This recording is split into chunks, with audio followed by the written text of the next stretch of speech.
The Awakening and Other Short Stories, Kate Chopin, Part 1. The Awakening, Chapter 1. A green and yellow parrot, which hung in a cage outside the door, kept repeating over and over, "Allez vous-en. Allez vous-en. Sapristi."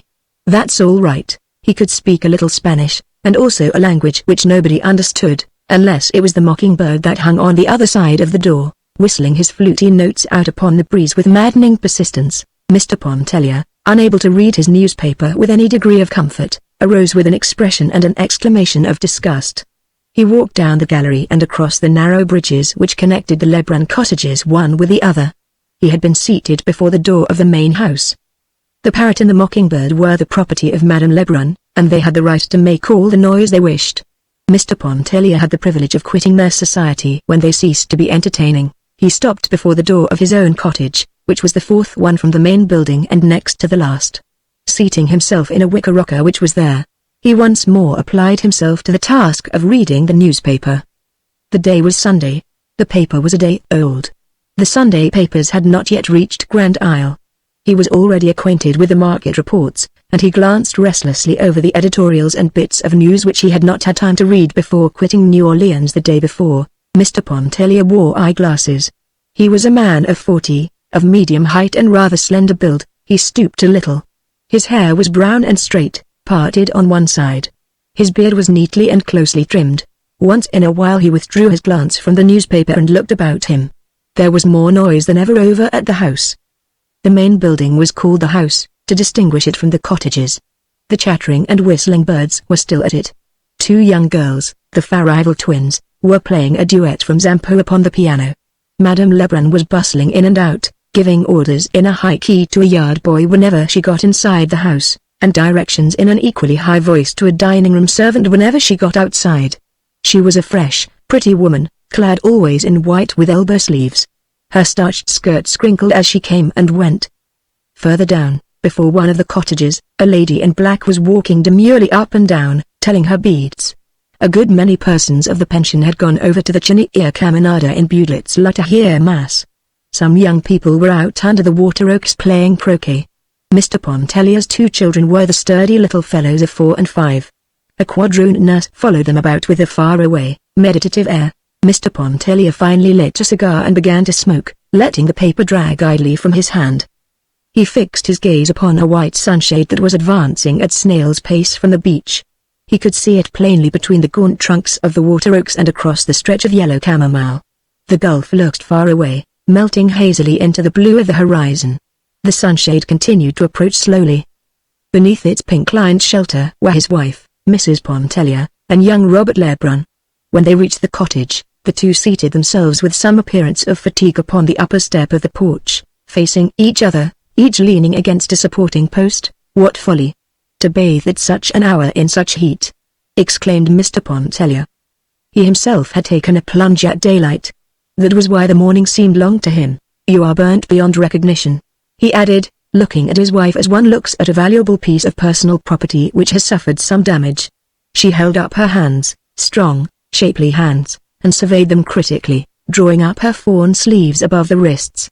Looking at them reminded her of her rings, which she had given to her husband before leaving for the beach.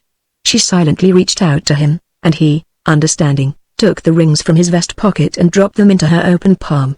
She slipped them upon her fingers, then clasping her knees, she looked across at Robert and began to laugh. The rings sparkled upon her fingers. He sent back an answering smile. "What is it?" asked Pontellier, looking lazily and amused from one to the other.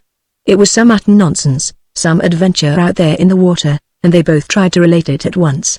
It did not seem half so amusing when told. They realized this, and so did Mr. Pontellier. He yawned and stretched himself. Then he got up, saying he had half a mind to go over to Klein's hotel and play a game of billiards. "Come go along, Lebrun," he proposed to Robert. But Robert admitted quite frankly that he preferred to stay where he was and talk to Mrs. Pontellier. "Well, send him about his business when he bores you, Edna," instructed her husband as he prepared to leave. "Here, take the umbrella," she exclaimed, holding it out to him. He accepted the sunshade, and lifting it over his head descended the steps and walked away. "Coming back to dinner?" his wife called after him. He halted a moment and shrugged his shoulders. He felt in his vest pocket. There was a $10 bill there.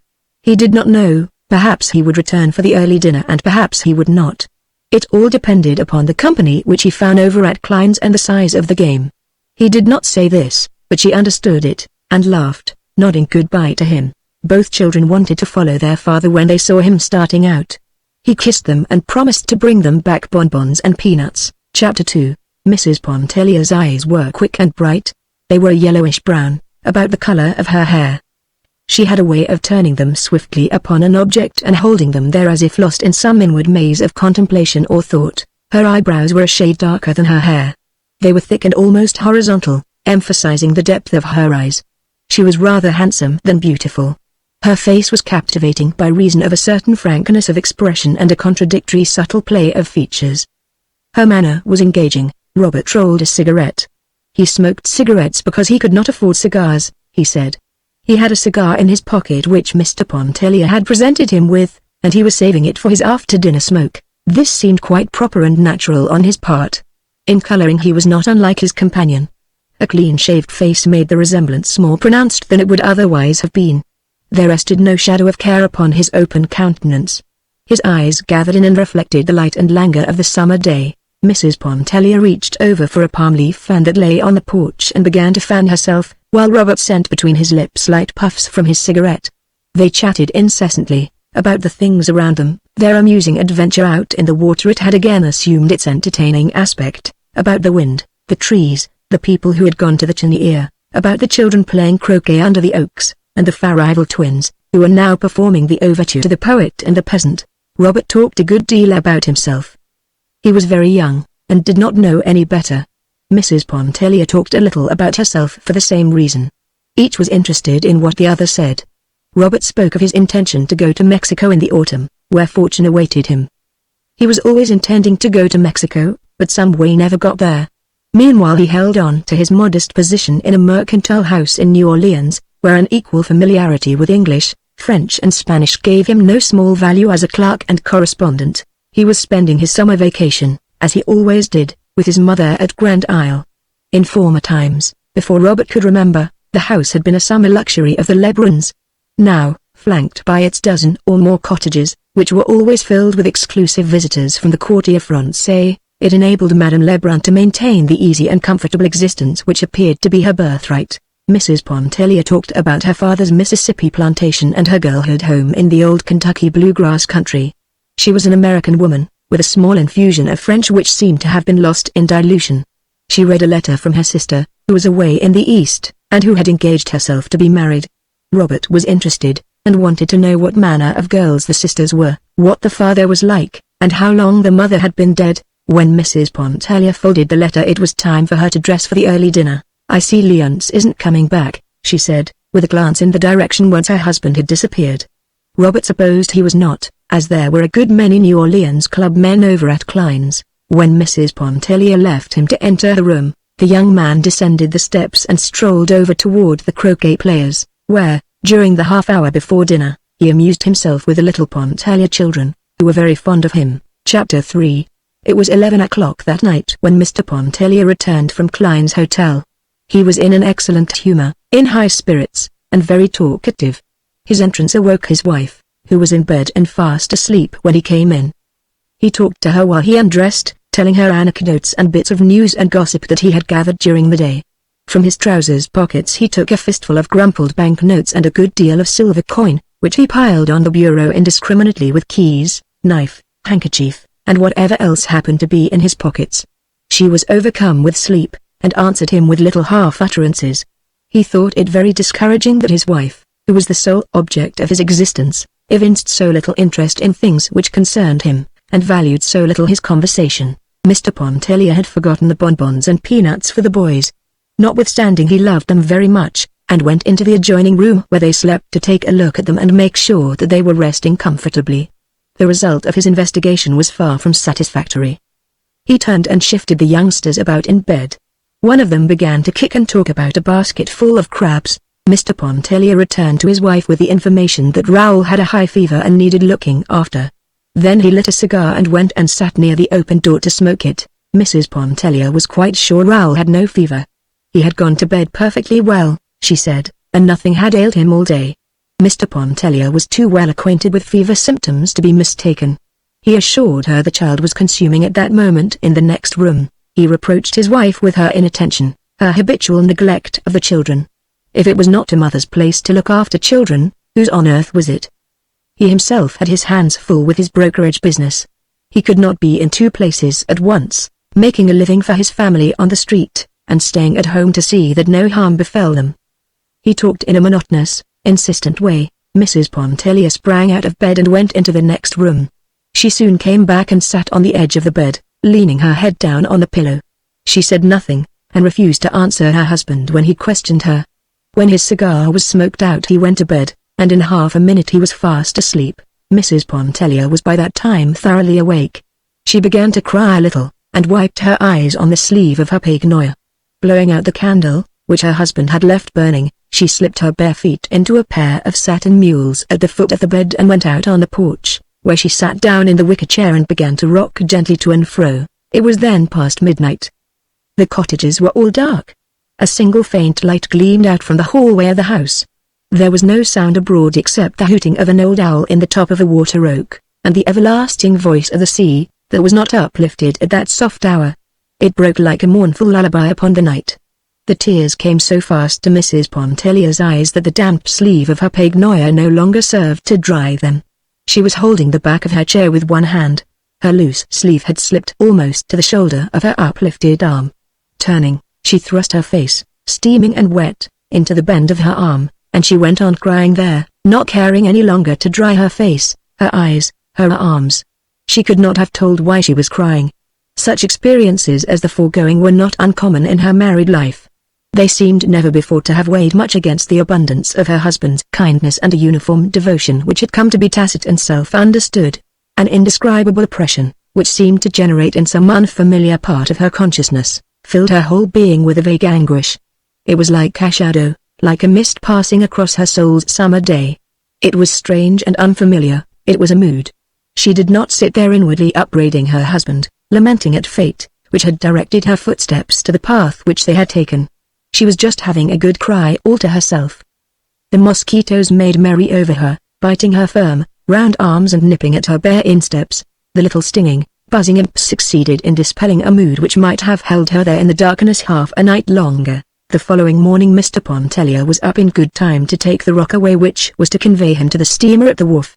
He was returning to the city to his business, and they would not see him again at the island till the coming Saturday. He had regained his composure, which seemed to have been somewhat impaired the night before. He was eager to be gone, as he looked forward to a lively week in Crundlet Street. Mr. Pontellier gave his wife half of the money which he had brought away from Klein's hotel the evening before. She liked money as well as most women, and accepted it with no little satisfaction. "It will buy a handsome wedding present for Sister Janet," she exclaimed, smoothing out the bills as she counted them one by one. "Oh, we'll treat Sister Janet better than that, my dear," he laughed, as he prepared to kiss her goodbye. The boys were tumbling about, clinging to his legs, imploring that numerous things be brought back to them. Mr. Pontellier was a great favorite, and ladies, men, children, even nurses, were always on hand to say goodbye to him. His wife stood smiling and waving, the boys shouting, as he disappeared in the old rockaway down the sandy road. A few days later a box arrived for Mrs. Pontellier from New Orleans. It was from her husband. It was filled with friandises, with luscious and toothsome bits, the finest of fruits, pates, a rare bottle or two, delicious syrups, and bonbons in abundance. Mrs. Pontellier was always very generous with the contents of such a box. She was quite used to receiving them when away from home. The pates and fruit were brought to the dining room, the bonbons were passed around, and the ladies, selecting with dainty and discriminating fingers and a little greedily, all declared that Mr. Pontellier was the best husband in the world. Mrs. Pontellier was forced to admit that she knew of none better. Chapter 4. It would have been a difficult matter for Mr. Pontellier to define to his own satisfaction or anyone else's wherein his wife failed in her duty toward their children. It was something which he felt rather than perceived, and he never voiced the feeling without subsequent regret and ample atonement. If one of the little Pontellier boys took a tumble whilst at play, he was not a partman to rush crying to his mother's arms for comfort. He would more likely pick himself up, wipe the water out of his eaves and the sand out of his mouth, and go on playing. Tots as they were, They pulled together and stood their ground in childish battles with doubled fists and uplifted voices, which usually prevailed against the other mother tots. The quadroon nurse was looked upon as a huge encumbrance, only good to button up waists and panties and to brush and part hair, since it seemed to be a law of society that hair must be parted and brushed. In short, Mrs. Pontellier was not a mother woman. The mother woman seemed to prevail that summer at Grand Isle. It was easy to know them, fluttering about with extended, protecting wings when any harm, real or imaginary, threatened their precious brood. They were women who idolized their children, worshipped their husbands, and esteemed it a holy privilege to efface themselves as individuals and grow wings as ministering angels. Many of them were delicious in the role. One of them was the embodiment of every womanly grace and charm. If her husband did not adore her, he was a brute, deserving of death by slow torture. Her name was Adele Ratignolle. There are no words to describe her save the old ones that have served so often to picture the bygone heroine of romance and the fair lady of our dreams. There was nothing subtle or hidden about her charms. Her beauty was all there, flaming and apparent. The spun gold hair that comb nor confining pin could restrain, the blue eyes that were like nothing but sapphires, two lips that pouted, that were so red one could only think of cherries or some other delicious crimson fruit in looking at them. She was growing a little stout, but it did not seem to detract an iota from the grace of every step, pose, gesture. One would not have wanted her white neck a mite less full or her beautiful arms more slender. Never were hands more exquisite than hers, and it was a joy to look at them when she threaded her needle or adjusted her gold thimble to her taper middle finger as she sewed away on the little night drawers or fashioned a bodice or a bib. Madame Ratignolle was very fond of Mrs. Pontellier, and often she took her sewing and went over to sit with her in the afternoons. She was sitting there the afternoon of the day the box arrived from New Orleans. She had possession of the rocker, and she was busily engaged in sewing upon a diminutive pair of night drawers. She had bought the pattern of the drawers for Mrs. Pontellier to cut out a marvel of construction, fashioned to enclose a baby's body so effectually that only two small eyes might look out from the garment, like an Eskimo's. They were designed for winter wear, when treacherous drafts came down chimneys and insidious currents of deadly cold found their way through keyholes. Mrs. Pontellier's mind was quite at rest concerning the present material needs of her children, and she could not see the use of anticipating and making winter night garments the subject of her summer meditations. But she did not want to appear unamiable and uninterested, so she had brought forth the newspapers, which she spread upon the floor of the gallery, and under Madame Ratignolle's directions she had cut a pattern of the impervious garment. Robert was there, seated as he had been the Sunday before, and Mrs. Pontellier also occupied her former position on the upper step, leaning listlessly against the post. Beside her was a box of bonbons, which she held out at intervals to Madame Ratignolle. That lady seemed at a loss to make a selection, but finally settled upon a stick of nugget, wondering if it were not too rich, whether it could possibly hurt her. Madame Ratignolle had been married 7 years. About every 2 years she had a baby. At that time she had 3 babies, and was beginning to think of a 4th one. She was always talking about her condition. Her condition was in no way apparent, and no one would have known a thing about it but for her persistence in making it the subject of conversation. Robert started to reassure her, asserting that he had known a lady who had subsisted upon nugget during the entire, but seeing the color mount into Mrs. Pontellier's face he checked himself and changed the subject. Mrs. Pontellier, though she had married a Creole, was not thoroughly at home in the society of Creoles. Never before had she been thrown so intimately among them. There were only Creoles that summer at Lebrun's. They all knew each other, and felt like one large family, among whom existed the most amicable relations. A characteristic which distinguished them and which impressed Mrs. Pontellier most forcibly was their entire absence of prudery. Their freedom of expression was at first incomprehensible to her, though she had no difficulty in reconciling it with the lofty chastity which in the Creole woman seems to be inborn and unmistakable. Never would Edna Pontellier forget the shock with which she heard Madame Ratignolle relating to old Monsieur Farival the harrowing story of one of her accouchements, withholding no intimate detail. She was growing accustomed to like shocks, but she could not keep the mounting color back from her cheeks. Oftener than once her coming had interrupted the droll story with which Robert was entertaining some amused group of married women. A book had gone the rounds of the pension. When it came her turn to read it, she did so with profound astonishment. She felt moved to read the book in secret and solitude, though none of the others had done so, to hide it from view at the sound of approaching footsteps. It was openly criticized and freely discussed at table. Mrs. Pontellier gave over being astonished, and concluded that wonders would never cease. Chapter 5. They formed a congenial group sitting there that summer afternoon, Madame Ratignolle sewing away, often stopping to relate a story or incident with much expressive gesture of her perfect hands, Robert and Mrs. Pontellier sitting idle, exchanging occasional words, glances or smiles which indicated a certain advanced stage of intimacy and camaraderie. He had lived in her shadow during the past month. No one thought anything of it. May had predicted that Robert would devote himself to Mrs. Pontellier when he arrived. Since the age of 15, which was 11 years before, Robert each summer at Grand Isle had constituted himself the devoted attendant of some fair dame or damsel. Sometimes it was a young girl, again a widow's, but as often as not it was some interesting married woman. For 2 consecutive seasons he lived in the sunlight of Mademoiselle Duvine's presence. But she died between summers. Then Robert posed as an inconsolable, prostrating himself at the feet of Madame Ratignolle for whatever crumbs of sympathy and comfort she might be pleased to vouchsafe. Mrs. Pontellier liked to sit and gaze at her fair companion as she might look upon a faultless Madonna. Could anyone fathom the cruelty beneath that fair exterior? Murmured Robert. She knew that I adored her once, and she let me adore her. It was Robert. Come, go, stand up, sit down, do this, do that, see if the baby sleeps, my thimble, please, that I left God knows where. Come and read ode to me while I sew, par exemple. I never had to ask. You were always there under my feet, like a troublesome cat, you mean like an adoring dog. And just as soon as Ratignolle appeared on the scene, then it was like a dog. Passes. Adieu. Allez vous-en. Perhaps I feared to make Alphonse jealous, she interjoined, with excessive naivete. That made them all laugh. The right hand jealous of the left. The heart jealous of the soul.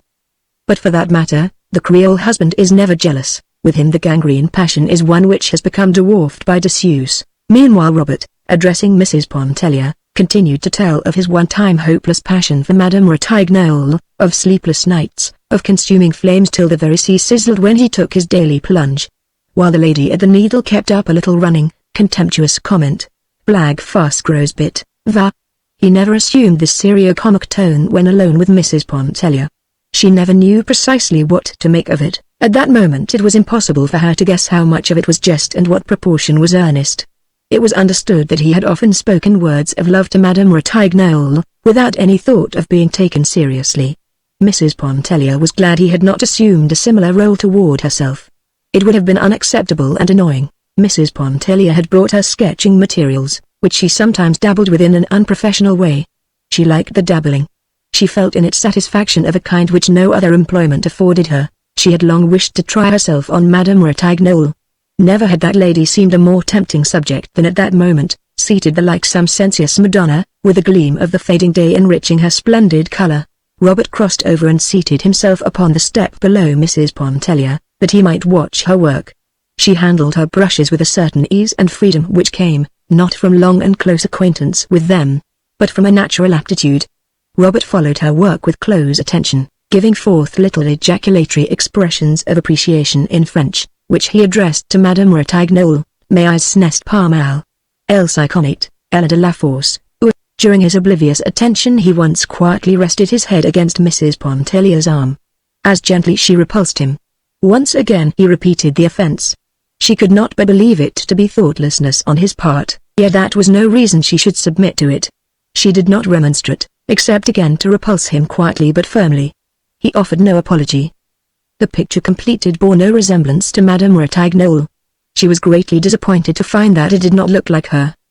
But it was a fair enough piece of work, and in many respects satisfying. Mrs. Pontellier evidently did not think so. After surveying the sketch critically she drew a broad smudge of paint across its surface, and crumpled the paper between her hands. The youngsters came tumbling up the steps, the quadroon following at the respectful distance which they required her to observe. Mrs. Pontellier made them carry her paints and things into the house. She sought to detain them for a little talk and some pleasantry. But they were greatly in earnest. They had only come to investigate the contents of the bonbon box. They accepted without murmuring what she chose to give them, each holding out two chubby hands scoop-like, in the vain hope that they might be filled, and then away they went. The sun was low in the west, and the breeze soft and languorous that came up from the south, charged with the seductive odor of the sea. Children freshly befurbelowed, were gathering for their games under the oaks. Their voices were high and penetrating. Madame Ratignolle folded her sewing, placing thimble, scissors, and thread all neatly together in the roll, which he pinned securely. She complained of faintness. Mrs. Pontellier flew for the cologne water and a fan. She bathed Madame Ratignolle's face with cologne, while Robert plied the fan with unnecessary vigor. The spell was soon over, and Mrs. Pontellier could not help wondering if there were not a little imagination responsible for its origin, for the rose tint had never faded from her friend's face. She stood watching the fair woman walk down the long line of galleries with the grace and majesty which queens are sometimes supposed to possess. Her little ones ran to meet her. 2 of them clung about her white skirts, the third she took from its nurse and with 1,000 endearments bore it along in her own fond, encircling arms. Though, as everybody well knew, the doctor had forbidden her to lift so much as a pin. "Are you going bathing?" asked Robert of Mrs. Pontellier. It was not so much a question as a reminder. "Oh, no," she answered, with a tone of indecision. "I'm tired, I think not." Her glance wandered from his face away toward the gulf, whose sonorous murmur reached her like a loving but imperative entreaty. "Oh, come," he insisted. "You mustn't miss your bath. Come on. The water must be delicious, it will not hurt you. Come." He reached up for her big, rough straw hat that hung on a peg outside the door, and put it on her head. They descended the steps, and walked away together toward the beach. The sun was low in the west and the breeze was soft and warm. Chapter 6. Edna Pontellier could not have told why, wishing to go to the beach with Robert, she should in the first place have declined, and in the second place have followed in obedience to one of the 2 contradictory impulses which impelled her. A certain light was beginning to dawn dimly within her, the light which, showing the way, forbids it. At that early period it served but to bewilder her.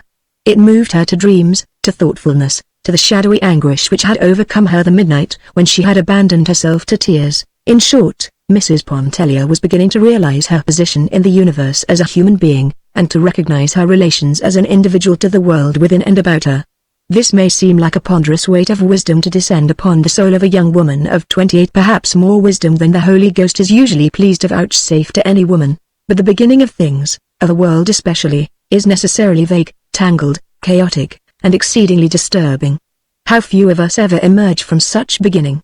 How many souls perish in its tumult! The voice of the sea is seductive, never ceasing, whispering, clamoring, murmuring, inviting the soul to wander for a spell in abysses of solitude, to lose itself in mazes of inward contemplation. The voice of the sea speaks to the soul. The touch of the sea is sensuous, enfolding the body in its soft, close embrace. Chapter 7. Mrs. Pontellier was not a woman given to confidences, a characteristic hitherto contrary to her nature. Even as a child she had lived her own small life all within herself. At a very early period she had apprehended instinctively the dual life, that outward existence which conforms, the inward life which questions. That summer at Grandal she began to loosen a little the mantle of reserve that had always enveloped her. There may have been, there must have been influences, both subtle and apparent, working in their several ways to induce her to do this, but the most obvious was the influence of Adele Ratignole. The excessive physical charm of the Creole had first attracted her, for Edna had a sensuous susceptibility to beauty. Then the candor of the woman's whole existence, which everyone might read, and which formed so striking a contrast to her own habitual reserve. This might have furnished a link. Who can tell what metals the gods use in forging the subtle bond which we call sympathy, which we might as well call love? The 2 women went away one morning to the beach together, arm in arm, under the huge white sunshade. Edna had prevailed upon Madame Ratignole to leave the children behind, though she could not induce her to relinquish a diminutive roll of needlework, which Adele begged to be allowed to slip into the depths of her pocket. In some unaccountable way they had escaped from Robert. The walk to the beach was no inconsiderable one, consisting as it did of a long, sandy path, upon which a sporadic and tangled growth that bordered it on either side made frequent and unexpected inroads. There were acres of yellow chamomile reaching out on either hand. Further away still, vegetable gardens abounded, with frequent small plantations of orange or lemon trees intervening. The dark green clusters glistened from afar in the sun. The women were both of goodly height, Madame Ratignole possessing the more feminine and matronly figure. The charm of Edna Pontellier's physique stole insensibly upon you. The lines of her body were long, clean and symmetrical. It was a body which occasionally fell into splendid poses. There was no suggestion of the trim, stereotyped fashion plate about it. A casual and indiscriminating observer, in passing, might not cast a second glance upon the figure. But with more feeling and discernment he would have recognized the noble beauty of its modeling, and the graceful severity of poise and movement, which made Edna Pontellier different from the crowd. She wore a cool muslin that morning white, with a waving vertical line of brown running through it, also a white linen collar and the big straw hat which she had taken from the peg outside the door. The hat rested anyway on her yellow-brown hair, that waved a little, was heavy, and clung close to her head. Madame Ratignolle, more careful of her complexion, had twined a gauze veil about her head. She wore dogskin gloves, with gauntlets that protected her wrists. She was dressed in pure white, with a fluffiness of ruffles that became her. The draperies and fluttering things which she wore suited her rich, luxuriant beauty as a greater severity of line could not have done. There were a number of bathhouses along the beach, of rough but solid construction, built with small, protecting galleries facing the water. Each house consisted of 2 compartments, and each family at Lebrun's possessed a compartment for itself, fitted out with all the essential paraphernalia of the bath and whatever other conveniences the owners might desire. The 2 women had no intention of bathing, they had just strolled down to the beach for a walk and to be alone and near the water. The Pontellier and Ratignolle compartments adjoined one another under the same roof. Mrs. Pontellier had brought down her key through force of habit. Unlocking the door of her bathroom she went inside, and soon emerged, bringing a rug, which she spread upon the floor of the gallery, and 2 huge hair pillows covered with grass, which she placed against the front of the building. The 2 seated themselves there in the shade of the porch, side by side, with their backs against the pillows and their feet extended. Madame Ratignolle removed her veil, wiped her face with a rather delicate handkerchief, and fanned herself with a fan which she always carried suspended somewhere about her person by a long, narrow ribbon. Edna removed her collar and opened her dress at the throat. She took the fan from Madame Ratignolle and began to fan both herself and her companion. It was very warm, and for a while they did nothing but exchange remarks about the heat, the sun, the glare. But there was a breeze blowing, a choppy, stiff wind that whipped the water into froth. It fluttered the skirts of the 2 women and kept them for a while engaged in adjusting, readjusting, tucking in, securing hairpins and hatpins. A few persons were sporting some distance away in the water. The beach was very still of human sound at that hour. The lady in black was reading her morning devotions on the porch of a neighboring bathhouse. 2 young lovers were exchanging their hearts' yearnings beneath the children's tent, which they had found unoccupied. Edna Pontellier, casting her eyes about, had finally kept them at rest upon the sea. The day was clear and carried the gaze out as far as the blue sky went. There were a few white clouds suspended idly over the horizon. A lateen sail was visible in the direction of Cat Island, and others to the south seemed almost motionless in the far distance. Of what are you thinking?" asked Adele of her companion, whose countenance she had been watching with a little amused attention, arrested by the absorbed expression which seemed to have seized and fixed every feature into a statuesque repose. "Nothing," returned Mrs. Pontellier, with a start, adding at once, "How stupid! But it seems to me it is the reply we make instinctively to such a question. Let me see," she went on, throwing back her head and narrowing her fine eyes till they shone like 2 vivid points of light. "Let me see. I was really not conscious of thinking of anything, but perhaps I can retrace my thoughts." "Oh, never mind," laughed Madame Ratignolle. "I am not quite so exacting. I will let you off this time. It is really too hot to think, especially to think about thinking." "But for the fun of it," persisted Edna. "First of all, the sight of the water stretching so far away, those motionless sails against the blue sky, made a delicious picture that I just wanted to sit and look at. The hot wind beating in my face made me think without any connection that I can trace of a summer day in Kentucky, of a meadow that seemed as big as the ocean to the very little girl walking through the grass, which was higher than her waist. She threw out her arms as if swimming when she walked, beating the tall grass as one strikes out in the water. Oh, I see the connection now. Where were you going that day in Kentucky, walking through the grass? I don't remember now. I was just walking diagonally across a big field. My sunbonnet obstructed the view. I could see only the stretch of green before me, and I felt as if I must walk on forever, without coming to the end of it. I don't remember whether I was frightened or pleased. I must have been entertained. Likely as not it was Sunday," she laughed, "and I was running away from prayers, from the Presbyterian service, read in a spirit of gloom by my father that chills me yet to think of." "And have you been running away from prayers ever since, March?" asked Madame Ratignolle, amused. "No. Oh, no," Edna hastened to say. "I was a little unthinking child in those days, just following a misleading impulse without question. On the contrary, during one period of my life religion took a firm hold upon me, after I was 12 and until I suppose until now, though I never thought much about it, just driven along by habit. But do you know," she broke off, turning her quick eyes upon Madame Ratignolle and leaning forward a little so as to bring her face quite close to that of her companion, "sometimes I feel this summer as if I were walking through the green meadow again, idly, aimlessly, unthinking and unguided." Madame Ratignolle laid her hand over that of Mrs. Pontellier, which was near her. Seeing that the hand was not withdrawn, she clasped it firmly and warmly. She even stroked it a little, fondly, with the other hand, murmuring in an undertone, "Pauvre chérie." The action was at first a little confusing to Edna, but she soon lent herself readily to the Creole's gentle caress. She was not accustomed to an outward and spoken expression of affection, either in herself or in others. She and her younger sister, Janet, had quarreled a good deal through force of unfortunate habit. Her older sister, Margaret, was matronly and dignified, probably from having assumed matronly and housewifely responsibilities too early in life, their mother having died when they were quite young. Margaret was not effusive, she was practical. Edna had had an occasional girlfriend, but whether accidentally or not, they seemed to have been all of one type, the self-contained.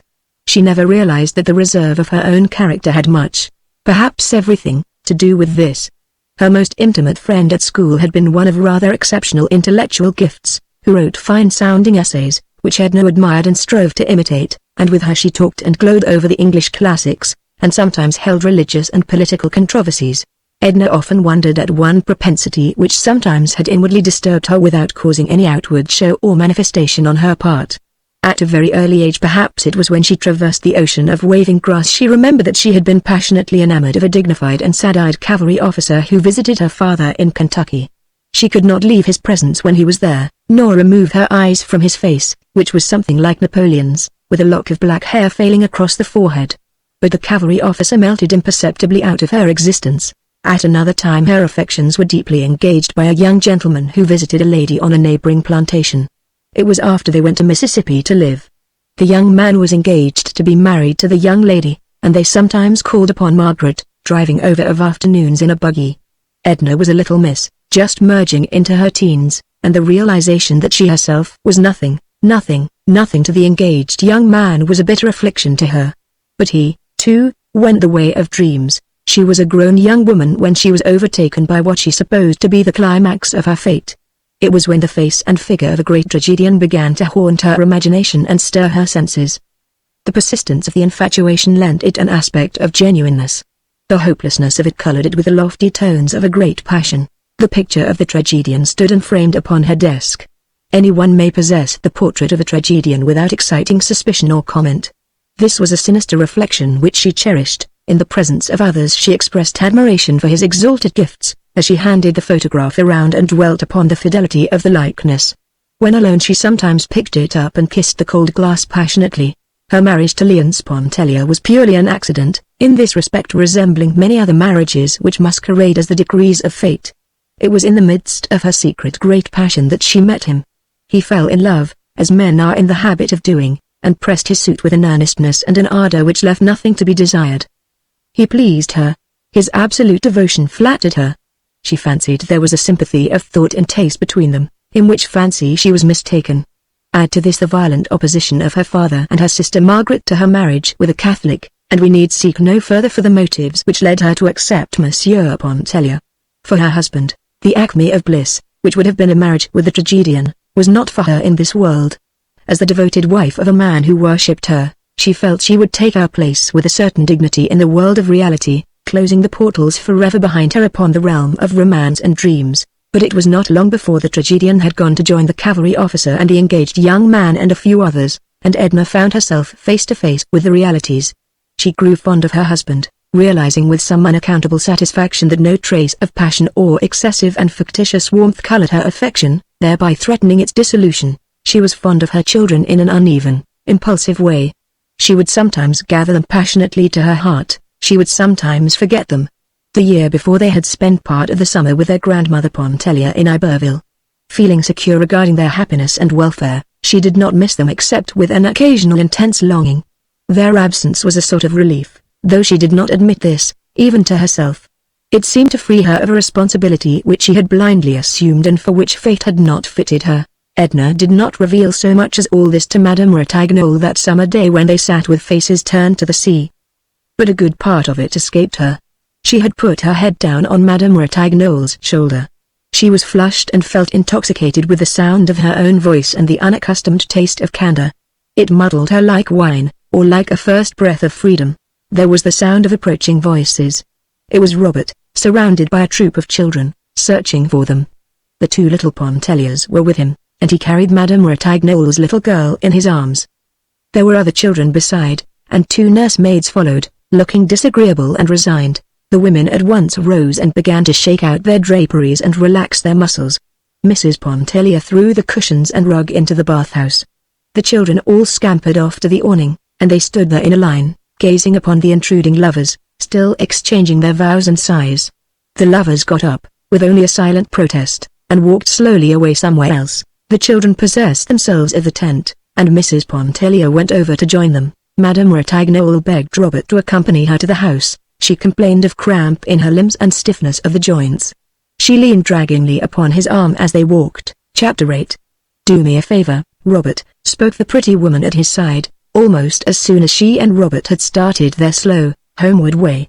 She looked up in his face, leaning on his arm beneath the encircling shadow of the umbrella which he had lifted. "Granted, as many as you like," he returned, glancing down into her eyes that were full of thoughtfulness and some speculation. "I only ask for one. Let Mrs. Pontellier alone, Sheens," he exclaimed, with a sudden, boyish laugh.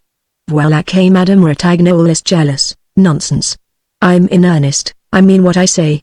Let Mrs. Pontellier alone." "Why?" he asked, himself growing serious at his companion's solicitation. "She is not one of us, she is not like us. She might make the unfortunate blunder of taking you seriously." His face flushed with annoyance, and taking off his soft hat he began to beat it impatiently against his leg as he walked. "Why shouldn't she take me seriously?" he demanded sharply. "Am I a comedian, a clown, a jack-in-the-box? Why shouldn't she? You Creoles. I have no patience with you. Am I always to be regarded as a feature of an amusing program? I hope Mrs. Pontellier does take me seriously. I hope she has discernment enough to find in me something besides the blague. If I thought there was any doubt—" "Oh, enough, Robert!" she broke into his heated outburst. "You are not thinking of what you are saying. You speak with about as little reflection as we might expect from one of those children down the playing in the sand. If your attentions to any married women here were ever offered with any intention of being convincing, you would not be the gentleman we all know you to be, and you would be unfit to associate with the wives and daughters of the people who trust you." Madame Ratignolle had spoken what she believed to be the law and the gospel. The young man shrugged his shoulders impatiently. "Oh. Well. That isn't it," slamming his hat down vehemently upon his head. "You ought to feel that such things are not flattering to say to a fellow. Should our whole intercourse consist of an exchange of compliments? Ma foi, it isn't pleasant to have a woman tell you," he went on, unheedingly, but breaking off suddenly. "Now if I were like a Robin, you remember Alcée Robin and that story of the consul's wife at Biloxi?" And he related the story of Alcée Robin and the consul's wife, and another about the tenor of the French opera, who received letters which should never have been written, and still other stories, grave and gay, till Mrs. Pontellier and her possible propensity for taking young men seriously was apparently forgotten. Madame Ratignolle, when they had regained her cottage, went in to take the hour's rest which she considered helpful. Before leaving her, Robert begged her pardon for the impatience, he called it rudeness, with which he had received her well-meant caution. "You made one mistake, Adele," he said, with a light smile. "There is no earthly possibility of Mrs. Pontellier ever taking me seriously. You should have warned me against taking myself seriously. Your advice might then have carried some weight and given me subject for some reflection. Au revoir. But you look tired," he added, solicitously. "Would you like a cup of bouillon? Shall I stir you a toddy? Let me mix you a toddy with a drop of Angostura." She acceded to the suggestion of bouillon, which was grateful and acceptable. He went himself to the kitchen, which was a building apart from the cottages and lying to the rear of the house. And he himself brought her the golden brown bouillon, in a dainty Sevres cup, with a flaky cracker or two on the saucer. She thrust a bare, white arm from the curtain which shielded her open door, and received the cup from his hands. She told him he was a bon garçon, and she meant it. Robert thanked her and turned away toward the house. The lovers were just entering the grounds of the pension. They were leaning toward each other as the water oak spent from the sea. There was not a particle of earth beneath their feet. Their heads might have been turned upside down, So absolutely did they tread upon blue ether. The lady in black, creeping behind them, looked a trifle paler and more jaded than usual. There was no sign of Mrs. Pontellier and the children. Robert scanned the distance for any such apparition. They would doubtless remain awake till the dinner hour. The young man ascended to his mother's room. It was situated at the top of the house, made up of odd angles and a queer, sloping ceiling. Two broad dormer windows looked out toward the gulf, and as far across it as a man's eye might reach. The furnishings of the room were light, cool, and practical. Madame Lebrun was busily engaged at the sewing machine. A little black girl sat on the floor, and with her hands worked the treadle of the machine.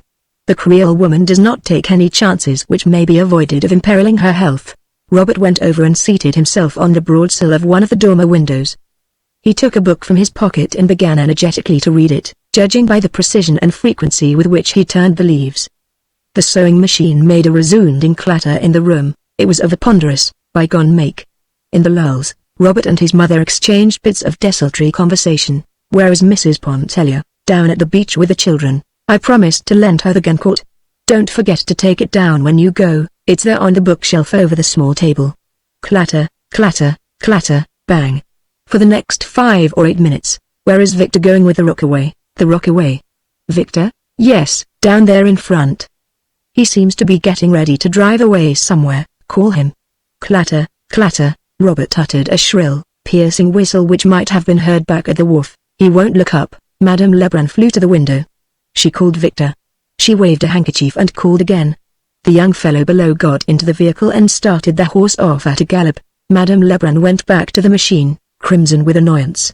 Victor was the younger son and brother à Tate-Monty, with a temper which invited violence and a will which no axe could break. "Whenever you say the word I'm ready to thrash any amount of reason into him that he's able to hold. If your father had only lived."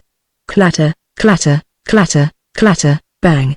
It was a fixed belief with Madame Lebrun that the conduct of the universe and all things pertaining thereto would have been manifestly of a more intelligent and higher order had not Monsieur Lebrun been removed to other spheres during the early years of their married life. "What do you hear from Montel?"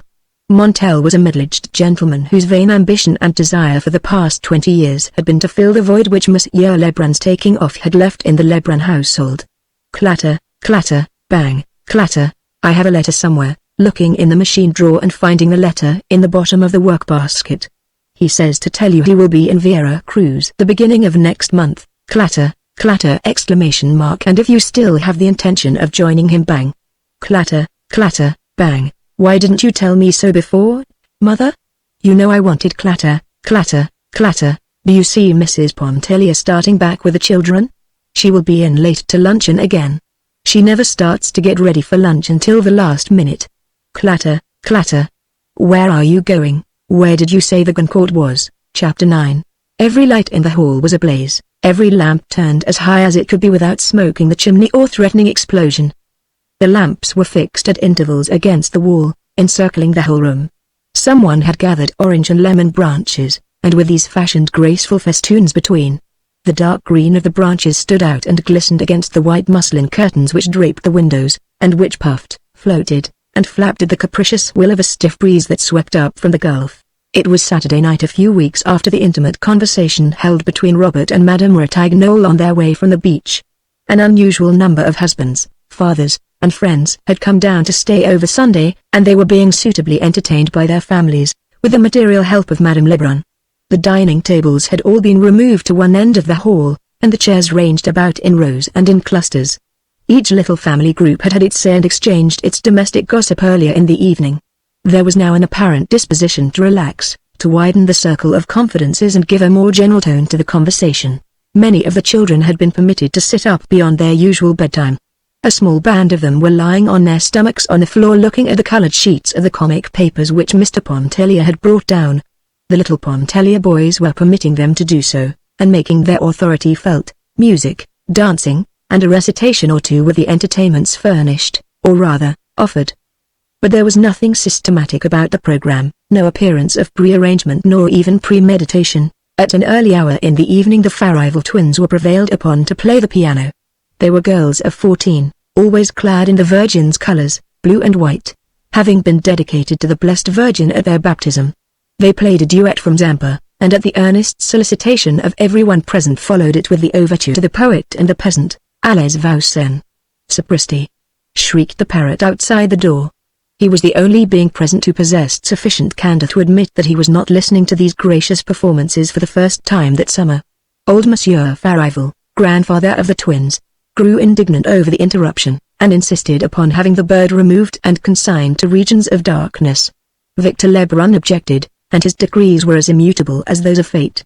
The parrot fortunately offered no further interruption to the entertainment, the whole venom of his nature apparently having been cherished up and held against the twins in that one impetuous outburst.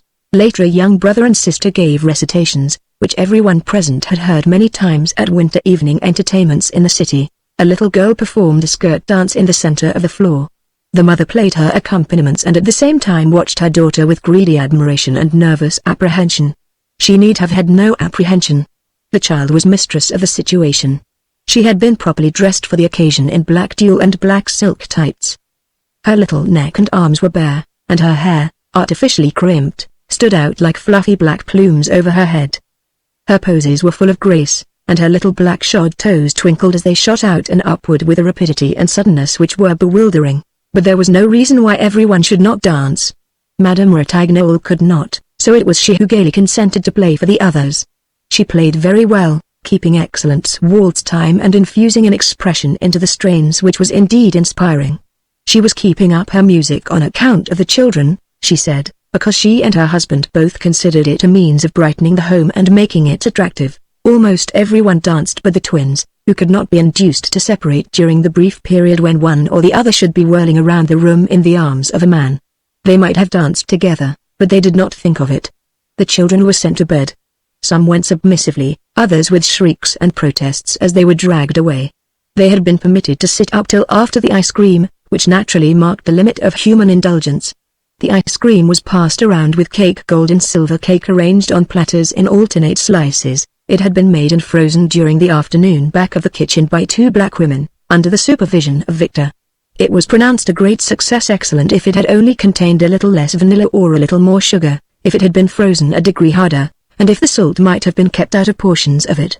Victor was proud of his achievement, and went about recommending it and urging everyone to partake of it to excess. After Mrs. Pontellier had danced twice with her husband, once with Robert, and once with Monsieur Ratignolle, who was thin and tall and swayed like a reed in the wind when he danced, she went out on the gallery and seated herself on the low windowsill, where she commanded a view of all that went on in the hall and could look out toward the gulf.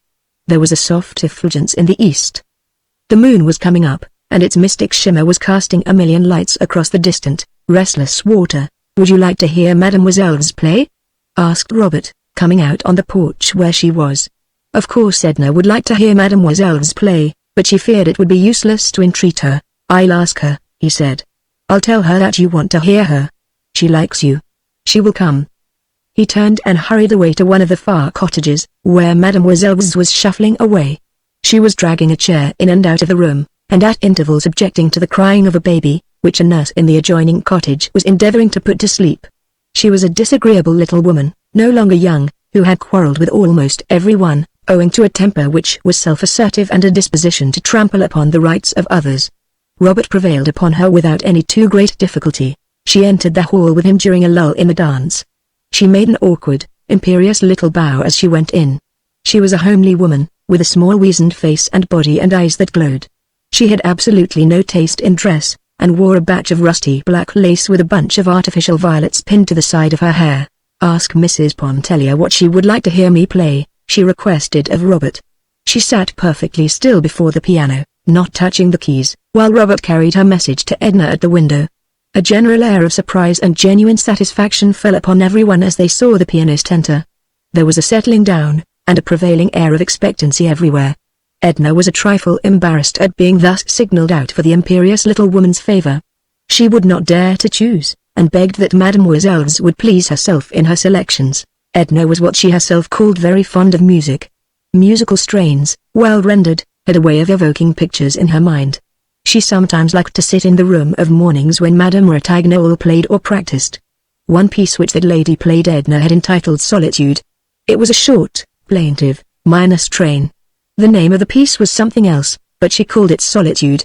When she heard it, there came before her imagination the figure of a man standing beside a desolate rock on the seashore. He was naked.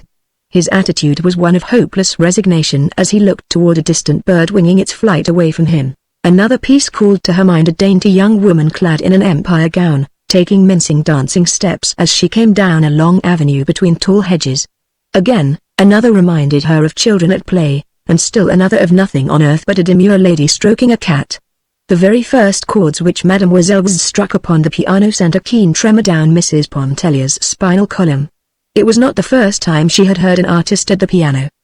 Perhaps it was the first time she was ready, perhaps the first time her being was tempered to take an impress of the abiding truth. She waited for the material pictures which she thought would gather and blaze before her imagination. She waited in vain. She saw no pictures of solitude, of hope, of longing, or of despair. But the very passions themselves were aroused within her soul, swaying it, lashing it, as the waves daily beat upon her splendid body. She trembled, she was choking, and the tears blinded her. Mademoiselle had finished. She arose, and bowing her stiff, lofty bow, she went away, stopping for neither thanks nor applause. As she passed along the gallery she patted Edna upon the shoulder. "Well, how did you like my music?" she asked. The young woman was unable to answer, she pressed the hand of the pianist convulsively. Mademoiselle perceived her agitation and even her tears. She patted her again upon the shoulder as she said, "You are the only one worth playing for. Those others? Bah." And she went shuffling and sidling on down the gallery toward her room, but she was mistaken about those others. Her playing had aroused a fever of enthusiasm. What passion! What an artist! I have always said no one could play Chopin like Mademoiselle's. That last prelude! Bon Dieu! It shakes a man. It was growing late, and there was a general disposition to disband. But someone, perhaps it was Robert, thought of a bath at that mystic hour and under that mystic moon. Chapter 10. At all events Robert proposed it, and there was not a dissenting voice. There was not one but was ready to follow when he led the way. He did not lead the way, however, he directed the way, and he himself loitered behind with the lovers, who had betrayed a disposition to linger and hold themselves apart. He walked between them, whether with malicious or mischievous intent was not wholly clear, even to himself. The Pontelliers and Ratignolles walked ahead, the women leaning upon the arms of their husbands. Edna could hear Robert's voice behind them, and could sometimes hear what he said. She wondered why he did not join them. It was unlike him not to. Of late he had sometimes held away from her for an entire day, redoubling his devotion upon the next and the next, as though to make up for hours that had been lost. She missed him the days when some pretext served to take him away from her, just as one misses the sun on a cloudy day without having thought much about the sun when it was shining. The people walked in little groups toward the beach.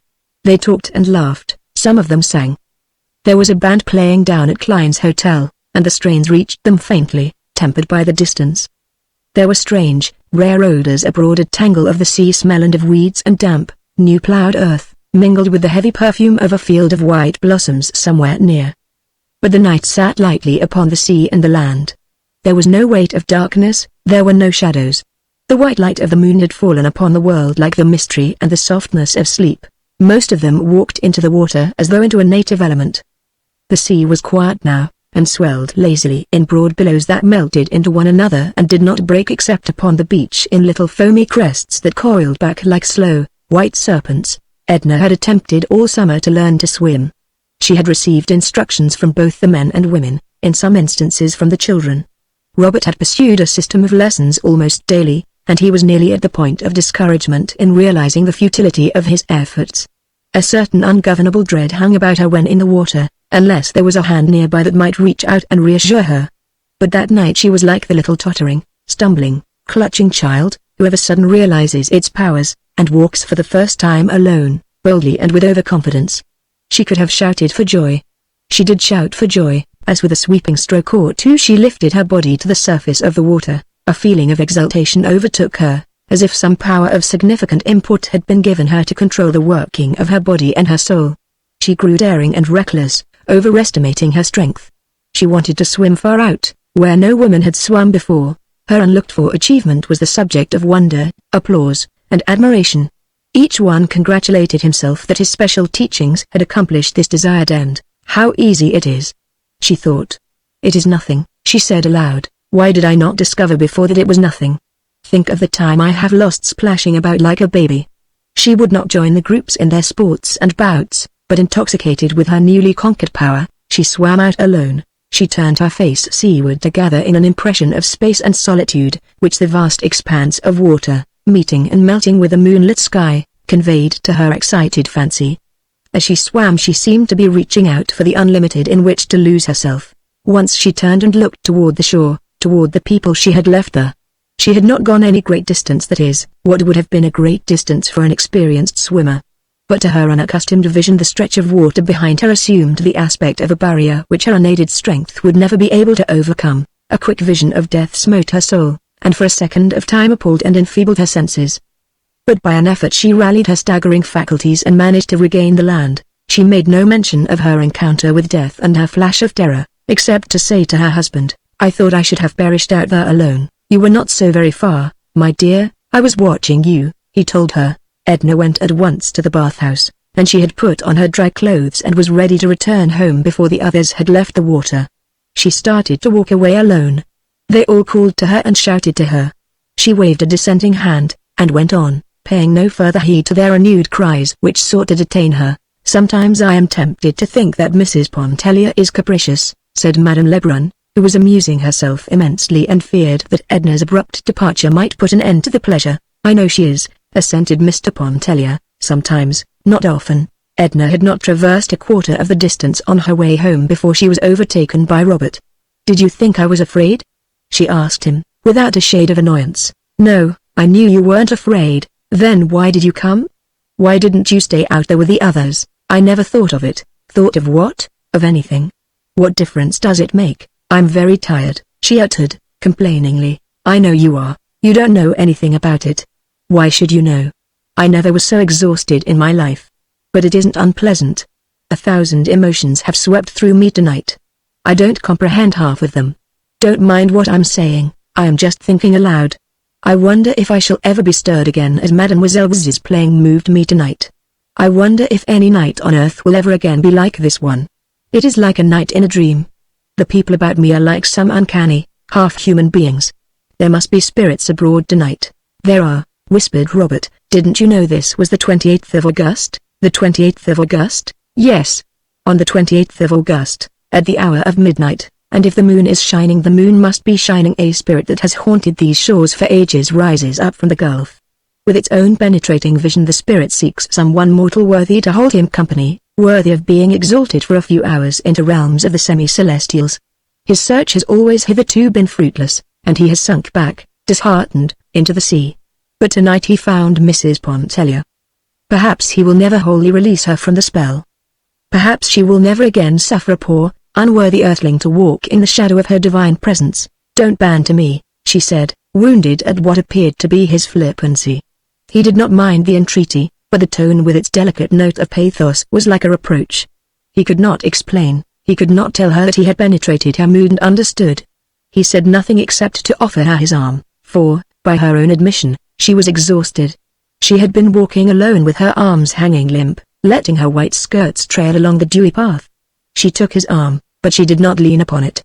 She let her hand lie listlessly, as though her thoughts were elsewhere somewhere in advance of her body, and she was striving to overtake them.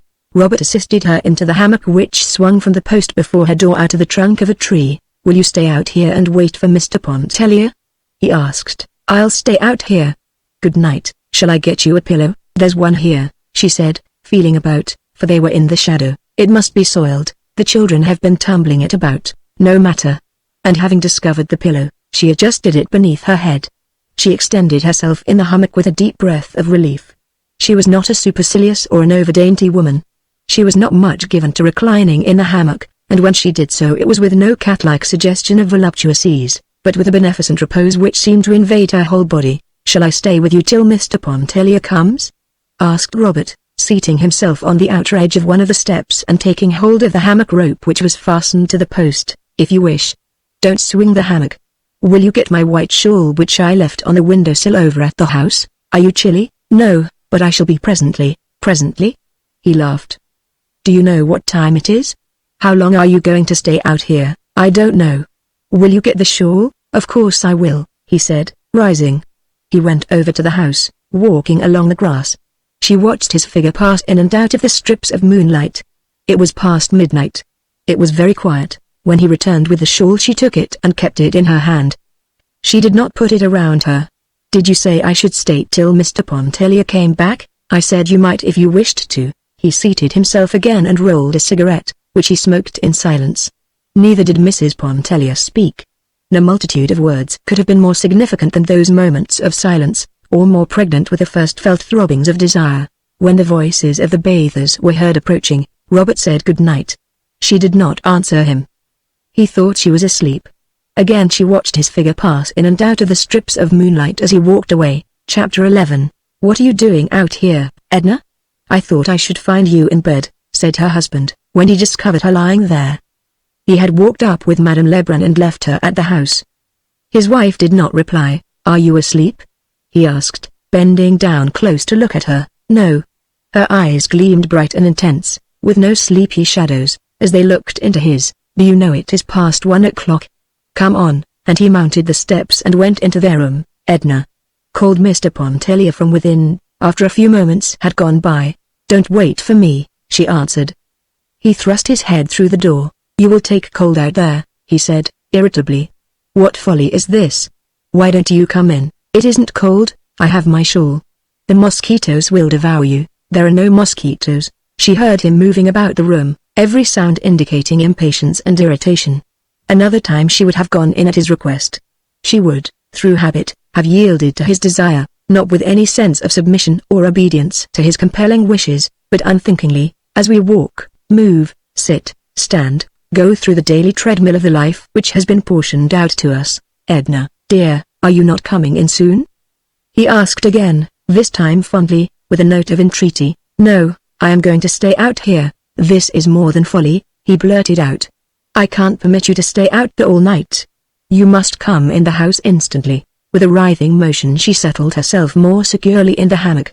She perceived that her will had blazed up, stubborn and resistant. She could not at that moment have done other than denied and resisted. She wondered if her husband had ever spoken to her like that before, and if she had submitted to his command. Of course she had, she remembered that she had. But she could not realize why or how she should have yielded, feeling as she then did. "Leonce, go to bed," she said. "I mean to stay out here. I don't wish to go in, and I don't intend to. Don't speak to me like that again, I shall not answer you." Mr. Pontellier had prepared for bed, but he slipped on an extra garment. He opened a bottle of wine, of which he kept a small and select supply in a buffet of his own. He drank a glass of the wine and went out on the gallery and offered a glass to his wife. She did not wish any. He drew up the rocker, hoisted his slippered feet on the rail, and proceeded to smoke a cigar. He smoked 2 cigars, then he went inside and drank another glass of wine. Mrs. Pontellier again declined to accept a glass when it was offered to her. Mr. Pontellier once more seated himself with elevated feet, and after a reasonable interval of time smoked some more cigars. Edna began to feel like one who awakens gradually out of a dream, a delicious, grotesque, impossible dream, to feel again the realities pressing into her soul. The physical need for sleep began to overtake her. The exuberance which had sustained and exalted her spirit left her helpless and yielding to the conditions which crowded her in. The stillest hour of the night had come, the hour before dawn, when the world seems to hold its breath. The moon hung low, and had turned from silver to copper in the sleeping sky. The old owl no longer hooted, and the water oaks had ceased to moan as they bent their heads. Edna arose, cramped from lying so long and still in the hammock. She tottered up the steps, clutching feebly at the post before passing into the house. "Are you coming in, Leonce?" she asked, turning her face toward her husband. "Yes, dear," he answered, with a glance following a misty puff of smoke. "Just as soon as I have finished my cigar." Chapter 12. She slept but a few hours. They were troubled and feverish hours, disturbed with dreams that were intangible, that eluded her, leaving only an impression upon her half-awakened senses of something unattainable. She was up and dressed in the cool of the early morning. The air was invigorating and steadied somewhat her faculties. However, she was not seeking refreshment or help from any source, either external or from within. She was blindly following whatever impulse moved her, as if she had placed herself in alien hands for direction, and freed her soul of responsibility. Most of the people at that early hour were still in bed and asleep. A few, who intended to go over to the Geneva for Mass, were moving about. The lovers, who had laid their plans the night before, were already strolling toward the wharf. The lady in black, with her Sunday prayer book, velvet and gold clasped, and her Sunday silver beads, was following them at no great distance. Old Monsieur Farival was up, and was more than half inclined to do anything that suggested itself. He put on his big straw hat, and taking his umbrella from the stand in the hall, followed the lady in black, never overtaking her. The little Negro girl who worked Madame Lebrun's sewing machine was sweeping the galleries with long, absent-minded strokes of the broom. Edna sent her up into the house to awaken Robert. "Tell him I am going to the Cheniere. The boat is ready, tell him to hurry." He had soon joined her. She had never sent for him before. She had never asked for him. She had never seemed to want him before. She did not appear conscious that she had done anything unusual in commanding his presence. He was apparently equally unconscious of anything extraordinary in the situation. But his face was suffused with a quiet glow when he met her. They went together back to the kitchen to drink coffee. There was no time to wait for any nicety of service. They stood outside the window and the cook passed them their coffee and a roll, which they drank and ate from the windowsill. Edna said it tasted good. She had not thought of coffee nor of anything. He told her he had often noticed that she lacked forethought. "Wasn't it enough to think of going to the Cheniere and waking you up?" She laughed. "Do I have to think of everything?" as Leonce says when he's in a bad humor. I don't blame him. He'd never be in a bad humor if it weren't for me. They took a short cut across the sands. At a distance they could see the curious procession moving toward the wharf, their lovers, shoulder to shoulder, creeping. The lady in black, gaining steadily upon them, old Monsieur Farival, losing ground inch by inch, and a young barefooted Spanish girl, with a red kerchief on her head and a basket on her arm, bringing up the rear. Robert knew the girl, and he talked to her a little in the boat. No one present understood what they said. Her name was Marie-Equita. She had a round, sly, piquant face and pretty black eyes. Her hands were small, and she kept them folded over the handle of her basket. Her feet were broad and coarse. She did not strive to hide them. Edna looked at her feet, and noticed the sand and slime between her brown toes. Budlet grumbled because Marie-Equita was there, taking up so much room. In reality he was annoyed at having old Monsieur Farival, who considered himself the better sailor of the two. But he would not quarrel with so old a man as Monsieur Farival, so he quarreled with Marie-Equita. The girl was deprecatory at one moment, appealing to Robert. She was saucy the next, moving her head up and down, making eyes at Robert and making mouths at Budlet. The lovers were all alone. They saw nothing, they heard nothing. The lady in black was counting her beads for the third time. Old Monsieur Farival talked incessantly of what he knew about handling a boat, and of what Budlet did not know on the same subject. Edna liked it all. She looked Marie-Equita up and down, from her ugly brown toes to her pretty black eyes, and back again. "Why does she look at me like that?" inquired the girl of Robert. "Maybe she thinks you are pretty. Shall I ask her?" "No." "Is she your sweetheart?" "She's a married lady, and has 2 children." "Oh. Well." Francisco ran away with Silvano's wife, who had 4 children.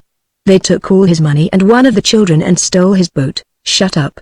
Does she understand?" "Oh, hush. Are those 2 married over the leaning on each other?" "Of course not," laughed Robert. "Of course not," echoed Marie-Equita, with a serious, confirmatory bob of the head.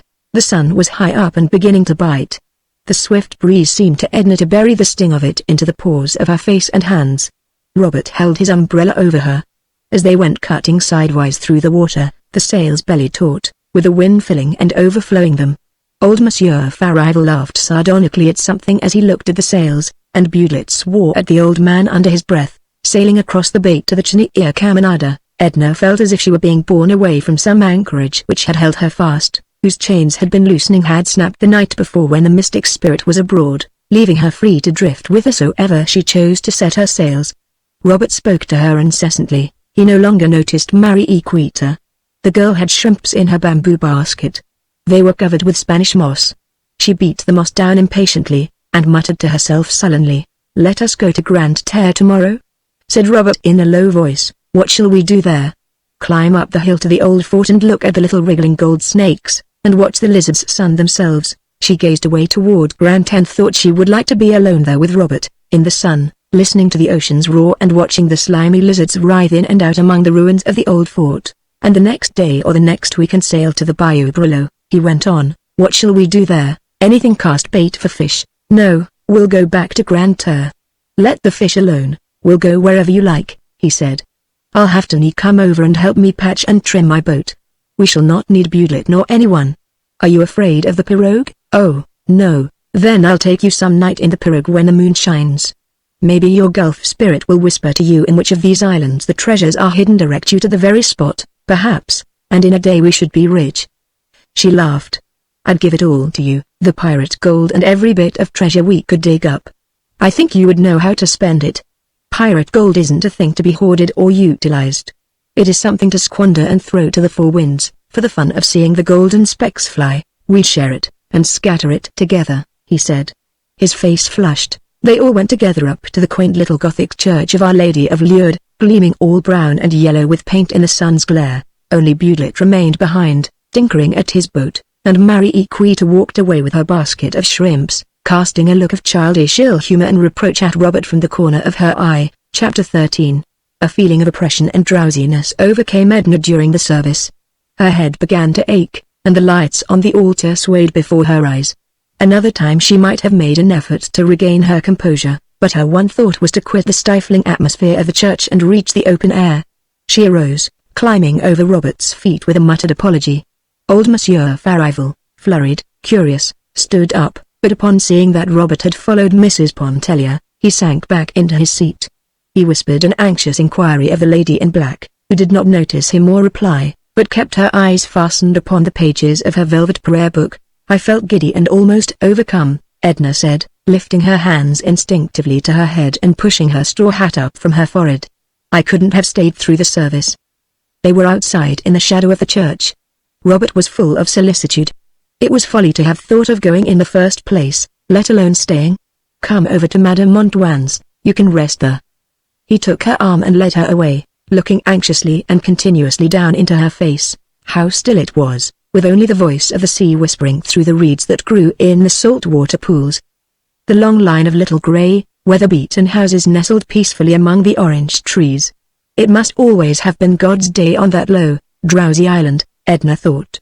They stopped, leaning over a jagged fence made of sea drift, to ask for water. A youth, a mild-faced Acadian, was drawing water from the cistern, which was nothing more than a rusty buoy, with an opening on one side, sunk in the ground.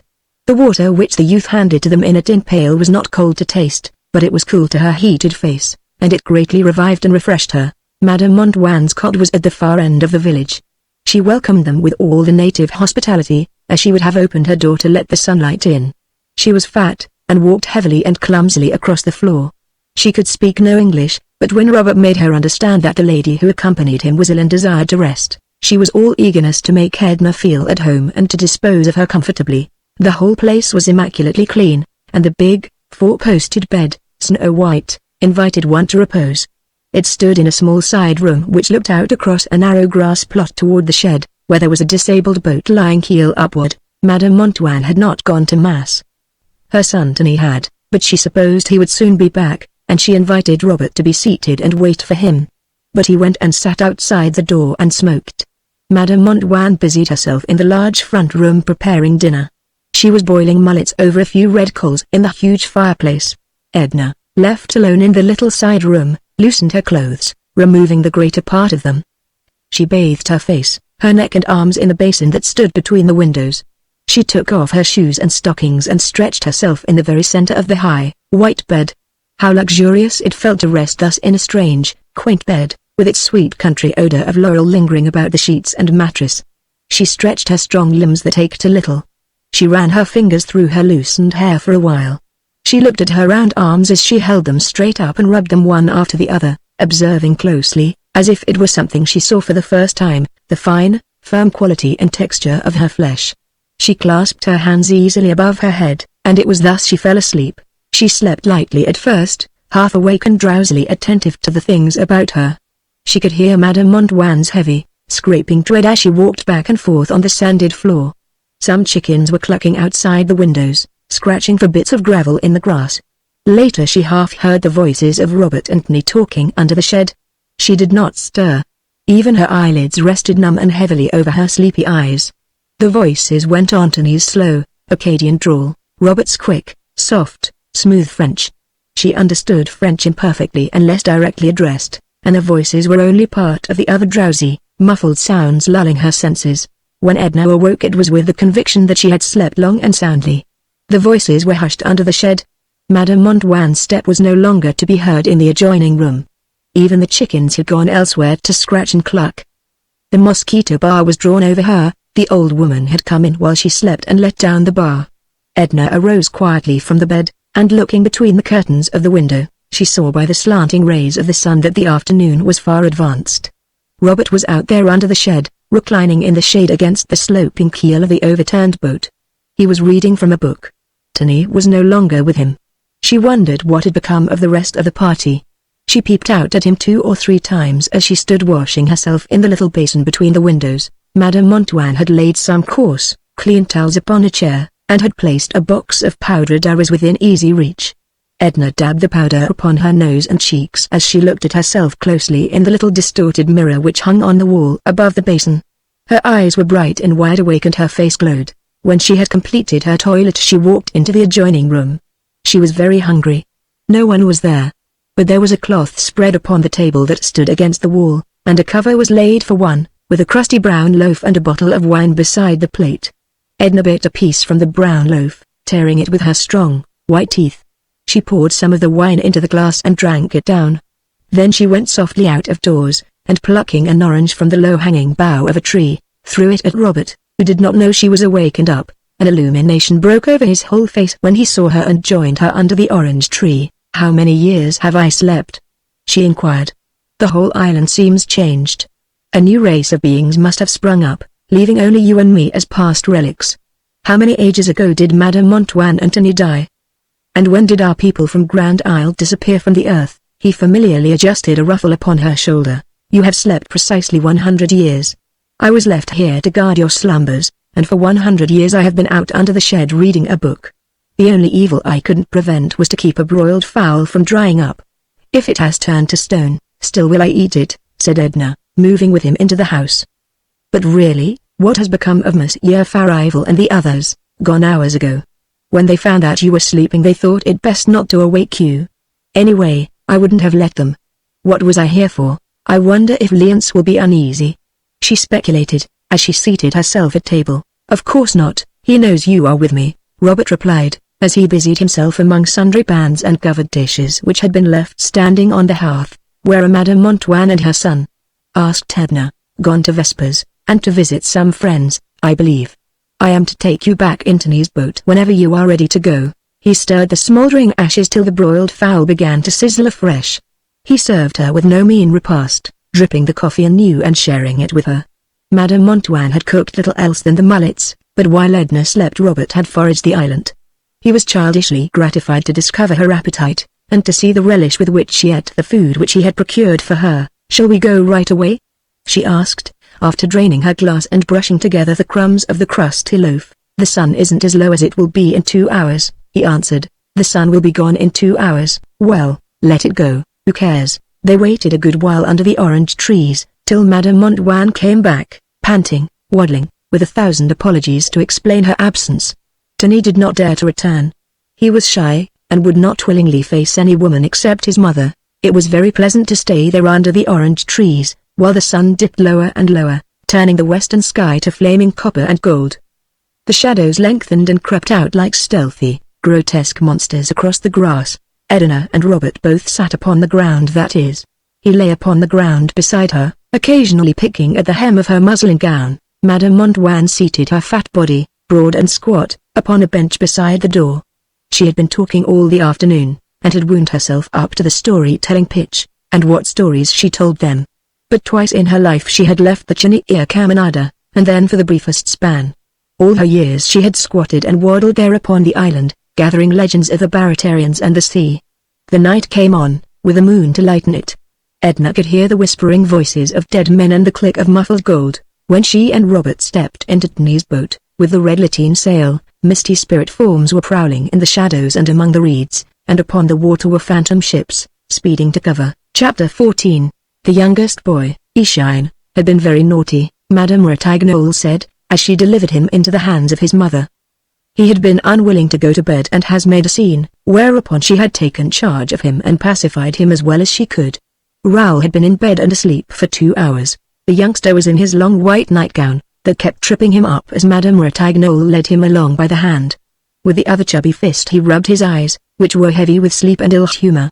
Edna took him in her arms, and seating herself in the rocker, began to coddle and caress him, calling him all manner of tender names, soothing him to sleep. It was not more than 9 o'clock. No one had yet gone to bed but the children. Léonce had been very uneasy at first, Madame Ratignolle said, and had wanted to start at once for the Cheniere. But Monsieur Farival had assured him that his wife was only overcome with sleep and fatigue, that Denis would bring her safely back later in the day, and he had thus been dissuaded from crossing the bay. He had gone over to Klein's, looking up some cotton broker whom he wished to see in regard to securities, exchanges, stocks, bonds, or something of the sort. Madame Ratignolle did not remember what. He said he would not remain away late. She herself was suffering from heat and depression, she said. She carried a bottle of salts and a large fan. She would not consent to remain with Edna, for Monsieur Ratignolle was alone, and he detested above all things to be left alone. When Ishine had fallen asleep, Edna bore him into the back room, and Robert went and lifted the mosquito bar that she might lay the child comfortably in his bed. The quadroon had vanished. When they emerged from the cottage, Robert bade Edna good night. "Do you know we have been together the whole livelong day, Robert, since early this morning?" she said at parting. "All but the 100 years when you were sleeping. Good night." He pressed her hand and went away in the direction of the beach. He did not join any of the others, but walked alone toward the Gulf. Edna stayed outside, awaiting her husband's return. She had no desire to sleep or to retire, nor did she feel like going over to sit with the Ratignolles, or to join Madame Lebrun and a group whose animated voices reached her as they sat in conversation before the house. She let her mind wander back over her stay at Grand Isle, and she tried to discover wherein this summer had been different from any and every other summer of her life. She could only realize that she herself, her present self, was in some way different from the other self. That she was seeing with different eyes and making the acquaintance of new conditions in herself that colored and changed her environment, she did not yet suspect. She wondered why Robert had gone away and left her. It did not occur to her to think he might have grown tired of being with her the livelong day. She was not tired, and she felt that he was not. She regretted that he had gone. It was so much more natural to have him stay when he was not absolutely required to leave her. As Edna waited for her husband, she sang low a little song that Robert had sung as they crossed the bay. It began with "Ah, see to save eyes," and every verse ended with "see to save eyes." Robert's voice was not pretentious. It was musical and true. The voice, the notes, the whole refrain haunted her memory. Chapter 15. When Edna entered the dining room one evening a little late, as was her habit, an unusually animated conversation seemed to be going on. Several persons were talking at once, and Victor's voice was predominating, even over that of his mother. Edna had returned late from her bath, dressed in some haste, and her face was flushed. Her head, set off by her dainty white gown, suggested a rich, rare blossom. She took her seat at table between old Monsieur Farival and Madame Ratignolle. As she seated herself and was about to begin to eat her soup, which had been served when she entered the room, several persons informed her simultaneously that Robert was going to Mexico. She laid her spoon down and looked about her bewildered. He had been with her, reading to her all the morning, and had never even mentioned such a place as Mexico. She had not seen him during the afternoon. She had heard someone say he was at the house, upstairs with his mother. This she had thought nothing of, though she was surprised when he did not join her later in the afternoon. When she went down to the beach, she looked across at him, where he sat beside Madame Lebrun, who presided. Edna's face was a blank picture of bewilderment, which she never thought of disguising. He lifted his eyebrows with the pretext of a smile as he returned her glance. He looked embarrassed and uneasy. "When is he going?"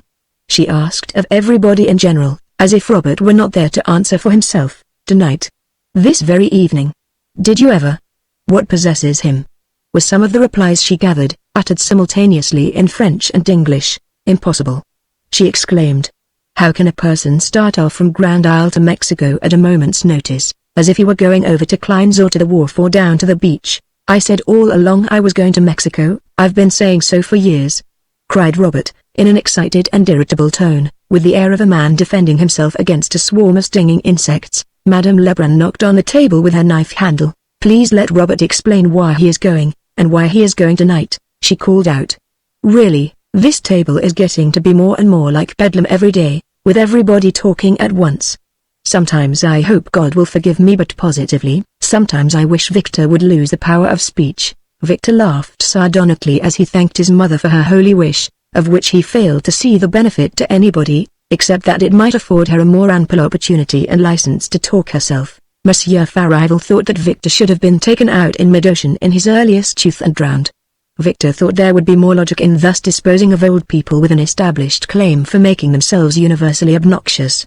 Madame Lebrun grew a trifle hysterical. Robert called his brother some sharp, hard names. "There's nothing much to explain, mother," he said, though he explained, nevertheless looking chiefly at Edna, that he could only meet the gentleman whom he intended to join at Vera Cruz by taking such and such a steamer, which left New Orleans on such a day, that Budlet was going out with his load of vegetables that night, which gave him an opportunity of reaching the city and making his vessel in time. "But when did you make up your mind to all this?" demanded Monsieur Farival. "This afternoon," returned Robert, with a shade of annoyance. "At what time this afternoon?" persisted the old gentleman, with nagging determination, as if he were cross-questioning a criminal in a court of justice. "At 4 o'clock this afternoon, Monsieur Farival," Robert replied, in a high voice and with a lofty air, which reminded Edna of some gentleman on the stage. She had forced herself to eat most of her soup, and now she was picking the flaky bits of a court bouillon with her fork.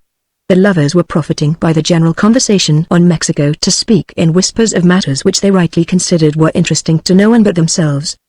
The lady in black had once received a pair of prayer beads of curious workmanship from Mexico, with very special indulgence attached to them, but she had never been able to ascertain whether the indulgence extended outside the Mexican border. Father Fockel of the cathedral had attempted to explain it, but he had not done so to her satisfaction. And she begged that Robert would interest himself, and discover, if possible, whether she was entitled to the indulgence accompanying the remarkably curious Mexican prayer beads. Madame Ratignolle hoped that Robert would exercise extreme caution in dealing with the Mexicans, who, she considered, were a treacherous people, unscrupulous and revengeful. She trusted she did them no injustice in thus condemning them as a race. She had known personally but one Mexican, who made and sold excellent tamales, and whom she would have trusted implicitly, so soft-spoken was he. One day he was arrested for stabbing his wife.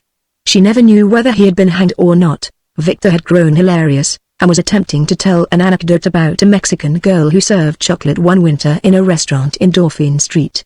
No one would listen to him but told Monsieur Farival, who went into convulsions over the droll story. Edna wondered if they had all gone mad, to be talking and clamoring at that rate. She herself could think of nothing to say about Mexico or the Mexicans. "At what time do you leave?" she asked Robert. "At 10, he told her. "Budlet wants to wait for the moon. Are you all ready to go?" "Quite ready. I shall only take a handbag, and shall pack my trunk in the city." He turned to answer some question put to him by his mother, and Edna, having finished her black coffee, left the table. She went directly to her room. The little cottage was close and stuffy after leaving the outer air. But she did not mind. There appeared to be 100 different things demanding her attention indoors. She began to set the toilet stand to rights, grumbling at the negligence of the quadroon, who was in the adjoining room putting the children to bed. She gathered together stray garments that were hanging on the backs of chairs, and put each where it belonged in closet or bureau drawer. She changed her gown for a more comfortable and commodious wrapper. She rearranged her hair, combing and brushing it with unusual energy. Then she went in and assisted the quadroon in getting the boys to bed. They were very playful and inclined to talk, to do anything but lie quiet and go to sleep. Edna sent the quadroon away to her supper and told her she need not return. Then she sat and told the children a story. Instead of soothing, it excited them, and added to their wakefulness. She left them in heated argument, speculating about the conclusion of the tale which their mother promised to finish the following night. The little black girl came in to say that Madame Lebrun would like to have Mrs. Pontellier go and sit with them over at the house till Mr. Robert went away. Edna returned answer that she had already undressed, that she did not feel quite well, but perhaps she would go over to the house later. She started to dress again, and got as far advanced as to remove her peignoir. But changing her mind once more, she resumed the peignoir, and went outside and sat down before her door. She was overheated and irritable, and fanned herself energetically for a while. Madame Ratignolle came down to discover what was the matter. "All that noise and confusion at the table must have upset me," replied Edna, "and moreover, I hate shocks and surprises." The idea of Robert starting off in such a ridiculously sudden and dramatic way, as if it were a matter of life and death. "Never saying a word about it all morning when he was with me." "Yes," agreed Madame Ratignolle. "I think it was showing us all, you especially, very little consideration. It wouldn't have surprised me in any of the others. Those Lebruns are all given to heroics." But I must say I should never have expected such a thing from Robert. Are you not coming down? Come on, dear, it doesn't look friendly. No, said Edna, a little sullenly.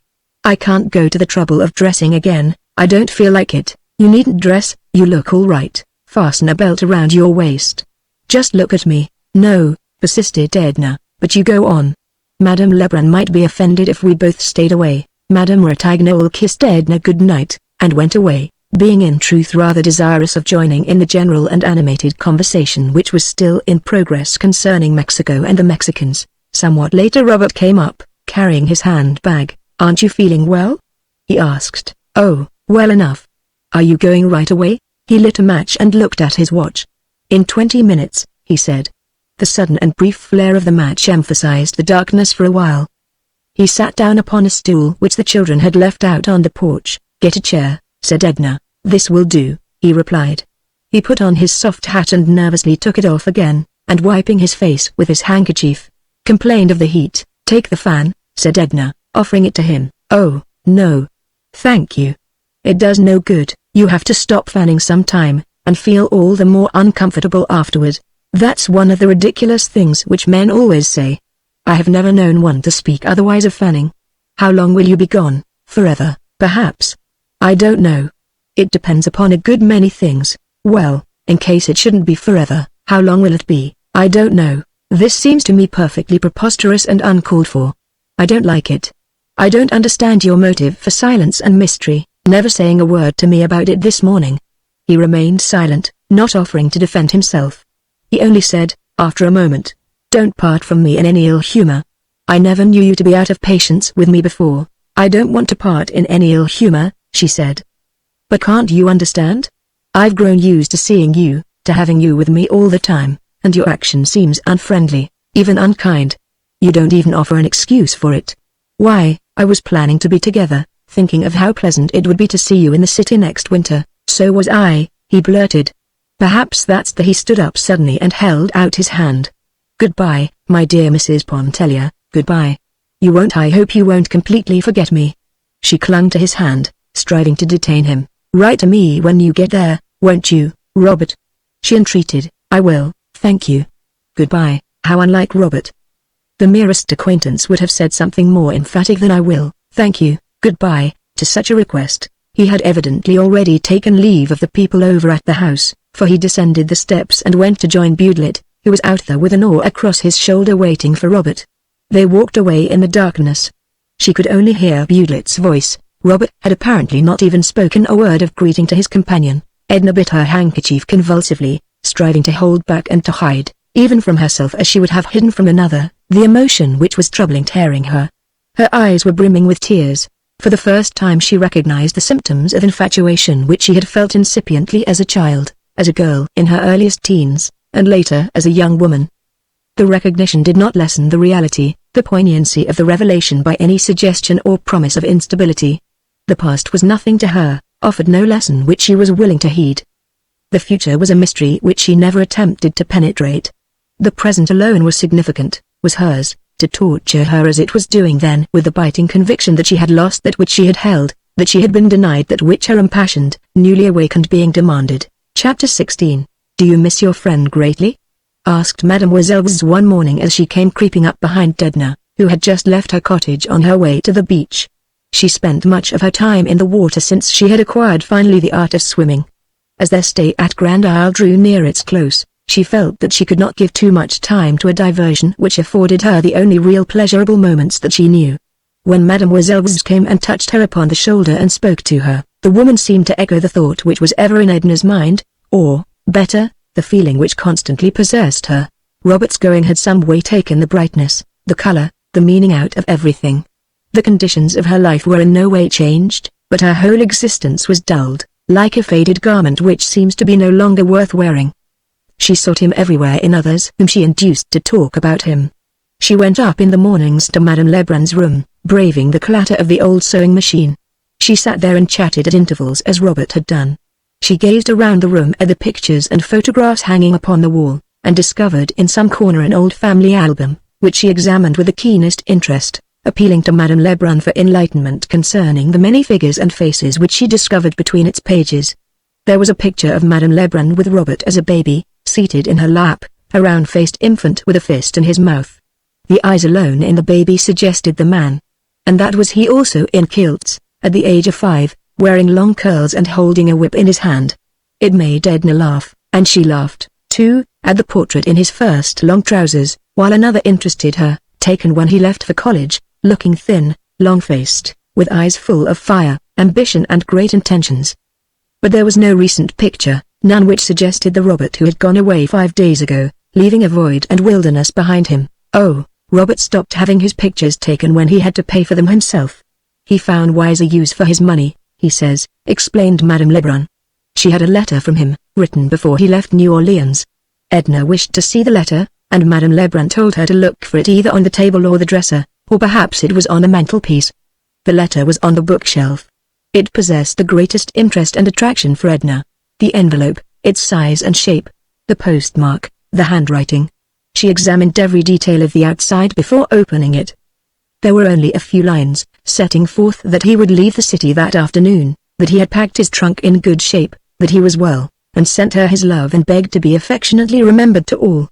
There was no special message to Edna except a postscript saying that if Mrs. Pontellier desired to finish the book which he had been reading to her, his mother would find it in his room, among other books there on the table. Edna experienced a pang of jealousy because he had written to his mother rather than to her. Everyone seemed to take for granted that she missed him. Even her husband, when he came down the Saturday following Robert's departure, expressed regret that he had gone. "How do you get on without him, Edna?" he asked. "It's very dull without him," she admitted. Mr. Pontellier had seen Robert in the city, and Edna asked him a dozen questions or more. Where had they met? On Crundlet Street, in the morning. They had gone in and had a drink and a cigar together. What had they talked about? Chiefly about his prospects in Mexico, which Mr. Pontellier thought were promising. How did he look? How did he seem, grave, or gay, or how? Quite cheerful, and wholly taken up with the idea of his trip, which Mr. Pontellier found altogether natural in a young fellow about to seek fortune and adventure in a strange, queer country. Edna tapped her foot impatiently, and wondered why the children persisted in playing in the sun when they might be under the trees. She went down and led them out of the sun, scolding the quadroon for not being more attentive. It did not strike her as in the least grotesque that she should be making of Robert the object of conversation and leading her husband to speak of him. The sentiment which she entertained for Robert in no way resembled that which she felt for her husband, or had ever felt, or ever expected to feel. She had all her life long been accustomed to harbor thoughts and emotions which never voiced themselves. They had never taken the form of struggles. They belonged to her and were her own, and she entertained the conviction that she had a right to them and that they concerned no one but herself. Edna had once told Madame Ratignolle that she would never sacrifice herself for her children, or for anyone. Then had followed a rather heated argument. The two women did not appear to understand each other or to be talking the same language. Edna tried to appease her friend, to explain. "I would give up the unessential, I would give my money, I would give my life for my children, but I wouldn't give myself. I can't make it more clear, it's only something which I am beginning to comprehend, which is revealing itself to me. I don't know what you would call the essential, or what you mean by the unessential," said Madame Ratignolle, cheerfully, "but a woman who would give her life for her children could do no more than that. Your Bible tells you so." "I'm sure I couldn't do more than that." "Oh, yes you could," laughed Edna. She was not surprised at Mademoiselle's question. The morning that lady, following her to the beach, tapped her on the shoulder and asked if she did not greatly miss her young friend. "Oh, good morning, mademoiselle, is it you?" "Why, of course I miss Robert." "Are you going down to bathe?" "Why should I go down to bathe at the very end of the season when I haven't been in the surf all summer?" replied the woman, disagreeably. "I beg your pardon," offered Edna, in some embarrassment, for she should have remembered that Mademoiselle's avoidance of the water had furnished a theme for much pleasantry. Some among them thought it was on account of her false hair, or the dread of getting the violets wet, while others attributed it to the natural aversion for water sometimes believed to accompany the artistic temperament. Mademoiselle offered Edna some chocolates in a paper bag, which she took from her pocket, by way of showing that she bore no ill feeling. She habitually ate chocolates for their sustaining quality. They contained much nutriment in small compass, she said. They saved her from starvation, as Madame Lebrun's table was utterly impossible, and no one save so impertinent a woman as Madame Lebrun could think of offering such food to people and requiring them to pay for it. "She must feel very lonely without her son," said Edna. desiring to change the subject. Her favorite son, too. It must have been quite hard to let him go. Mademoiselle laughed maliciously. Her favorite son. Oh, dear. Who could have been imposing such a tale upon you? Aileen Lebrun lives for Victor, and for Victor alone. She has spoiled him into the worthless creature he is. She worships him and the ground he walks on. Robert is very well in a way, to give up all the money he can earn to the family, and keep the barest pittance for himself. Favorite son, indeed. I miss the poor fellow myself, my dear. I like to see him and to hear him about the place, the only Lebrun who is worth a pinch of salt. He comes to see me often in the city. I like to play to him. That Victor. Hanging would be too good for him. It's a wonder Robert hasn't beaten him to death long ago. I thought he had great patience with his brother, offered Edna, glad to be talking about Robert, no matter what was said. Oh, he thrashed him well enough a year or two ago, said Mademoiselle. It was about a Spanish girl, whom Victor considered that he had some sort of claim upon. He met Robert one day talking to the girl, or walking with her, or bathing with her, or carrying her basket, I don't remember what, and he became so insulting and abusive that Robert gave him a thrashing on the spot that has kept him comparatively in order for a good while. It's about time he was getting another. Was her name Marie-Equita? Asked Edna. Marie-Equita, yes, that was it, Marie-Equita. I had forgotten. Oh, she's a sly one, and a bad one, that Marie-Equita. Edna looked down at Mademoiselle's and wondered how she could have listened to her venom so long. For some reason she felt depressed, almost unhappy. She had not intended to go into the water, but she donned her bathing suit, and left Mademoiselle alone, seated under the shade of the children's tent. The water was growing cooler as the season advanced. Edna plunged and swam about with an abandon that thrilled and invigorated her. She remained a long time in the water, half hoping that Mademoiselle's would not wait for her, but Mademoiselle waited. She was very amiable during the walk back, and raved much over Edna's appearance in her bathing suit. She talked about music. She hoped that Edna would go to see her in the city, and wrote her address with the stub of a pencil on a piece of card which she found in her pocket. When do you leave? Asked Edna. Next Monday. And you? The following week, answered Edna, adding, it has been a pleasant summer, hasn't it, Mademoiselle? Well, agreed Mademoiselle's, with a shrug, rather pleasant, if it hadn't been for the mosquitoes and the Farival twins. Chapter 17. The Pontelliers possessed a very charming home on Esplanade Street in New Orleans. It was a large, double cottage, with a broad front veranda, whose round, fluted columns supported the sloping roof. The house was painted a dazzling white, the outside shutters, or jalousies, were green. In the yard, which was kept scrupulously neat, were flowers and plants of every description which flourishes in South Louisiana. Within doors the appointments were perfect after the conventional type. The softest carpets and rugs covered the floors, rich and tasteful draperies hung at doors and windows. There were paintings, selected with judgment and discrimination, upon the walls. The cut glass, the silver, the heavy damask which daily appeared upon the table were the envy of many women whose husbands were less generous than Mr. Pontellier. Mr. Pontellier was very fond of walking about his house examining its various appointments and details, to see that nothing was amiss. He greatly valued his possessions, chiefly because they were his, and derived genuine pleasure from contemplating a painting, a statuette, a rare lace curtain, no matter what, after he had bought it and placed it among his household gods. On Tuesday afternoons, Tuesday being Mrs. Pontellier's reception day, there was a constant stream of callers, women who came in carriages or in the street cars, or walked when the air was soft and distance permitted. A light-colored mulatto boy, in dress coat and bearing a diminutive silver tray for the reception of cards, admitted them. A maid, in white fluted cap, offered the callers liqueur, coffee, or chocolate, as they might desire. Mrs. Pontellier, attired in a handsome reception gown, remained in the drawing-room the entire afternoon receiving her visitors. Men sometimes called in the evening with their wives. This had been the program which Mrs. Pontellier had religiously followed since her marriage, 6 years before. Certain evenings during the week she and her husband attended the opera or sometimes the play. Mr. Pontellier left his home in the mornings between 9 and 10 o'clock, and rarely returned before 6:30 or 7 in the evening, dinner being served at 7:30. He and his wife seated themselves at table one Tuesday evening, a few weeks after their return from Grand Isle. They were alone together.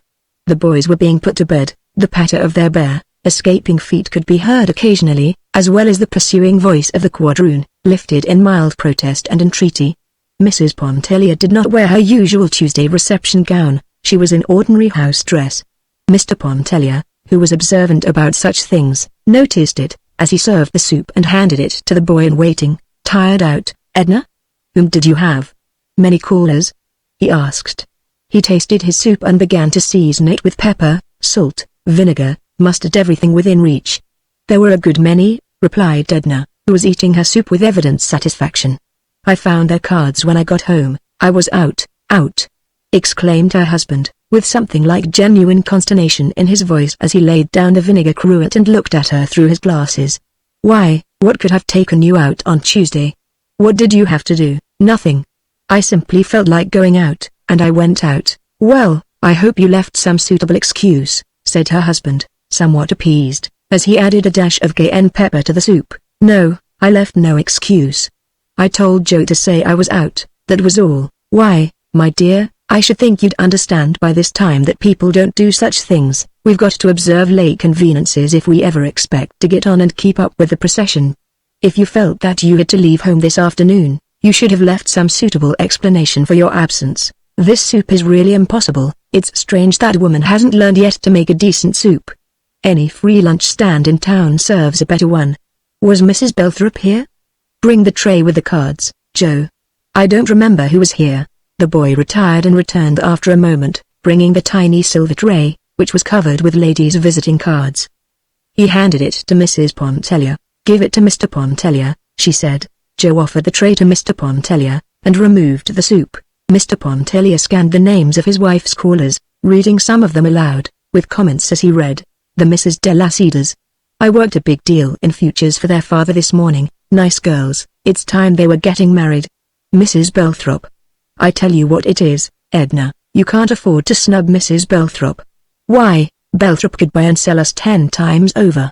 His business is worth a good, round sum to me. You'd better write her a note. Mrs. James Highcamp. Hugh. The less you have to do with Mrs. Highcamp, the better. Madame Laforce. Came all the way from Carrollton, too, poor old soul. Miss Wiggs, Mrs. Eleanor Bolton's." He pushed the cards aside. "Mercy!" exclaimed Edna, who had been fuming. "Why are you taking the thing so seriously and making such a fuss over it?" "I'm not making any fuss over it. But it's just such seeming trifles that we've got to take seriously. Such things count." The fish was scorched. Mr. Pontellier would not touch it. Edna said she did not mind a little scorched taste. The roast was in some way not to his fancy, and he did not like the manner in which the vegetables were served. "It seems to me," he said, "we spend money enough in this house to procure at least one meal a day which a man could eat and retain his self-respect." "You used to think the cook was a treasure," returned Edna, indifferently. "Perhaps she was when she first came. The cooks are only human. They need looking after, like any other class of persons that you employ. Suppose I didn't look after the clerks in my office, just let them run things their own way, they'd soon make a nice mess of me and my business." "Where are you going?" asked Edna, seeing that her husband arose from table without having eaten a morsel except a taste of the highly seasoned soup. "I'm going to get my dinner at the club. Good night." He went into the hall, took his hat and stick from the stand, and left the house. She was somewhat familiar with such scenes. They had often made her very unhappy. On a few previous occasions she had been completely deprived of any desire to finish her dinner. Sometimes she had gone into the kitchen to administer a tardy rebuke to the cook. Once she went to her room and studied the cookbook during an entire evening, finally writing out a menu for the week, which left her harassed with a feeling that, after all, she had accomplished no good that was worth the name. But that evening Edna finished her dinner alone, with forced deliberation. Her face was flushed and her eyes flamed with some inward fire that lighted them. After finishing her dinner she went to the room, having instructed the boy to tell any other callers that she was indisposed. It was a large, beautiful room, rich and picturesque in the soft, dim light which the maid had turned low. She went and stood at an open window and looked out upon the deep tangle of the garden below. All the mystery and witchery of the night seemed to have gathered there amid the perfumes and the dusky and tortuous outlines of flowers and foliage. She was seeking herself and finding herself in just such sweet, half-darkness which met her moods. But the voices were not soothing that came to her from the darkness and the sky above and the stars. They jeered and sounded mournful notes without promise, devoid even of hope. She turned back into the room and began to walk to and fro down its whole length, without stopping, without resting. She carried in her hands a thin handkerchief, which she tore into ribbons, rolled into a ball, and flung from her. Once she stopped, and taking off her wedding ring, flung it upon the carpet. When she saw it lying there, she stamped her heel upon it, striving to crush it. But her small boot heel did not make an indenture, not a mark upon the little glittering circlet. In a sweeping passion she seized a glass vase from the table and flung it upon the tiles of the hearth. She wanted to destroy something. The crash and clatter were what she wanted to hear. A maid, alarmed at the din of breaking glass, entered the room to discover what was the matter. "A vase fell upon the hearth," said Edna. "Never mind, leave it till morning." "Oh, you might get some of the glass in your feet, Mom," insisted the young woman, picking up bits of the broken vase that were scattered upon the carpet. "And here's your ring, Mom." Under the chair, Edna held out her hand, and taking the ring, slipped it upon her finger. Chapter 18. The following morning Mr. Pontellier, upon leaving for his office, asked Edna if she would not meet him in town in order to look at some new fixtures for the library. "I hardly think we need new fixtures, Leonce. Don't let us get anything new, you are too extravagant. I don't believe you ever think of saving or putting by. The way to become rich is to make money, my dear Edna, not to save it," he said. He regretted that she did not feel inclined to go with him and select new fixtures. He kissed her goodbye, and told her she was not looking well and must take care of herself. She was unusually pale and very quiet. She stood on the front veranda as he quitted the house, and absently picked a few sprays of jessamine that grew upon a trellis nearby. She inhaled the odor of the blossoms and thrust them into the bosom of her white morning gown. The boys were dragging along the banquette a small express wagon, which they had filled with blocks and sticks. The quadroon was following them with little quick steps, having assumed the fictitious animation and alacrity for the occasion. A fruit vendor was crying his wares in the street. Edna looked straight before her with a self-absorbed expression upon her face. She felt no interest in anything about her. The street, the children, the fruit vendor, the flowers growing there under her eyes, were all part and parcel of an alien world which had suddenly become antagonistic. She went back into the house. She had thought of speaking to the cook concerning her blunders of the previous night, but Mr. Pontellier had saved her that disagreeable mission, for which she was so poorly fitted. Mr. Pontellier's arguments were usually convincing with those whom he employed. He left home feeling quite sure that he and Edna would sit down that evening, and possibly a few subsequent evenings, to a dinner deserving of the name. Edna spent an hour or two in looking over some of her old sketches. She could see their shortcomings and defects, which were glaring in her eyes. She tried to work a little, but found she was not in the humor.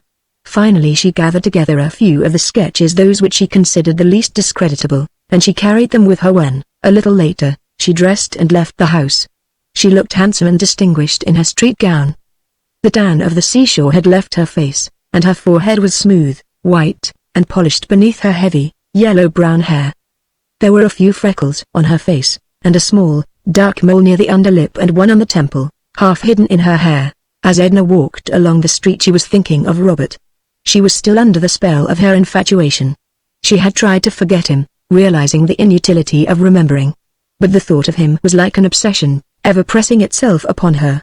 It was not that she dwelt upon details of their acquaintance, or recalled in any special or peculiar way his personality. It was his being, his existence, which dominated her thought, fading sometimes as if it would melt into the mist of the forgotten, reviving again with an intensity which filled her with an incomprehensible longing. Edna was on her way to Madame Ratignolle's.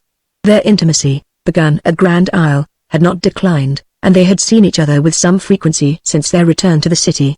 The Ratignolles lived at no great distance from Edna's home, on the corner of a side street, where Monsieur Ratignolle owned and conducted a drugstore which enjoyed a steady and prosperous trade.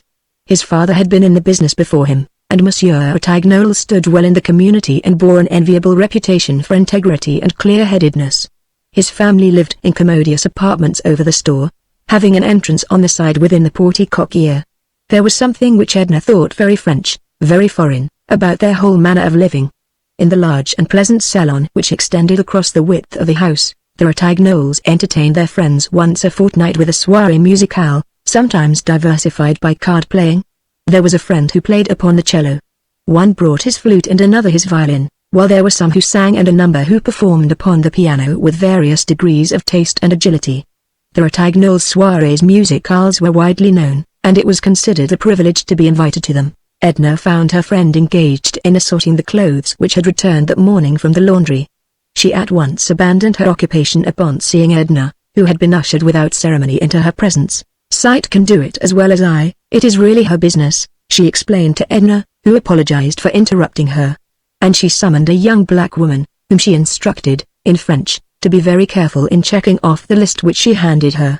She told her to notice particularly if a fine linen handkerchief of Monsieur Tignolle's, which was missing last week, had been returned, and to be sure to set to one side such pieces as required mending and darning. Then placing an arm around Edna's waist, she led her to the front of the house, to the salon, where it was cool and sweet with the odor of great roses that stood upon the hearth in jars. Madame Ratignolles looked more beautiful than ever there at home, in a negligee which left her arms almost wholly bare and exposed the rich, melting curves of her white throat. "Perhaps I shall be able to paint your picture some day," said Edna with a smile when they were seated. She produced the roll of sketches and started to unfold them. "I believe I ought to work again. I feel as if I wanted to be doing something. What do you think of them? Do you think it worthwhile to take it up again and study some more? I might study for a while with Laidbaugh." She knew that Madame Ratignolles' opinion in such a matter would be next to valueless, that she herself had not alone decided, but determined, but she sought the words of praise and encouragement that would help her to put heart into her venture. "Your talent is immense, dear." "Nonsense," protested Edna, well pleased. "Immense, I tell you," persisted Madame Ratignolles, surveying the sketches one by one, at close range, then holding them at arm's length, narrowing her eyes, and dropping her head on one side. "Surely, this Bavarian peasant is worthy of framing, and this basket of apples. Never have I seen anything more lifelike. One might almost be tempted to reach out a hand and take one." Edna could not control a feeling which bordered upon complacency at her friend's praise, even realizing, as she did, its true worth. She retained a few of the sketches, and gave all the rest to Madame Ratignolles, who appreciated the gift far beyond its value and proudly exhibited the pictures to her husband when he came up from the store a little later for his midday dinner. Mr. Ratignolles was one of those men who are called the salt of the earth. His cheerfulness was unbounded, and it was matched by his goodness of heart, his broad charity, and common sense. He and his wife spoke English with an accent which was only discernible through its un-English emphasis and a certain carefulness and deliberation. Edna's husband spoke English with no accent whatever. The Ratignolles understood each other perfectly. If ever the fusion of two human beings into one has been accomplished on this sphere, it was surely in their union. As Edna seated herself at table with them, she thought, better a dinner of herbs, though it did not take her long to discover that it was no dinner of herbs, but a delicious repast, simple, choice, and in every way satisfying. Monsieur Ratignolles was delighted to see her, though he found her looking not so well as at Grand Isle, and he advised a tonic. He talked a good deal on various topics, a little politics, some city news and neighborhood gossip. He spoke with an animation and earnestness that gave an exaggerated importance to every syllable he uttered. His wife was keenly interested in everything he said, laying down her fork the better to listen, chiming in, taking the words out of his mouth. Edna felt depressed rather than soothed after leaving them. The little glimpse of domestic harmony which had been offered her, gave her no regret, no longing.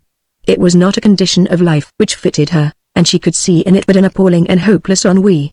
She was moved by a kind of commiseration for Madame Ratignolles, a pity for that colorless existence which never uplifted its possessor beyond the region of blind contentment, in which no moment of anguish ever visited her soul, in which she would never have the taste of life's delirium. Edna vaguely wondered what she meant by life's delirium. It had crossed her thought like some unsought, extraneous impression. Chapter 19. Edna could not help but think that it was very foolish, very childish, to have stamped upon her wedding ring and smashed the crystal vase upon the tiles. She was visited by no more outbursts, moving her to such futile expedients. She began to do as she liked and to feel as she liked. She completely abandoned her Tuesdays at home, and did not return the visits of those who had called upon her. She made no ineffectual efforts to conduct her household en bonne ménagère, going and coming as it suited her fancy, and, so far as she was able, lending herself to any passing caprice. Mr. Pontellier had been a rather courteous husband so long as he met a certain tacit submissiveness in his wife. But her new and unexpected line of conduct completely bewildered him. It shocked him. Then her absolute disregard for her duties as a wife angered him. When Mr. Pontellier became rude, Edna grew insolent. She had resolved never to take another step backward. It seems to me the utmost folly for a woman at the head of a household, and the mother of children, to spend in an atelier days which would be better employed contriving for the comfort of her family. "I feel like painting," answered Edna. "Perhaps I shan't always feel like it," Then in God's name paint. But don't let the family go to the devil. There's Madame Ratignolle, because she keeps up her music, she doesn't let everything else go to chaos. And she's more of a musician than you are a painter. She isn't a musician, and I'm not a painter. It isn't on account of painting that I let things go. On account of what, then? Oh, I don't know. Let me alone, you bother me. It sometimes entered Mr. Pontellier's mind to wonder if his wife were not growing a little unbalanced mentally.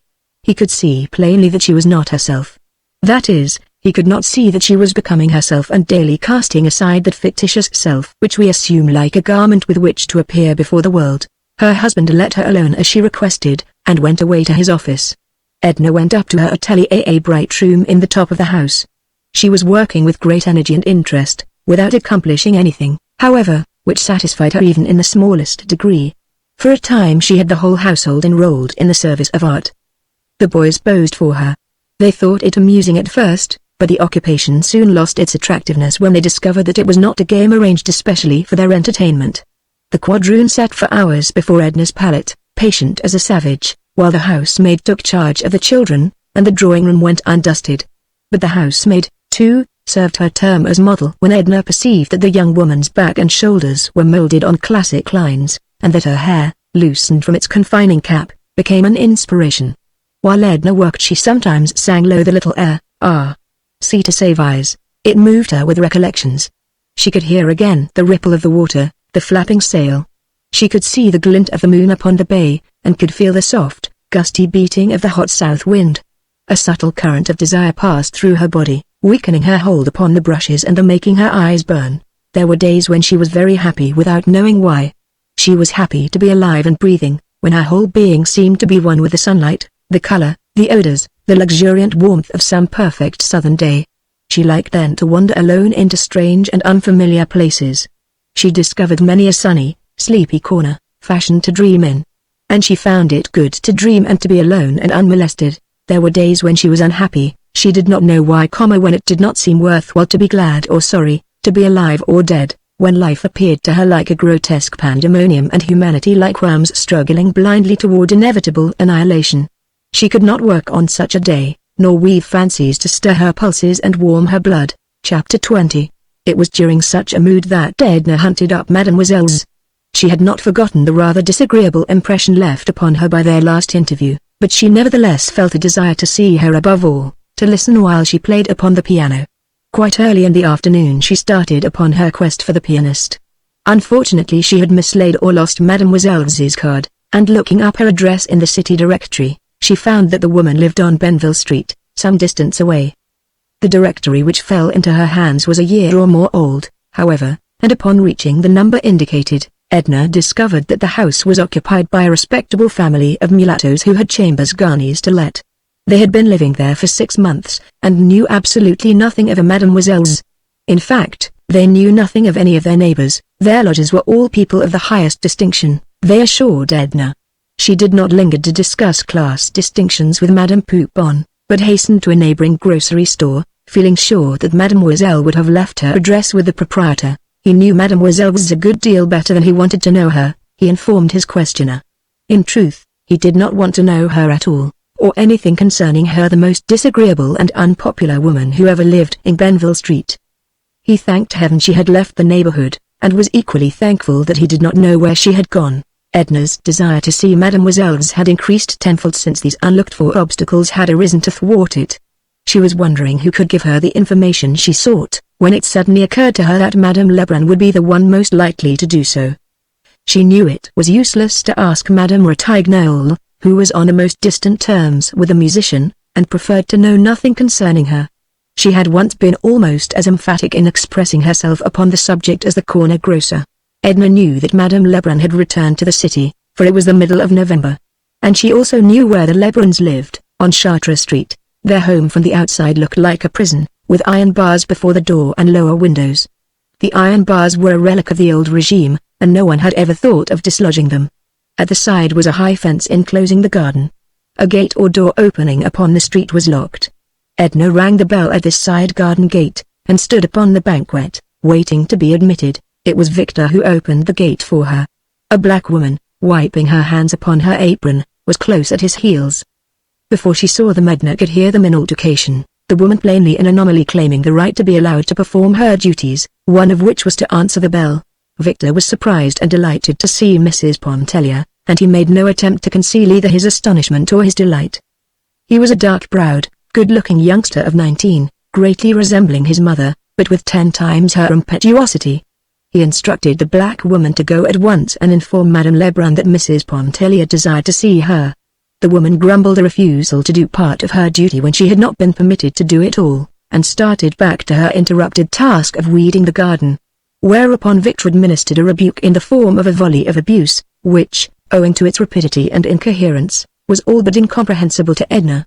Whatever it was, the rebuke was convincing, for the woman dropped her hoe and went mumbling into the house. Edna did not wish to enter. It was very pleasant there on the side porch, where there were chairs, a wicker lounge, and a small table. She seated herself, for she was tired from her long tramp, and she began to rock gently and smooth out the folds of her silk parasol. Victor drew up his chair beside her. He at once explained that the black woman's offensive conduct was all due to imperfect training, as he was not there to take her in hand. He had only come up from the island the morning before, and expected to return next day. He stayed all winter at the island. He lived there, and kept the place in order and got things ready for the summer visitors. But a man needed occasional relaxation, he informed Mrs. Pontellier, and every now and again he drummed up a pretext to bring him to the city. But he had had a time of it the evening before.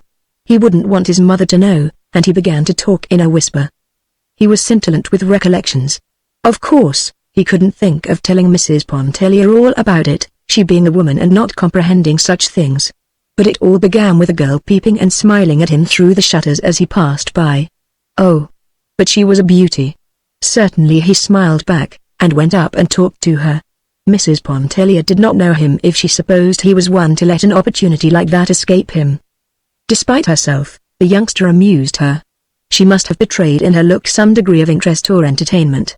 The boy grew more daring, and Mrs. Pontellier might have found herself, in a little while, listening to a highly colored story but for the timely appearance of Madame Lebrun. That lady was still clad in white, according to her custom of the summer. Her eyes beamed an effusive welcome. Would not Mrs. Pontellier go inside? Would she partake of some refreshment? Why had she not been there before? How was the dear Mr. Pontellier and how were those sweet children? Had Mrs. Pontellier ever known such a warm November? Victor went and reclined on the wicker lounge behind his mother's chair, where he commanded a view of Edna's face. He had taken her parasol from her hands while he spoke to her, and he now lifted it and twirled it above him as he lay on his back. When Madame Lebrun complained that it was so dull coming back to the city, that she saw so few people now, that even Victor, when he came up from the island for a day or two, had so much to occupy him and engage his time, then it was that the youth went into contortions on the lounge and winked mischievously at Edna.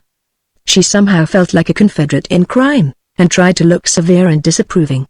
There had been but 2 letters from Robert, with little in them, they told her. Victor said it was really not worthwhile to go inside for the letters, when his mother entreated him to go in search of them. He remembered the contents, which in truth he rattled off very glibly when put to the test. One letter was written from Vera Cruz and the other from the city of Mexico. He had met Montel, who was doing everything toward his advancement. So far, the financial situation was no improvement over the one he had left in New Orleans, but of course the prospects were vastly better. He wrote of the city of Mexico, the buildings, the people and their habits, the conditions of life which he found there. He sent his love to the family. He enclosed a check to his mother, and hoped she would affectionately remember him to all his friends. That was about the substance of the 2 letters. Edna felt that if there had been a message for her, she would have received it. The despondent frame of mind in which she had left home began again to overtake her, and she remembered that she wished to find Mademoiselle's. Madame Lebrun knew where Mademoiselle's lived. She gave Edna the address, regretting that she would not consent to stay and spend the remainder of the afternoon, and pay a visit to Mademoiselle's some other day. The afternoon was already well advanced. Victor escorted her out upon the banquette, lifted her parasol, and held it over her while he walked to the car with her. He entreated her to bear in mind that the disclosures of the afternoon were strictly confidential. She laughed and bantered him a little, remembering too late that she should have been dignified and reserved. How handsome Mrs. Pontellier looked, said Madame Lebrun to her son, ravishing. He admitted. The city atmosphere has improved her. Some way she doesn't seem like the same woman. Chapter 21. Some people contended that the reason Mademoiselle was always chose apartments up under the roof was to discourage the approach of beggars, peddlers and callers. There were plenty of windows in her little front room. They were for the most part dingy, but as they were nearly always open it did not make so much difference. They often admitted into the room a good deal of smoke and soot, but at the same time all the light and air that there was came through them. From her windows could be seen the crescent of the river, the masts of ships and the big chimneys of the Mississippi steamers. A magnificent piano crowded the apartment. In the next room she slept, and in the third and last she harbored a gasoline stove on which she cooked her meals when disinclined to descend to the neighboring restaurant. It was there also that she ate, keeping her belongings in a rare old buffet, dingy and battered from 100 years of use. When Edna knocked at Mademoiselle's front room door and entered, she discovered that person standing beside the window, engaged in mending or patching an old prune alligator. The little musician laughed all over when she saw Edna. Her laugh consisted of a contortion of the face and all the muscles of the body. She seemed strikingly homely, standing there in the afternoon light.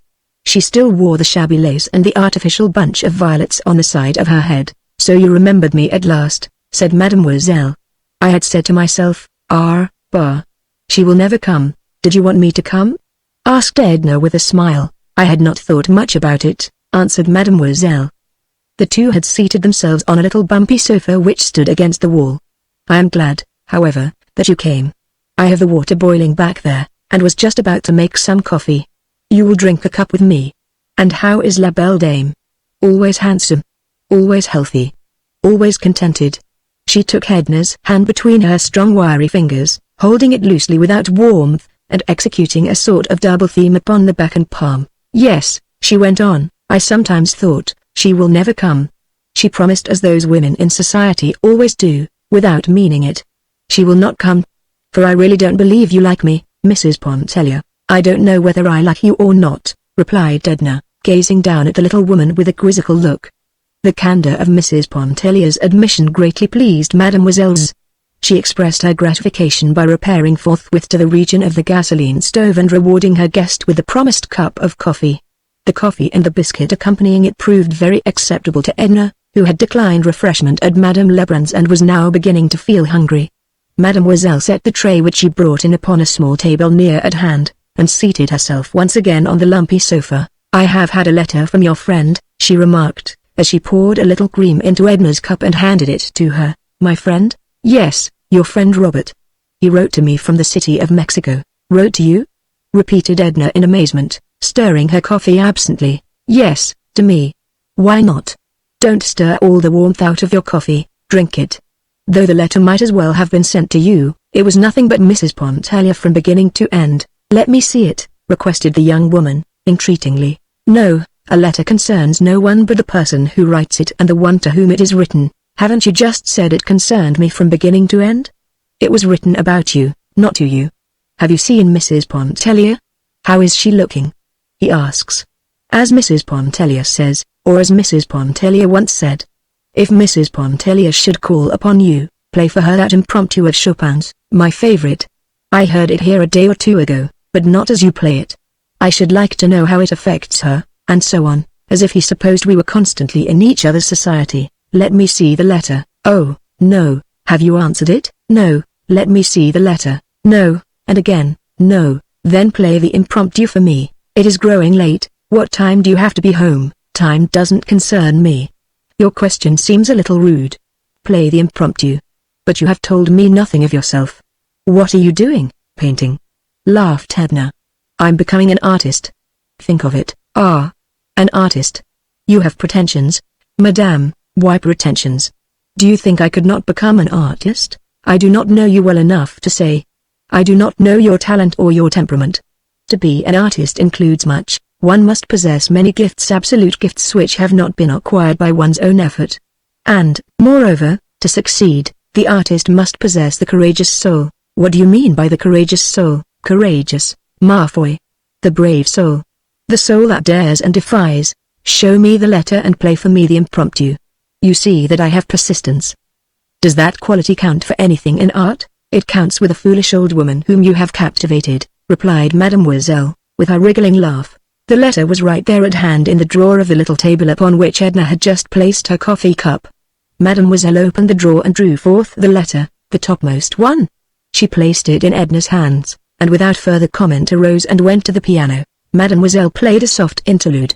It was an improvisation.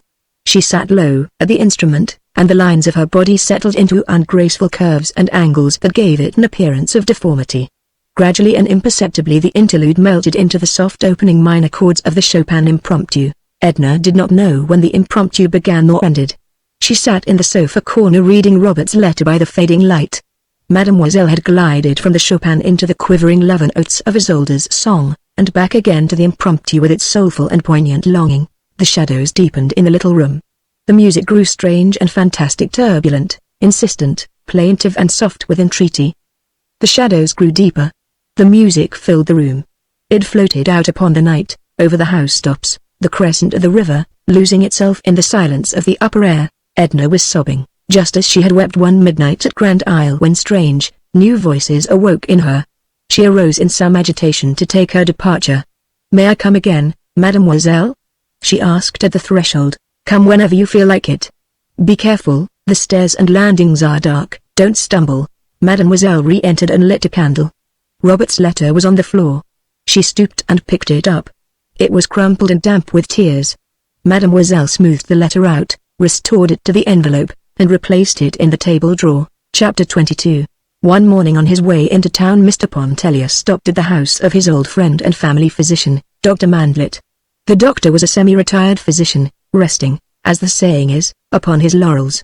He bore a reputation for wisdom rather than skill, leaving the active practice of medicine to his assistants and younger contemporaries, and was much sought for in matters of consultation.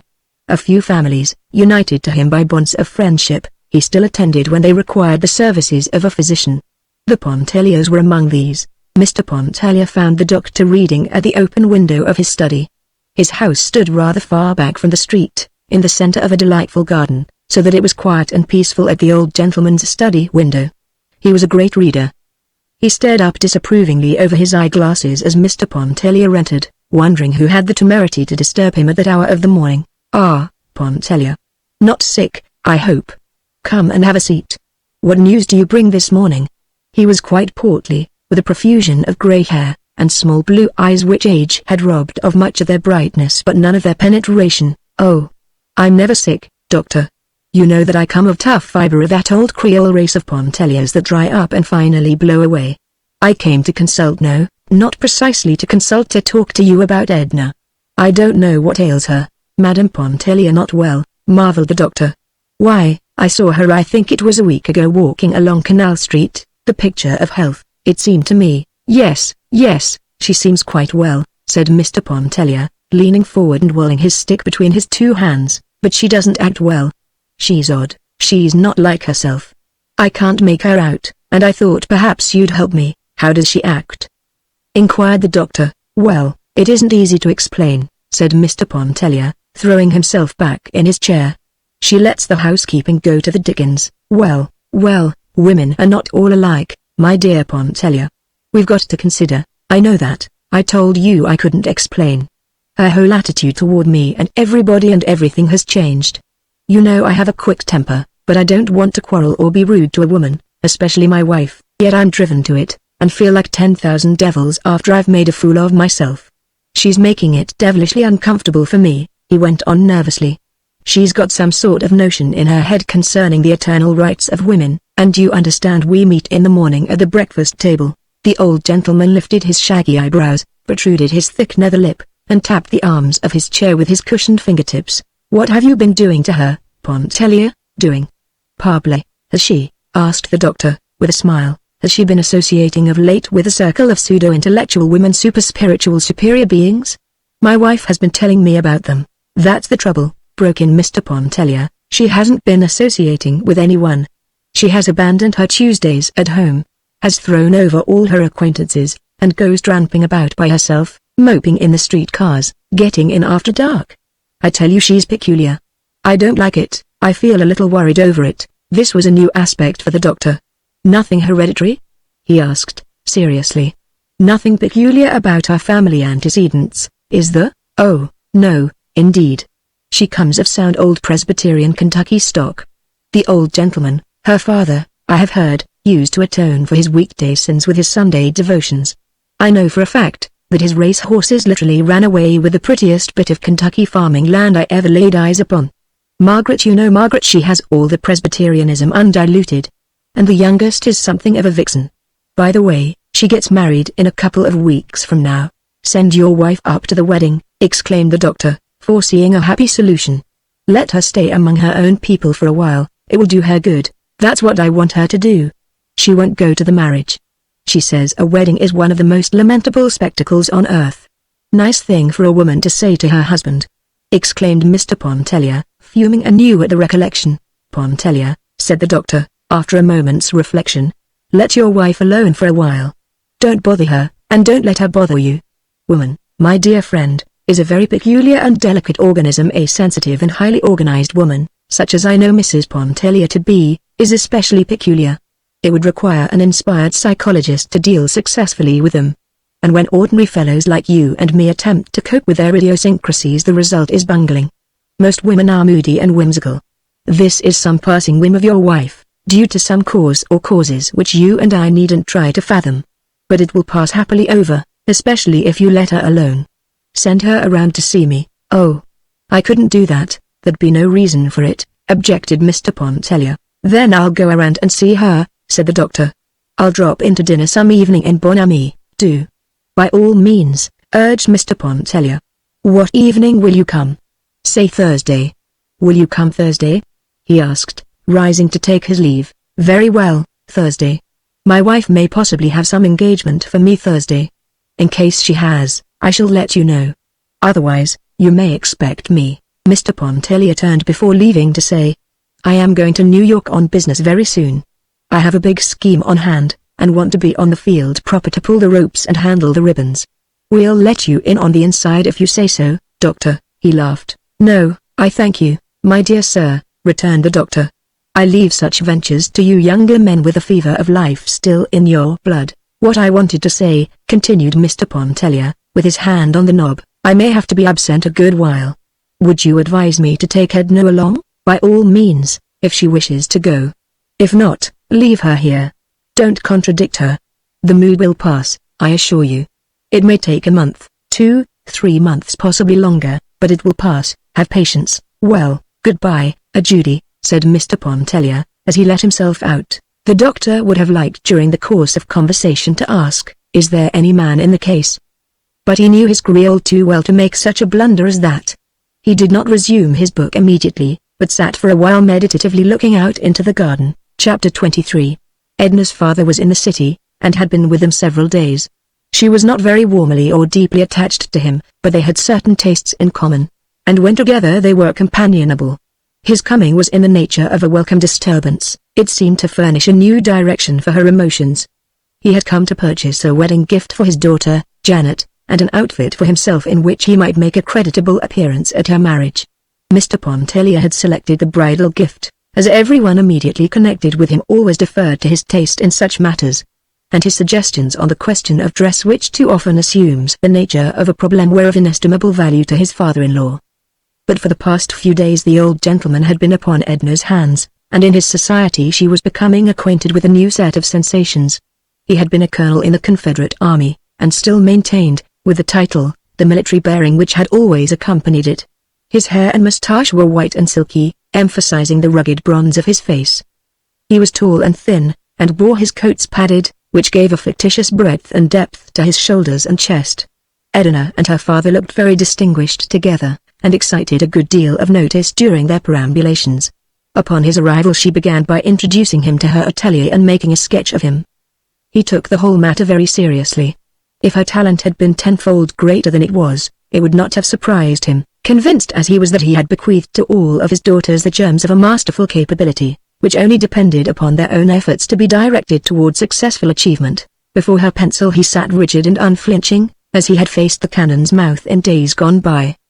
He resented the intrusion of the children, who gaped with wondering eyes at him, sitting so stiff up there in their mother's bright atelier.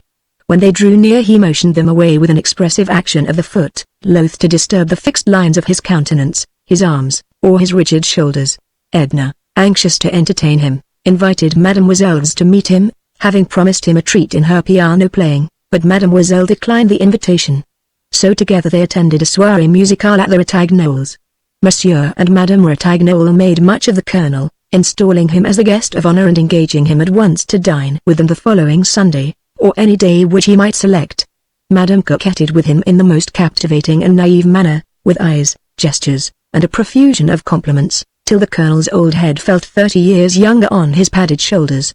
Edna marveled, not comprehending. She herself was almost devoid of coquetry. There were one or two men whom she observed at the soirée musicale, but she would never have felt moved to any kittenish display to attract their notice, to any feline or feminine wiles to express herself toward them. Their personality attracted her in an agreeable way. Her fancy selected them, and she was glad when a lull in the music gave them an opportunity to meet her and talk with her. Often on the street the glance of strange eyes had lingered in her memory, and sometimes had disturbed her. Mr. Pontellier did not attend these soirées musicales. He considered them bourgeois, and found more diversion at the club. To Madame Ratignolles he said the music dispensed at her soirées was too heavy, too far beyond his untrained comprehension. His excuse flattered her. But she disapproved of Mr. Pontellier's club, and she was frank enough to tell Edna so. It's a pity Mr. Pontellier doesn't stay home more in the evenings. I think you would be more well, if you don't mind my saying it, more united, if he did. Oh, dear no, said Edna, with a blank look in her eyes. What should I do if he stayed home? We wouldn't have anything to say to each other. She had not much of anything to say to her father, for that matter, but he did not antagonize her. She discovered that he interested her, though she realized that he might not interest her long, and for the first time in her life she felt as if she were thoroughly acquainted with him. He kept her busy serving him and ministering to his wants. It amused her to do so. She would not permit a servant or one of the children to do anything for him which she might do herself. Her husband noticed, and thought it was the expression of a deep filial attachment which he had never suspected. The Colonel drank numerous toddies during the course of the day, which left him, however, imperturbed. He was an expert at concocting strong drinks. He had even invented some, to which he had given fantastic names, and for whose manufacture he required diverse ingredients that it devolved upon Edna to procure for him. When Dr. Mandlet dined with the Pontelliers on Thursday he could discern in Mrs. Pontellier no trace of that morbid condition which her husband had reported to him. She was excited and in a manner radiant. She and her father had been to the race course, and their thoughts when they seated themselves at table were still occupied with the events of the afternoon, and their talk was still of the track. The doctor had not kept pace with turf affairs. He had certain recollections of racing in what he called the good old times when the Lecomte stables flourished, and he drew upon this fund of memories so that he might not be left out and seem wholly devoid of the modern spirit. But he failed to impose upon the Colonel, and was even far from impressing him with this trumped-up knowledge of bygone days. Edna had staked her father on his last venture, with the most gratifying results to both of them. Besides, they had met some very charming people, according to the Colonel's impressions. Mrs. Mortimer Merriman and Mrs. James Highcamp, who were there with Alcée Arobin, had joined them and had enlivened the hours in a fashion that warmed him to think of. Mr. Pontellier himself had no particular leaning toward horse racing, and was even rather inclined to discourage it as a pastime, especially when he considered the fate of that bluegrass farm in Kentucky. He endeavored, in a general way, to express a particular disapproval, and only succeeded in arousing the ire and opposition of his father-in-law.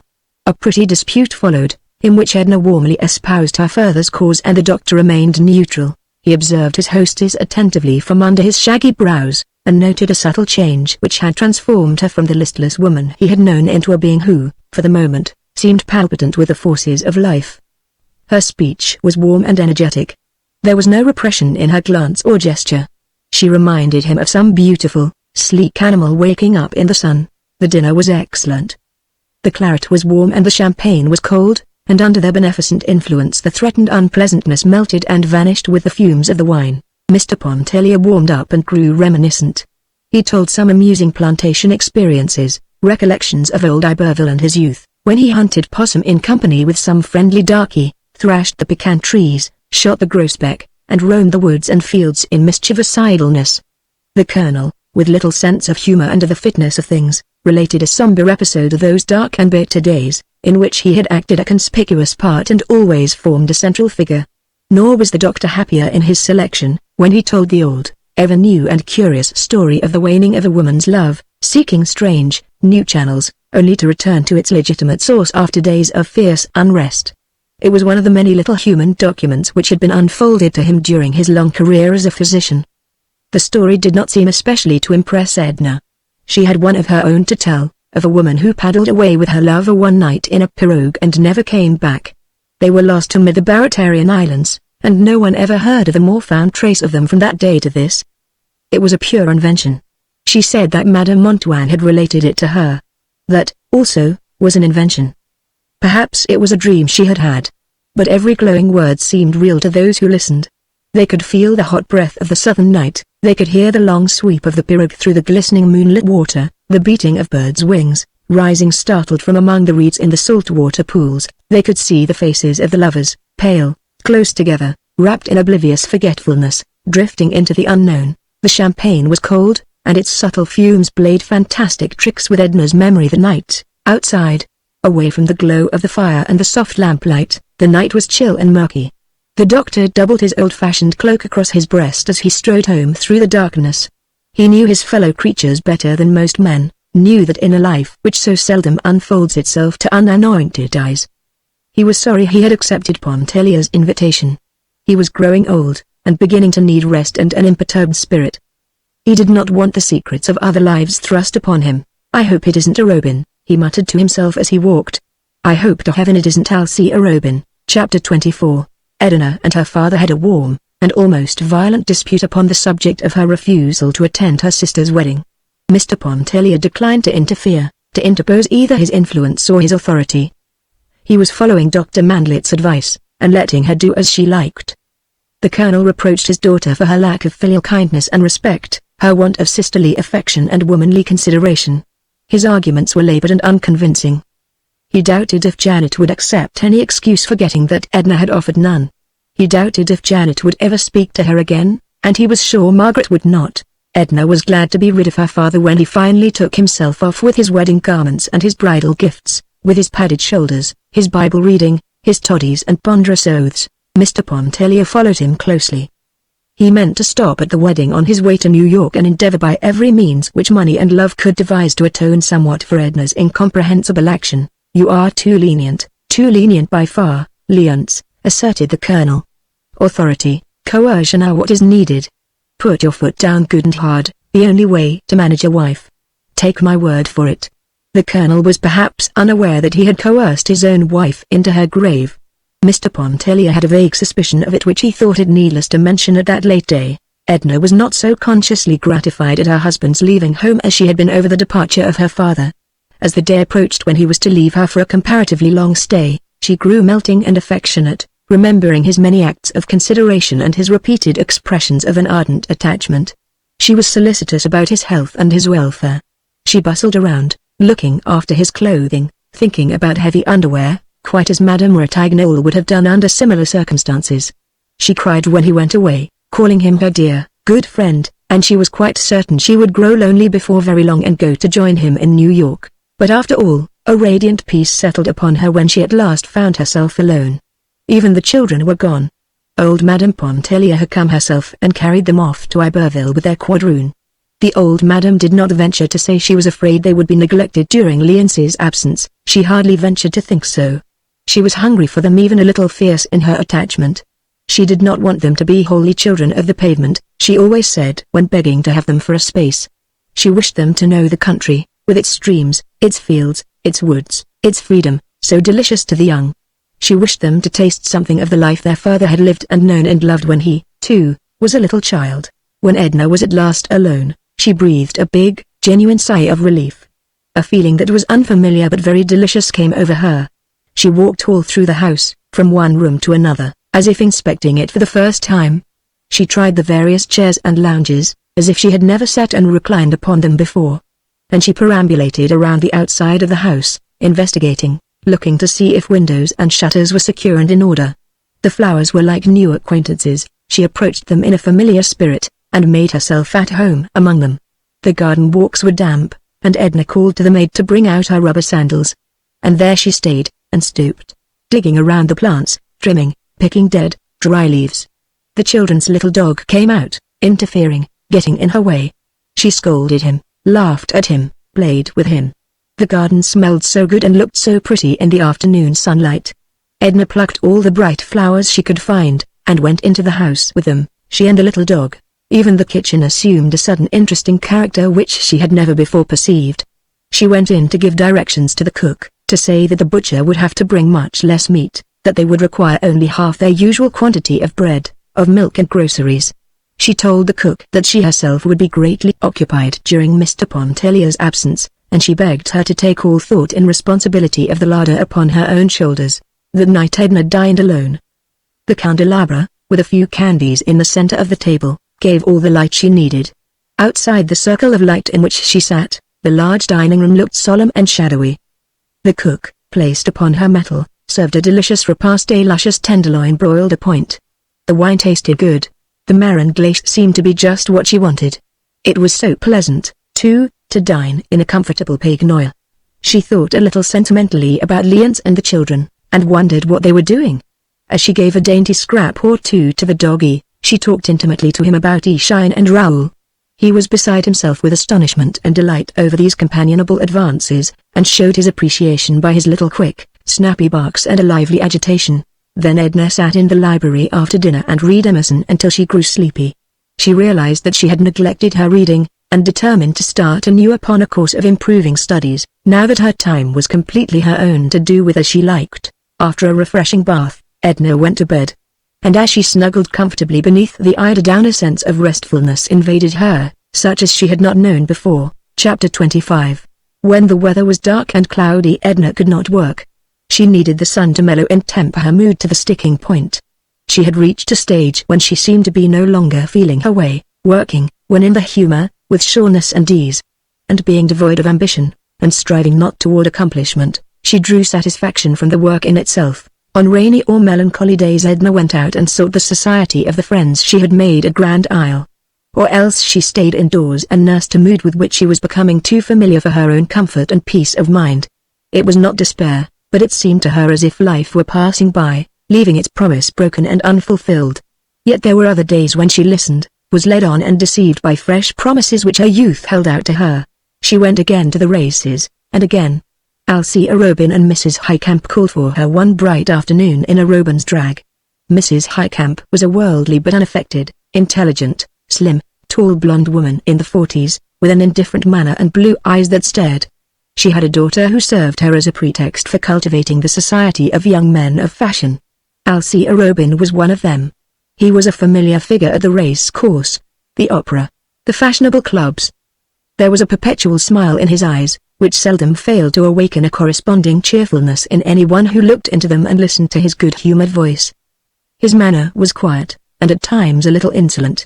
He possessed a good figure, a pleasing face, not overburdened with depth of thought or feeling, and his dress was that of the conventional man of fashion. He admired Edna extravagantly, after meeting her at the races with her father. He had met her before on other occasions, but she had seemed to him unapproachable until that day.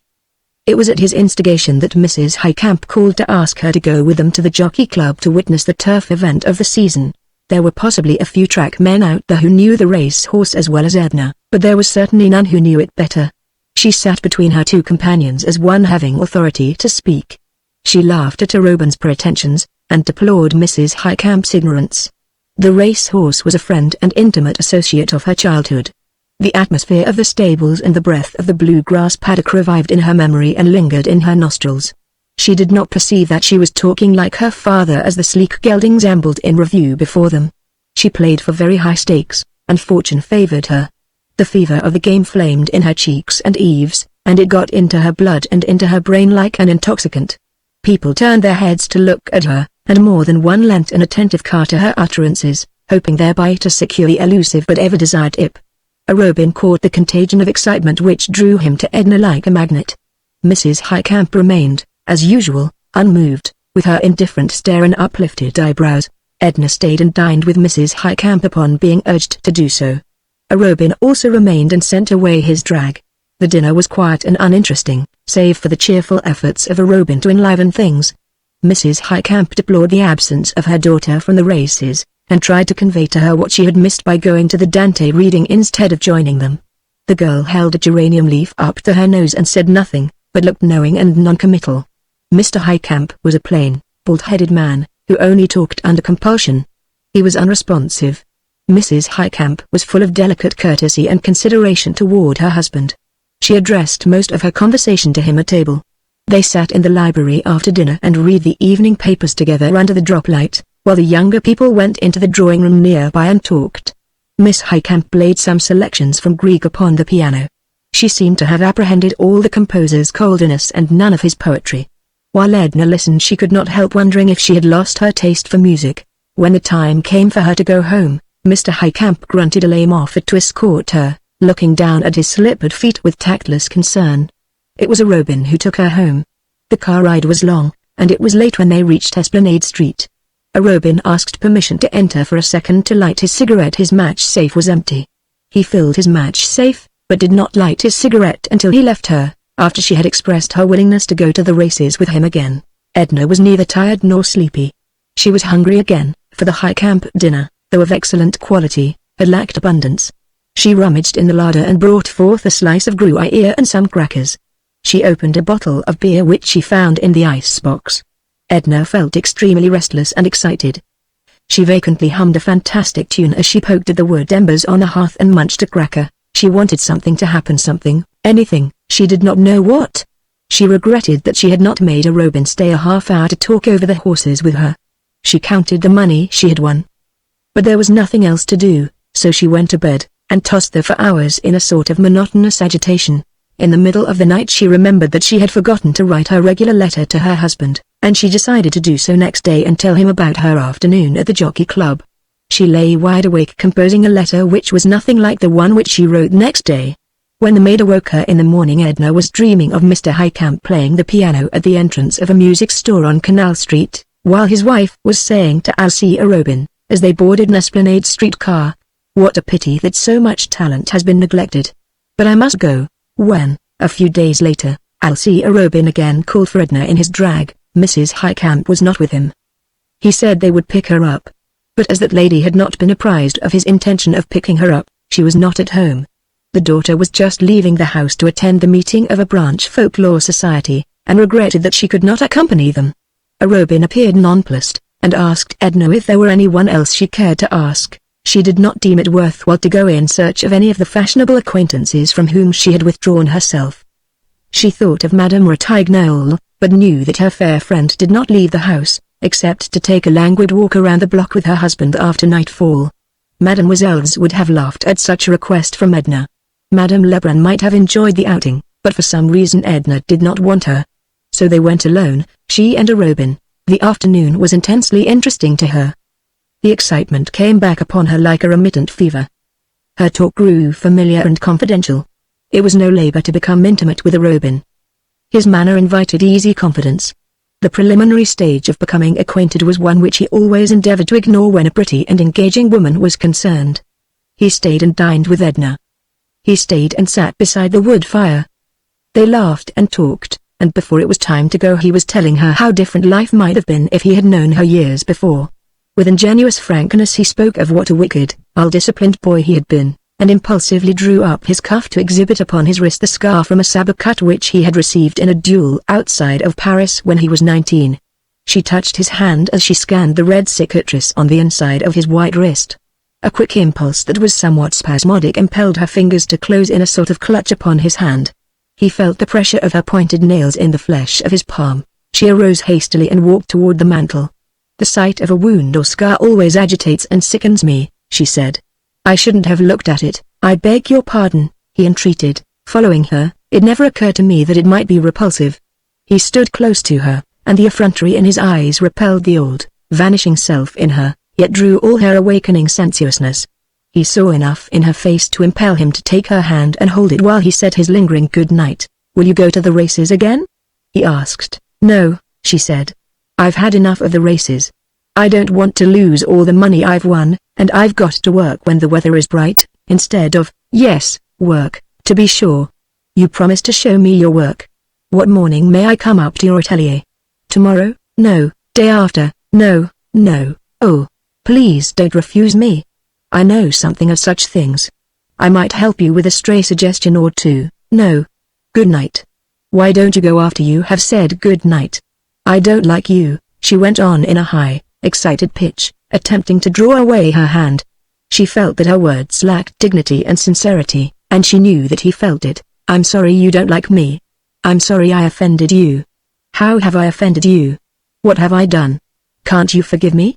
And he bent and pressed his lips upon her hand as if he wished never more to withdraw them. "Mr. Robin," she complained, "I'm greatly upset by the excitement of the afternoon. I'm not myself. My manner must have misled you in some way. I wish you to go, please." She spoke in a monotonous, dull tone. He took his hat from the table, and stood with eyes turned from her, looking into the dying fire. For a moment or two he kept an impressive silence. "Your manner has not misled me, Mrs. Pontellier," he said finally. "My own emotions have done that. I couldn't help it. When I'm near you, how could I help it? Don't think anything of it, don't bother, please. You see, I go when you command me. If you wish me to stay away, I shall do so. If you let me come back, You will let me come back?" He cast one appealing glance at her, to which she made no response. Alcea Robin's manner was so genuine that it often deceived even himself. Edna did not care or think whether it were genuine or not. When she was alone she looked mechanically at the back of her hand which he had kissed so warmly. Then she leaned her head down on the mantelpiece. She felt somewhat like a woman who in a moment of passion is betrayed into an act of infidelity, and realizes the significance of the act without being wholly awakened from its glamour. The thought was passing vaguely through her mind, what would he think? She did not mean her husband, she was thinking of Robert Lebrun. Her husband seemed to her now like a person whom she had married without love as an excuse. She lit a candle and went up to her room. Alcea Robin was absolutely nothing to her. Yet his presence, his manners, the warmth of his glances, and above all the touch of his lips upon her hand had acted like a narcotic upon her. She slept a languorous sleep, interwoven with vanishing dreams. Chapter 26. Alcea Robin wrote Edna an elaborate note of apology, palpitant with sincerity. It embarrassed her, for in a cooler, quieter moment it appeared to her absurd that she should have taken his action so seriously, so dramatically. She felt sure that the significance of the whole occurrence had lain in her own self-consciousness. If she ignored his note it would give undue importance to a trivial affair. If she replied to it in a serious spirit it would still leave in his mind the impression that she had in a susceptible moment yielded to his influence. After all, it was no great matter to have one's hand kissed. She was provoked at his having written the apology. She answered in as light and bantering a spirit as she fancied it deserved, and said she would be glad to have him look in upon her at work whenever he felt the inclination and his business gave him the opportunity. He responded at once by presenting himself at her home with all his disarming naivete. And then there was scarcely a day which followed that she did not see him or was not reminded of him. He was prolific in pretexts. His attitude became one of good-humored subservience and tacit adoration. He was ready at all times to submit to her moods, which were as often kind as they were cold. She grew accustomed to him. They became intimate and friendly by imperceptible degrees, and then by leaps. He sometimes talked in a way that astonished her at first and brought the crimson into her face, in a way that pleased her at last, appealing to the animalism that stirred impatiently within her. There was nothing which so quieted the turmoil of Edna's senses as a visit to Mademoiselle's.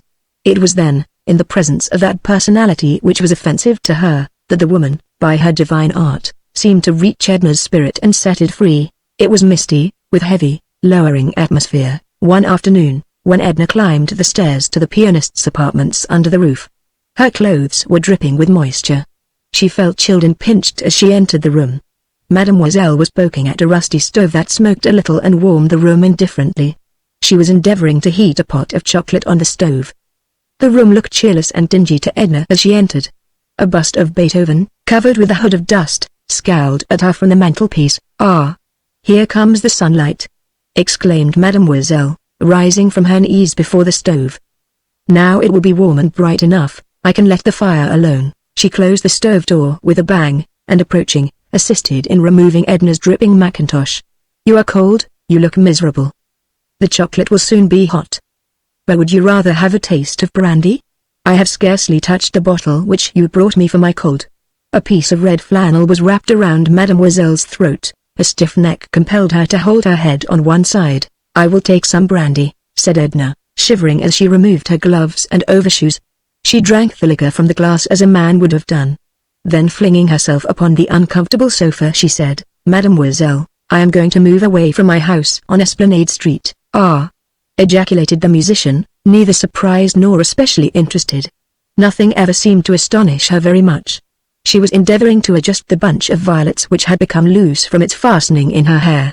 Edna drew her down upon the sofa, and taking a pin from her own hair, secured the shabby artificial flowers in their accustomed place. Aren't you astonished? Passably. Where are you going? To New York? To Iberville? To your father in Mississippi? Where? Just 2 steps away, laughed Edna, in a little 4-room house around the corner. It looks so cozy, so inviting and restful, whenever I pass by, and it's for rent. I'm tired looking after that big house. It never seemed like mine, anywhere like home. It's too much trouble. I have to keep too many servants. I am tired bothering with them. That is not your true reason, Marbell. There is no use in telling me lies. I don't know your reason, but you have not told me the truth. Edna did not protest or endeavor to justify herself. The house, the money that provides for it, and not mine. Isn't that enough reason? They are your husband's, returned Mademoiselle, with a shrug and a malicious elevation of the eyebrows. Oh, I see there is no deceiving you. Then let me tell you, it is a caprice. I have a little money of my own from my mother's estate, which my father sends me by driblets. I won a large sum this winter on the races, and I am beginning to sell my sketches. Laidbaugh is more and more pleased with my work. He says it grows in force and individuality. I cannot judge of that myself, but I feel that I have gained in ease and confidence. However, as I said, I have sold a good many through Laidbaugh. I can live in the tiny house for little or nothing, with 1 servant. Old Celestine, who works occasionally for me, says she will come stay with me and do my work. I know I shall like it, like the feeling of freedom and independence. What does your husband say? I have not told him yet. I only thought of it this morning. He will think I am demented, no doubt. Perhaps you think so. Mademoiselle shook her head slowly. Your reason is not yet clear to me, she said. Neither was it quite clear to Edna herself, but it unfolded itself as she sat for a while in silence. Instinct had prompted her to put away her husband's bounty and casting off her allegiance. She did not know how it would be when he returned. There would have to be an understanding, an explanation. Conditions would some way adjust themselves, she felt. But whatever came, she had resolved never again to belong to another than herself. I shall give a grand dinner before I leave the old house. Edna exclaimed. You will have to come to it, mademoiselle. I will give you everything that you like to eat and to drink. We shall sing and laugh and be merry for once. And she uttered a sigh that came from the very depths of her being. If mademoiselle happened to have received a letter from Robert during the interval of Edna's visits, she would give her the letter unsolicited. And she would seat herself at the piano and play as her humor prompted her while the young woman read the letter. The little stove was roaring, it was red hot, and the chocolate in the tin sizzled and sputtered. Edna went forward and opened the stove door, and mademoiselle rising, took a letter from under the bust of Beethoven and handed it to Edna. Another. So soon? She exclaimed, her eyes filled with delight. Tell me, mademoiselle, does he know that I see his letters? Never in the world. He would be angry and would never write to me again if he thought so. Does he write to you? Never a line. Does he send you a message?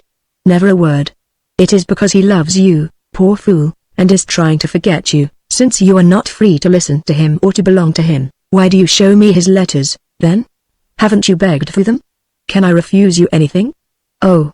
You cannot deceive me, and mademoiselle approached her beloved instrument and began to play.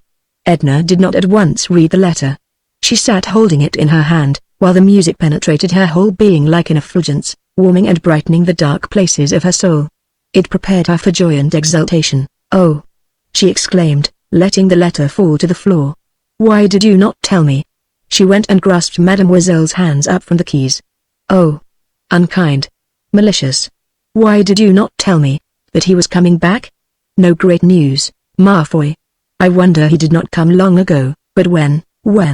Cried Edna, impatiently. He does not say when. He says very soon. You know as much about it as I do, it is all in the letter. But why? Why is he coming?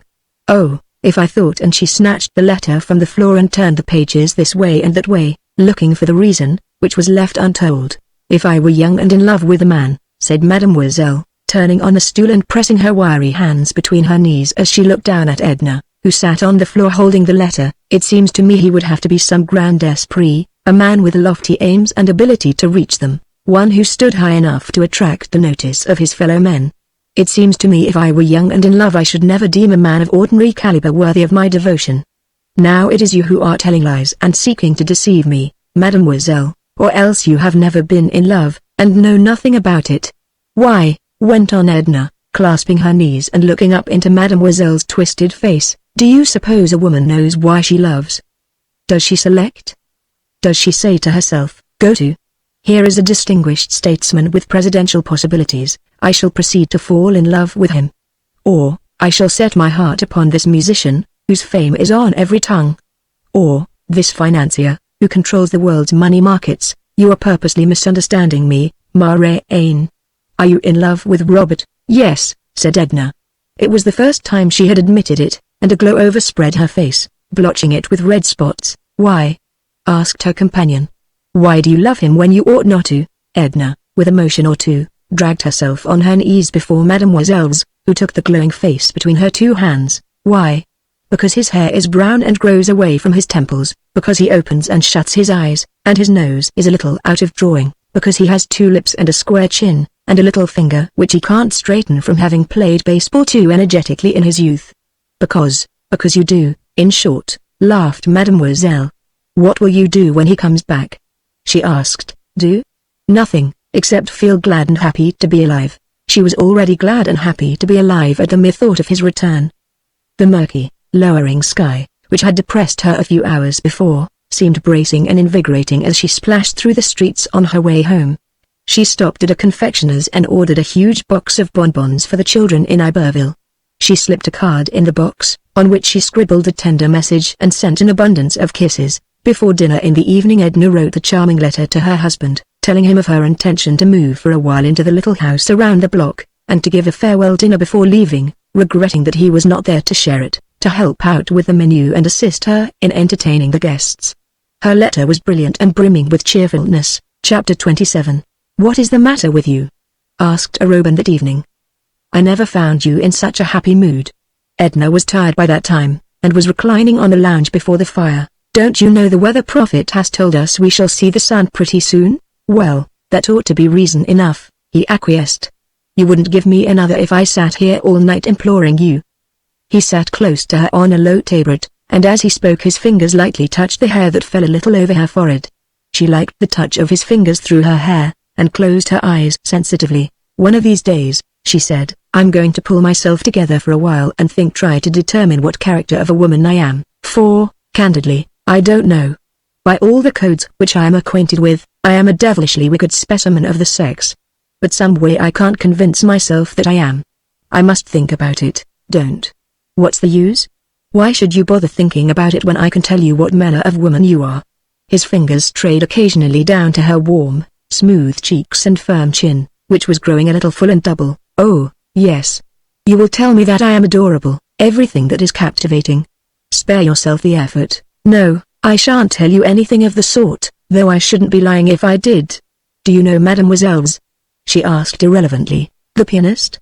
I know her by sight.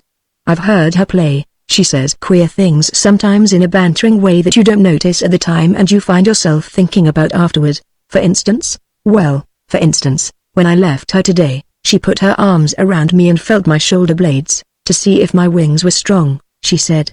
The bird that would soar above the level plane of tradition and prejudice must have strong wings. It is a sad spectacle to see the weaklings bruised, exhausted, fluttering back to earth. Whither would you soar? I'm not thinking of any extraordinary flights. I only half comprehend her. I've heard she's partially demented, said Robin. She seems to me wonderfully sane, Edna replied. I'm told she's extremely disagreeable and unpleasant. Why have you introduced her at a moment when I desired to talk of you? Oh. Talk of me if you like, cried Edna, clasping her hands beneath her head, but let me think of something else while you do. I'm jealous of your thoughts tonight.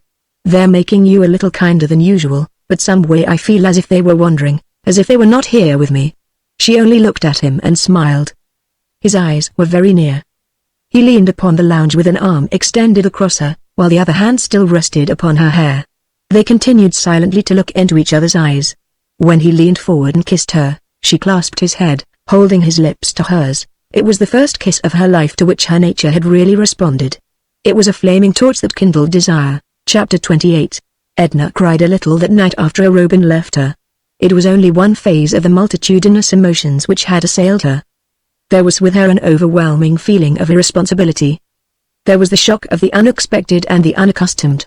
There was her husband's reproach looking at her from the external things around her which he had provided for her external existence.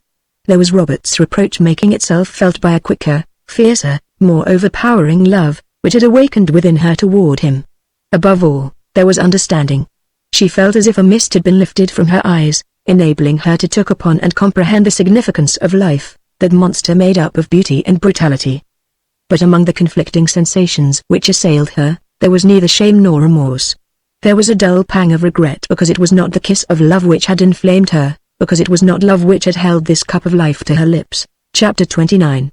Without even waiting for an answer from her husband regarding his opinion or wishes in the matter, Edna hastened her preparations for quitting her home on Esplanade Street and moving into the little house around the block. A feverish anxiety attended her every action in that direction. There was no moment of deliberation, no interval of repose between the thought and its fulfillment. Early upon the morning following those hours passed in Robin's society, Edna set about securing her new abode and hurrying her arrangements for occupying it. Within the precincts of her home she felt like one who has entered and lingered within the portals of some forbidden temple in which 1,000 muffled voices bade her begone. Whatever was her own in the house, everything which she had acquired aside from her husband's bounty, she caused to be transported to the other house, supplying simple and meager deficiencies from her own resources. Robin found her with rolled sleeves, working in company with the housemaid when he looked in during the afternoon. She was splendid and robust, and had never appeared handsomer than in the old blue gown, with a red silk handkerchief knotted at random around her head to protect her hair from the dust. She was mounted upon a high step ladder, unhooking a picture from the wall when he entered. He had found the front door open, and had followed his ring by walking in unceremoniously. "Come down," he said. "Do you want to kill yourself?" She greeted him with affected carelessness, and appeared absorbed in her occupation. If he had expected to find her languishing, reproachful, or indulging in sentimental tears, he must have been greatly surprised. He was no doubt prepared for any emergency, ready for any one of the foregoing attitudes, just as he bent himself easily and naturally to the situation which confronted him. "Please come down," he insisted, holding the ladder and looking up at her. "No," she answered, "Ellen is afraid to mount the ladder. Joe is working over at the pigeon house. That's the name Ellen gives it, because it's so small and looks like a pigeon house and someone has to do this." Robin pulled off his coat, and expressed himself ready and willing to tempt fate in her place. Ellen brought him one of her dust caps, and went into contortions of mirth, which he found it impossible to control, when she saw him put it on before the mirror as grotesquely as he could. Edna herself could not refrain from smiling when she fastened it at his request. So it was he who in turn mounted the ladder, unhooking pictures and curtains, and dislodging ornaments as Edna directed. When he had finished he took off his dust cap and went out to wash his hands. Edna was sitting on the tabouret, idly brushing the tips of a feather duster along the carpet when he came in again. "Is there anything more you will let me do?" he asked. "That is all," she answered. "Ellen can manage the rest." She kept the young woman occupied in the drawing room, unwilling to be left alone with Robin. "What about the dinner?" he asked. "The grand event, the coup d'état? It will be day after tomorrow." "Why do you call it the coup d'état?" "Oh, it will be very fine, all my best of everything, crystal, silver and gold, Sevres, flowers, music, and champagne to swim in. I'll let Lyons pay the bills. I wonder what he'll say when he sees the bills. And you ask me why I call it a coup d'état?" Robin had put on his coat, and he stood before her and asked if his cravat was plum. She told him it was, looking no higher than the tip of his collar. "When do you go to the pigeon house?" With all due acknowledgement to Ellen. "Day after tomorrow, after the dinner. I shall sleep there." "Ellen, will you very kindly get me a glass of water?" asked Robin. "The dust in the curtains, if you will pardon me for hinting such a thing, has parched my throat to a crisp." "While Ellen gets the water," said Edna, rising, "I will say goodbye and let you go. I must get rid of this crime, and I have a million things to do and think of." "When shall I see you?"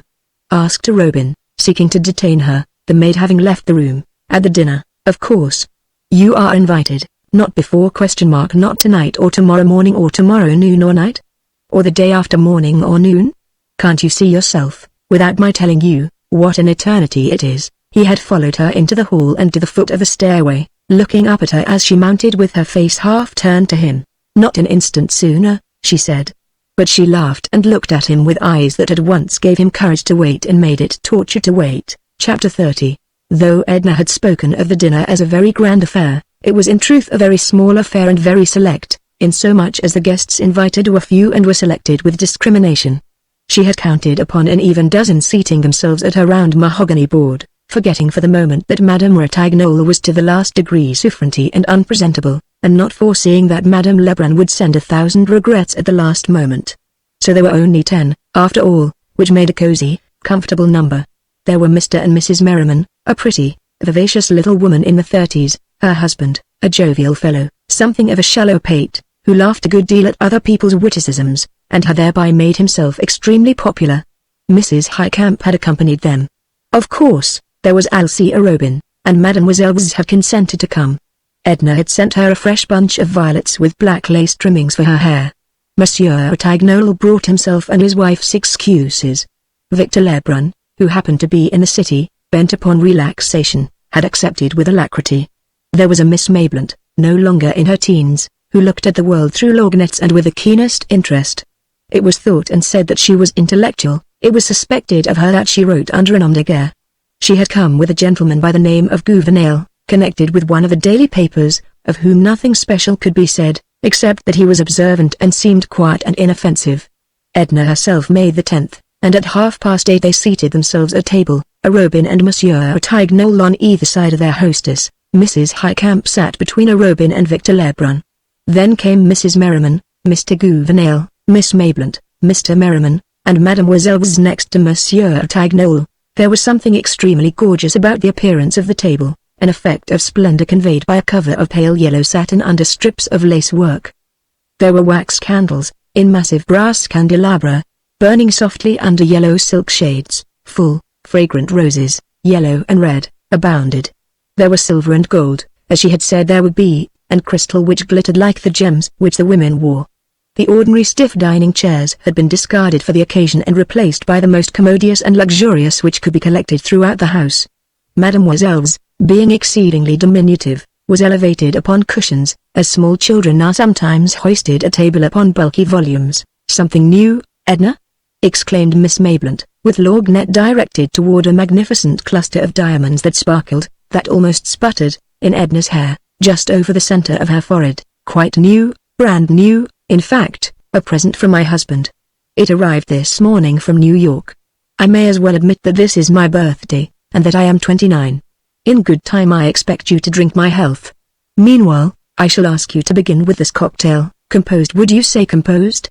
With an appeal to Miss Mayblunt, composed by my father in honor of Sister Janet's wedding." Before each guest stood a tiny glass that looked and sparkled like a garnet gem. "Then, all things considered," spoke Arobin, "it might not be amiss to start out by drinking the Colonel's health in the cocktail which he composed, on the birthday of the most charming of women, the daughter whom he invented." Mr. Merriman's laugh at this sally was such a genuine outburst and so contagious that it started the dinner with an agreeable swing that never slackened. Miss Mayblunt begged to be allowed to keep her cocktail untouched before her, just to look at. The color was marvelous. She could compare it to nothing she had ever seen, and the garnet lights which it emitted were unspeakably rare. She pronounced the Colonel an artist, and stuck to it. Monsieur Ratignolle was prepared to take things seriously, the mets, the intermets, the service, the decorations, even the people. He looked up from his pompano and inquired of Arobin if he were related to the gentleman of that name who formed one of the firm of Leitner and Arobin, lawyers. The young man admitted that Leitner was a warm personal friend, who permitted Arobin's name to decorate the firm's letterheads and to appear upon a shingle that graced Perdido Street. "There are so many inquisitive people and institutions abounding," said Arobin, "that one is really forced as a matter of convenience these days to assume the virtue of an occupation if he has it not." Monsieur Ratignolle stared a little, and turned to ask Mademoiselle if she considered the symphony concerts up to the standard which had been set the previous winter. Mademoiselle answered Monsieur Ratignolle in French, which Edna thought a little rude, under the circumstances, but characteristic. Mademoiselle had only disagreeable things to say of the symphony concerts, and insulting remarks to make of all the musicians of New Orleans, singly and collectively. All her interest seemed to be centered upon the delicacies placed before her. Mr. Merriman said that Mr. Arobin's remark about inquisitive people reminded him of a man from Waco the other day at the St. Charles Hotel, but as Mr. Merriman's stories were always lame and lacking point, his wife seldom permitted him to complete them. She interrupted him to ask if he remembered the name of the author whose book she had bought the week before to send to a friend in Geneva. She was talking books with Mr. Gouvernail and trying to draw from him his opinion upon current literary topics. Her husband told the story of the Waco man privately to Miss Maitland, who pretended to be greatly amused and to think it extremely clever.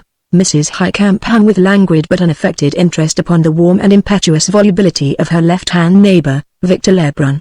Her attention was never for a moment withdrawn from him after seating herself at table, and when he turned to Mrs. Merriman, who was prettier and more vivacious than Mrs. Highcamp, she waited with easy indifference for an opportunity to reclaim his attention.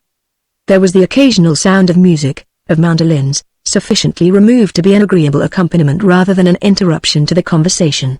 Outside the soft, monotonous splash of a fountain could be heard. The sound penetrated into the room with the heavy odor of jessamine that came through the open windows. The golden shimmer of Edna's satin gown spread in rich folds on either side of her. There was a soft fall of lace encircling her shoulders. It was the color of her skin, without the glow, the myriad living tints that one may sometimes discover in vibrant flesh. There was something in her attitude, in her whole appearance when she leaned her head against the high-backed chair and spread her arms, which suggested the regal woman, the one who rules, who looks on, who stands alone. But as she sat there amid her guests, she felt the old ennui overtaking her, the hopelessness which so often assailed her, which came upon her like an obsession, like something extraneous, independent of volition. It was something which announced itself, a chill breath that seemed to issue from some vast cavern wherein discords waited. There came over her the acute longing which always summoned into her spiritual vision the presence of the beloved one, overpowering her at once with a sense of the unattainable. The moments glided on, while a feeling of good fellowship passed around the circle like a mystic cord, holding and binding these people together with jest and laughter. Monsieur Ratignolle was the first to break the pleasant charm. At 10 o'clock he excused himself. Madame Ratignolle was waiting for him at home. She was bien souffrante, and she was filled with vague dread, which only her husband's presence could allay. Mademoiselle arose with Monsieur Ratignolle, who offered to escort her to the car. She had eaten well, she had tasted the good, rich wines, and they must have turned her head, for she bowed pleasantly to all as she withdrew from table. She kissed Edna upon the shoulder, and whispered, "Bonne nuit, ma reine, soyez sage." She had been a little bewildered upon rising, or rather, descending from her cushions, and Monsieur Ratignolle gallantly took her arm and led her away. Mrs. Highcamp was weaving a garland of roses, yellow and red. When she had finished the garland, she laid it lightly upon Victor's black curls. He was reclining far back in the luxurious chair, holding a glass of champagne to the light, as if a magician's wand had touched him. The garland of roses transformed him into a vision of oriental beauty. His cheeks were the color of crushed grapes, and his dusky eyes glowed with a languishing fire. "Sapristi!" exclaimed Arobin, but Mrs. Highcamp had one more touch to add to the picture. She took from the back of her chair a white silken scarf, with which she had covered her shoulders in the early part of the evening. She draped it across the boy in graceful folds, and in a way to conceal his black, conventional evening dress. He did not seem to mind what she did to him, only smiled, showing a faint gleam of white teeth, while he continued to gaze with narrowing eyes at the light through his glass of champagne. "Oh! To be able to paint in color other than in words!" exclaimed Miss Maitland, losing herself in a rhapsodic dream as she looked at him. "There was a graven image of desire painted with red blood on a ground of gold," murmured Gouvernail, under his breath. The effect of the wine upon Victor was to change his accustomed volubility into silence. He seemed to have abandoned himself to a reverie, and to be seeing pleasing visions in the amber bead. "Sing," entreated Mrs. Highcamp. "Won't you sing to us?" "Let him alone," said Arobin. "He's posing," offered Mr. Merriman. "Let him have it out. I believe he's paralyzed," laughed Mrs. Merriman. And leaning over the youth's chair, she took the glass from his hand and held it to his lips. He sipped the wine slowly, and when he had drained the glass she laid it upon the table and wiped his lips with her little filmy handkerchief. "Yes, I'll sing for you," he said, turning in his chair toward Mrs. Highcamp.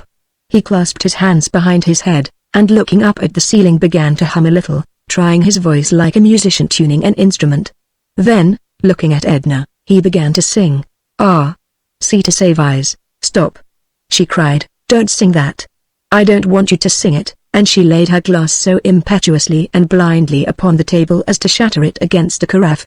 The wine spilled over Robin's legs and some of it trickled down upon Mrs. Highcamp's black gauze gown.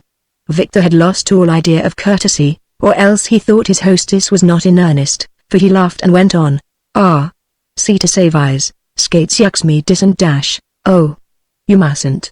You mustn't," exclaimed Edna, and pushing back her chair she got up, and going behind him placed her hand over his mouth. He kissed the soft palm that pressed upon his lips. "No, no, I won't, Mrs. Pontellier. I didn't know you meant it," looking up at her with caressing eyes. The touch of his lips was like a pleasing sting to her hand. She lifted the garland of roses from his head and flung it across the room. "Come, Victor, you've posed long enough. Give Mrs. Highcamp a scarf." Mrs. Highcamp undraped the scarf from about him with her own hands. Miss Maitland and Mr. Gouvernail suddenly conceived the notion that it was time to say good night. And Mr. and Mrs. Merriman wondered how it could be so late.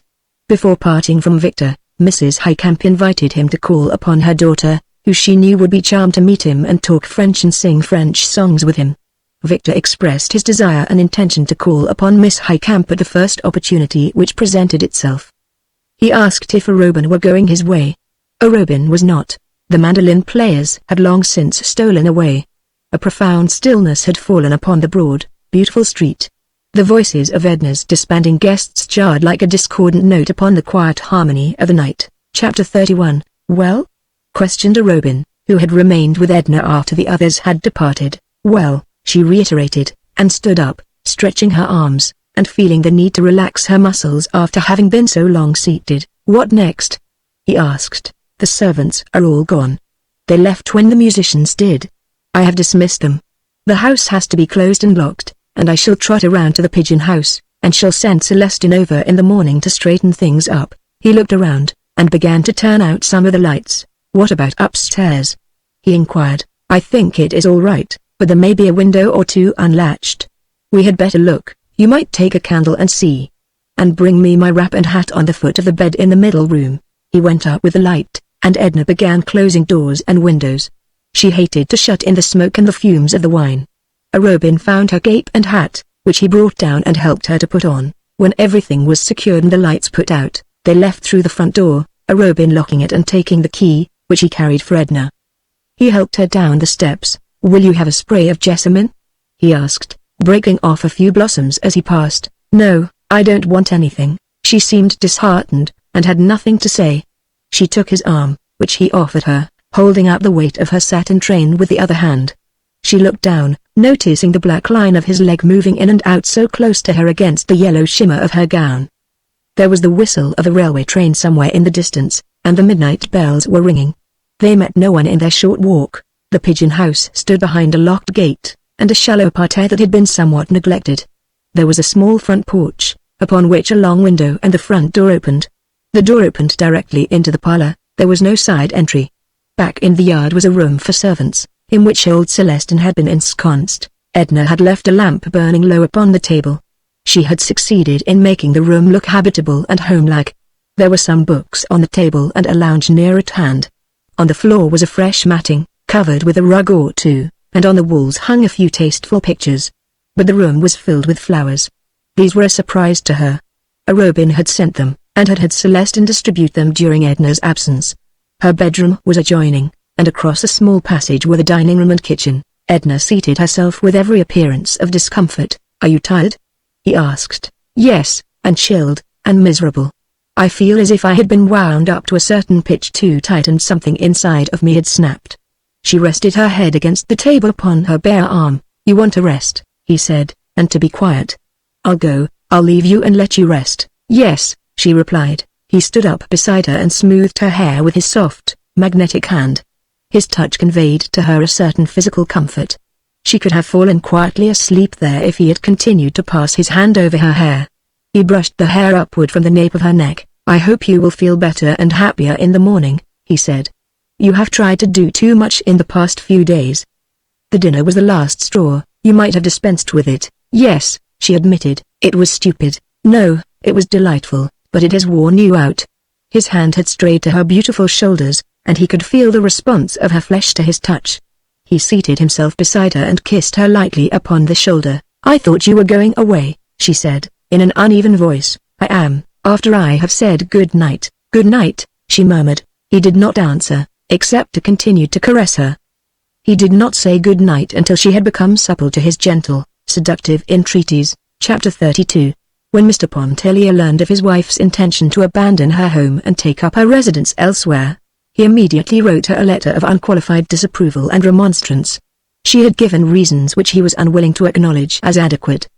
He hoped she had not acted upon her rash impulse, and he begged her to consider first, foremost, and above all else, what people would say. He was not dreaming of scandal when he uttered this warning. That was a thing which would never have entered into his mind to consider in connection with his wife's name or his own. He was simply thinking of his financial integrity. It might get noised about that the Pontelliers had met with reverses, and were forced to conduct their ménage on a humbler scale than heretofore. It might do incalculable mischief to his business prospects. But remembering Edna's whimsical turn of mind of late, and foreseeing that she had immediately acted upon her impetuous determination, he grasped the situation with his usual promptness and handled it with his well-known business tact and cleverness. The same mail which brought to Edna his letter of disapproval carried instructions, the most minute instructions to a well-known architect concerning the remodeling of his home, changes which he had long contemplated, and which he desired carried forward during his temporary absence. Expert and reliable packers and movers were engaged to convey the furniture, carpets, pictures, everything movable, in short to places of security. And in an incredibly short time the Pontellier house was turned over to the artisans. There was to be in addition a small snuggery. There was to be frescoing, and hardwood flooring was to be put into such rooms as had not yet been subjected to this improvement. Furthermore, in one of the daily papers appeared a brief notice to the effect that Mr. and Mrs. Pontellier were contemplating a summer sojourn abroad, and that their handsome residence on Esplanade Street was undergoing sumptuous alterations, and would not be ready for occupancy until their return. Mr. Pontellier had saved appearances. Edna admired the skill of his maneuver, and avoided any occasion to balk his intentions. When a situation as set forth by Mr. Pontellier was accepted and taken for granted, she was apparently satisfied that it should be so. The pigeon house pleased her. It at once assumed the intimate character of a home, while she herself invested it with a charm which it reflected like a warm glow. There was with her a feeling of having descended in the social scale, with a corresponding sense of having risen in the spiritual. Every step which she took toward relieving herself from obligations added to her strength and expansion as an individual. She began to look with her own eyes, to see and to apprehend the deeper undercurrents of life. No longer was she content to feed upon opinion when her own soul had invited her. After a little while, a few days, in fact, Edna went up and spent a week with her children in Iberville. They were delicious February days, with all the summer's promise hovering in the air. How glad she was to see the children! She wept for very pleasure when she felt their little arms clasping her, their hard, ruddy cheeks pressed against her own glowing cheeks. She looked into their faces with hungry eyes that could not be satisfied with looking. And what stories they had to tell their mother! About the pigs, the cows, the mules. About riding to the mill behind Gluglu, fishing back in the lake with their Uncle Jasper, picking pecans with Liddy's little black brood, and hauling chips in their express wagon. It was 1,000 times more fun to haul real chips for old lame Susie's real fire than to drag painted blocks along the banquette on Esplanade Street. She went with him herself to see the pigs and the cows, to look at the darkies laying the cane, to thrash the pecan trees, and catch fish in the back lake. She lived with them a whole week long, giving them all of herself, and gathering and filling herself with their young existence. They listened, breathless, when she told them the house in Esplanade Street was crowded with workmen, hammering, nailing, sawing, and filling the place with clatter. They wanted to know where their bed was, what had been done with their rocking horse, and where did Joe sleep, and where had Ellen gone, and the cook. But, above all, they were fired with a desire to see the little house around the block. Was there any place to play? Were there any boys next door? Raoul, with pessimistic foreboding, was convinced that there were only girls next door. Where would they sleep, and where would Papa sleep? She told them the fairies would fix it all right. The old madam was charmed with Edna's visit, and showered all manner of delicate attentions upon her. She was delighted to know that the Esplanade Street house was in a dismantled condition. It gave her the promise and pretext to keep the children indefinitely. It was with a wrench and a pang that Edna left her children. She carried away with her the sound of their voices and the touch of their cheeks. All along the journey homeward their presence lingered with her like the memory of a delicious song. But by the time she had regained the city the song no longer echoed in her soul. She was again alone. Chapter 33. It happened sometimes when Edna went to see Mademoiselle's that the little musician was absent, giving a lesson or making some small necessary household purchase. The key was always left in a secret hiding place in the entry, which Edna knew. If Mademoiselle happened to be away, Edna would usually enter and wait for her return. When she knocked at Mademoiselle's door one afternoon there was no response, so unlocking the door, as usual, she entered and found the apartment deserted, as she had expected. Her day had been quite filled up, and it was for a rest, for a refuge, and to talk about Robert, that she sought out her friend. She had worked at her canvas, a young Italian character study, all the morning, completing the work without the model, but there had been many interruptions, some incident to her modest housekeeping, and others of a social nature. Madame Ratignolle had dragged herself over, avoiding the two public thoroughfares, she said. She complained that Edna had neglected her much of late. Besides, she was consumed with curiosity to see the little house and the manner in which it was conducted. She wanted to hear all about the dinner party. Monsieur Ratignolle had left so early. What had happened after he left? The champagne and grapes which Edna sent over were too delicious. She had so little appetite, they had refreshed and toned her stomach. Where on earth was she going to put Mr. Pontellier in that little house, and the boys? And then she made Edna promise to go to her when her hour of trial overtook her, at any time of the day or night. Dear, Edna assured her, before leaving. Madame Ratignolle said, "In some way you seem to me like a child, Edna. You seem to act without a certain amount of reflection which is necessary in this life. That is the reason I want to say you mustn't mind if I advise you to be a little careful while you are living here alone. Why don't you have someone come and stay with you?" "Wouldn't Mademoiselle come?" "No, she wouldn't wish to come, and I shouldn't want her always with me." "Well, the reason you know how evil-minded the world is. Someone was talking of Alcée Arobin visiting you. Of course, it wouldn't matter if Mr. Arobin had not such a dreadful reputation. Monsieur Ratignolle was telling me that his attentions alone are considered enough to ruin a woman's name." "Does he boast of his successes?" asked Edna, indifferently, squinting at her picture. "No, I think not. I believe he is a decent fellow as far as that goes. But his character is so well known among the men. I shan't be able to come back and see you. It was very, very imprudent today. Mind the step," cried Edna. "Don't neglect me," entreated Madame Ratignolle, "and don't mind what I said about Arobin, or having someone to stay with you." "Of course not," Edna laughed. "You may say anything you like to me." They kissed each other goodbye. Madame Ratignolle had not far to go, and Edna stood on the porch a while watching her walk down the street. Then in the afternoon Mrs. Merriman and Mrs. Highcamp had made their party call. Edna felt that they might have dispensed with the formality.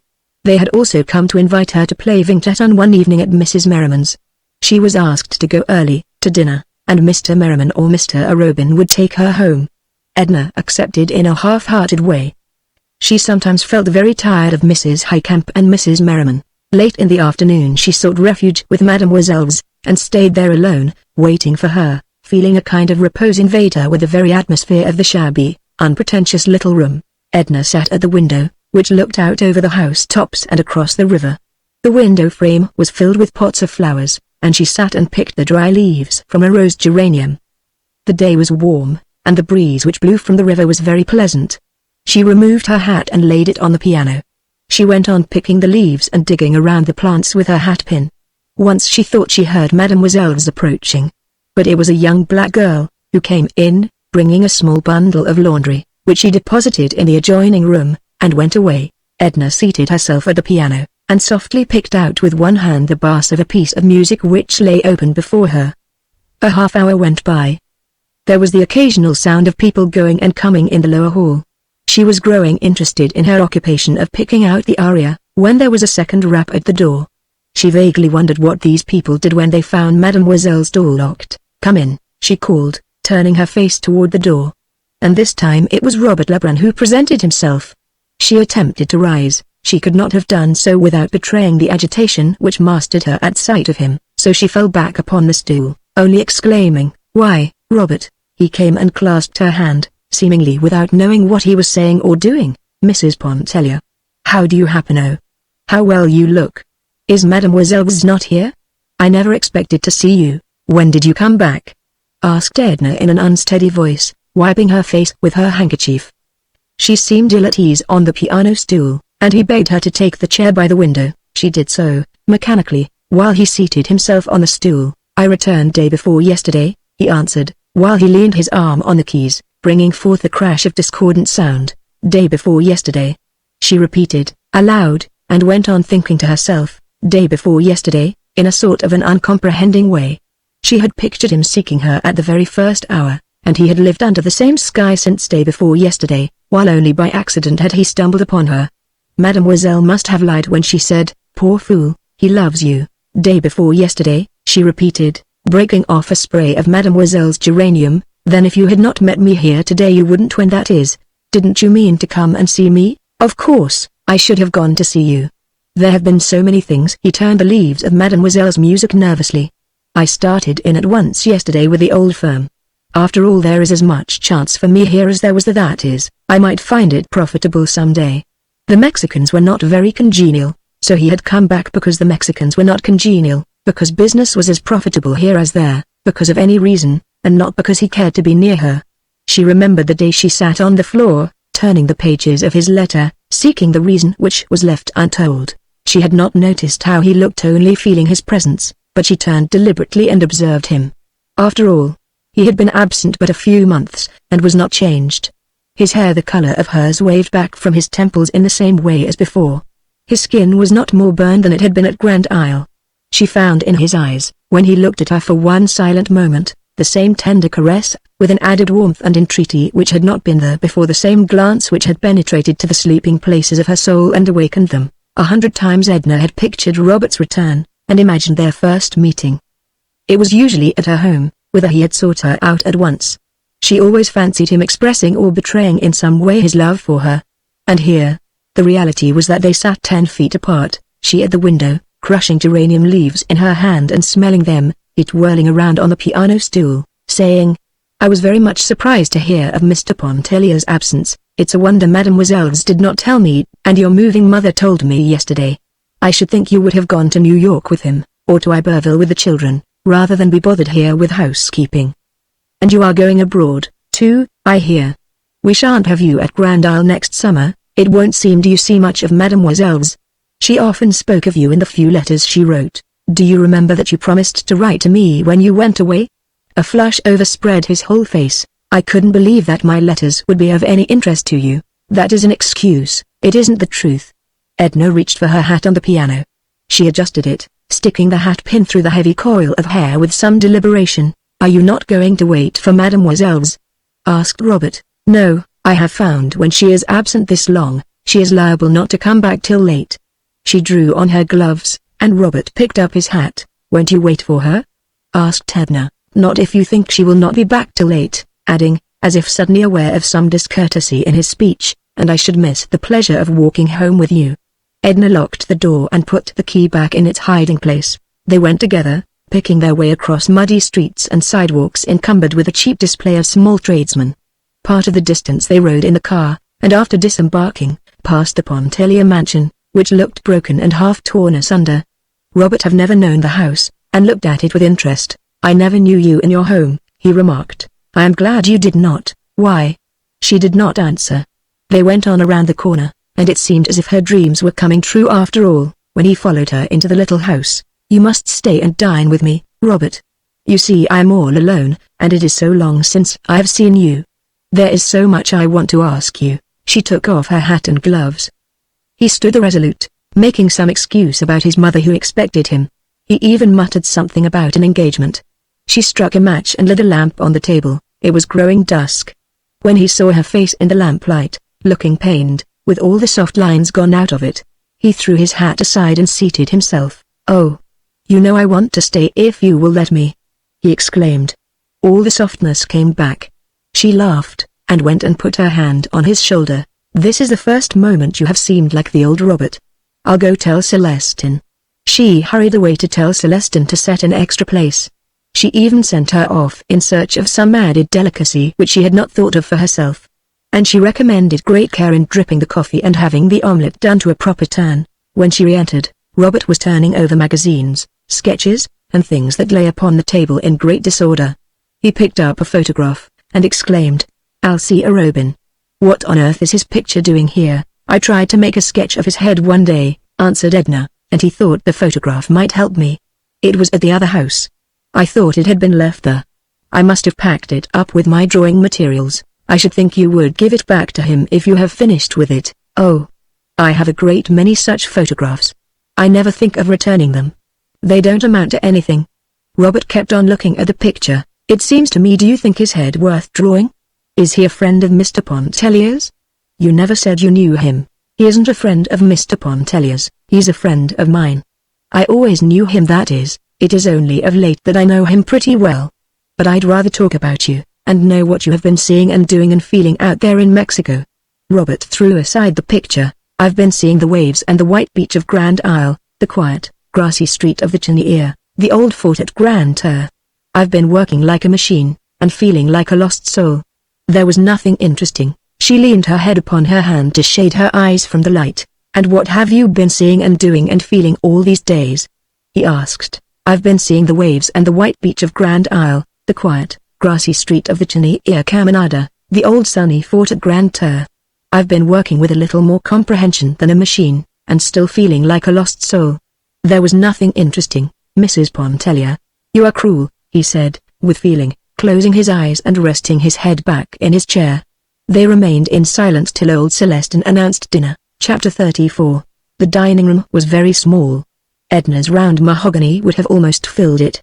As it was, there was but a step or two from the little table to the kitchen, to the mantel, the small buffet, and the side door that opened out on the narrow brick-paved yard. A certain degree of ceremony settled upon them with the announcement of dinner. There was no return to personalities. Robert related incidents of his sojourn in Mexico, and Edna talked of events likely to interest him, which had occurred during his absence. The dinner was of ordinary quality, except for the few delicacies which she had sent out to purchase. Old Celestine, with a bandana tignon twisted about her head, hobbled in and out, taking a personal interest in everything, and she lingered occasionally to talk patois with Robert, whom she had known as a boy. He went out to a neighboring cigar stand to purchase cigarette papers, and when he came back he found that Celestine had served the black coffee in the parlor. Perhaps I shouldn't have come back, he said. When you are tired of me, tell me to go. You never tire me. You must have forgotten the hours and hours at Grand Isle in which we grew accustomed to each other and used to being together. I have forgotten nothing at Grand Isle, he said, not looking at her, but rolling a cigarette. His tobacco pouch, which he laid upon the table, was a fantastic embroidered silk affair, evidently the handiwork of a woman. You used to carry your tobacco in a rubber pouch, said Edna, picking up the pouch and examining the needlework. Yes, it was lost. Where did you buy this one? In Mexico? It was given to me by a Vera Cruz girl. They are very generous, he replied, striking a match and lighting his cigarette. They are very handsome, I suppose, those Mexican women, very picturesque, with their black eyes and their lace scarfs. Some are, others are hideous. Just as you find women everywhere. What was she like, the one who gave you the pouch? You must have known her very well. She was very ordinary. She wasn't of the slightest importance. I knew her well enough. Did you visit at her house? Was it interesting? I should like to know and hear about the people you met, and the impressions they made on you. There are some people who leave impressions not so lasting as the imprint of an oar upon the water. Was she such a one? It would be ungenerous for me to admit that she was of that order and kind. He thrust the pouch back in his pocket, as if to put away the subject with the trifle which had brought it up. A Robin dropped in with a message from Mrs. Merriman, to say that the card party was postponed on account of the illness of one of her children. How do you do, Robin? Said Robert, rising from the obscurity. Oh, Lebrun. To be sure. I heard yesterday you were back. How did they treat you down in Mexico? Fairly well. But not well enough to keep you there. Stunning girls, though, in Mexico. I thought I should never get away from Vera Cruz when I was down there a couple of years ago. Did they embroider slippers and tobacco pouches and hat bands and things for you? Asked Edna. Oh. My. No. I didn't get so deep in their regard. I fear they made more impression on me than I made on them. You were less fortunate than Robert, then. I am always less fortunate than Robert. Has he been imparting tender confidences? I've been imposing myself long enough, said Robert, rising, and shaking hands with Edna. Please convey my regards to Mr. Pontellier when you write. He shook hands with a Robin and went away. Fine fellow, that Lebrun, said a Robin when Robert had gone. I never heard you speak of him. I knew him last summer at Grand Isle, she replied. Here is that photograph of yours. Don't you want it? What do I want with it? Throw it away. She threw it back on the table. "I'm not going to Mrs. Merriman's," she said. "If you see her, tell her so." "But perhaps I had better write." "I think I shall write now, and say that I am sorry her child is sick, and tell her not to count on me." "It would be a good scheme," acquiesced Robin. "I don't blame you, stupid lot." Edna opened the blotter, and having procured paper and pen, began to write the note. Robin lit a cigar and read the evening paper, which he had in his pocket. "What is the date?" she asked. He told her. "Will you mail this for me when you go out?" "Certainly." He read to her little bits out of the newspaper, while she straightened things on the table. "What do you want to do?" he asked, throwing aside the paper. "Do you want to go out for a walk or a drive or anything?" "It would be a fine night to drive." "No, I don't want to do anything but just be quiet. You go away and amuse yourself." "Don't stay." "I'll go away if I must, but I shan't amuse myself. You know that I only live when I am near you." He stood up to bid her good night. "Is that one of the things you always say to women?" "I have said it before, but I don't think I ever came so near meaning it," he answered with a smile. There were no warm lights in her eyes, only a dreamy, absent look. "Good night. I adore you. Sleep well," he said, and he kissed her hand and went away. She stayed alone in a kind of reverie, a sort of stupor. Step by step she lived over every instant of the time she had been with Robert after he had entered Mademoiselle's door. She recalled his words, his looks. How few and meager they had been for her hungry heart. A vision, a transcendently seductive vision of a Mexican girl, arose before her. She writhed with a jealous pang. She wondered when he would come back. He had not said he would come back. She had been with him, had heard his voice and touched his hand. But some way he had seemed nearer to her off there in Mexico. Chapter 35. The morning was full of sunlight and hope. Edna could see before her no denial, only the promise of excessive joy.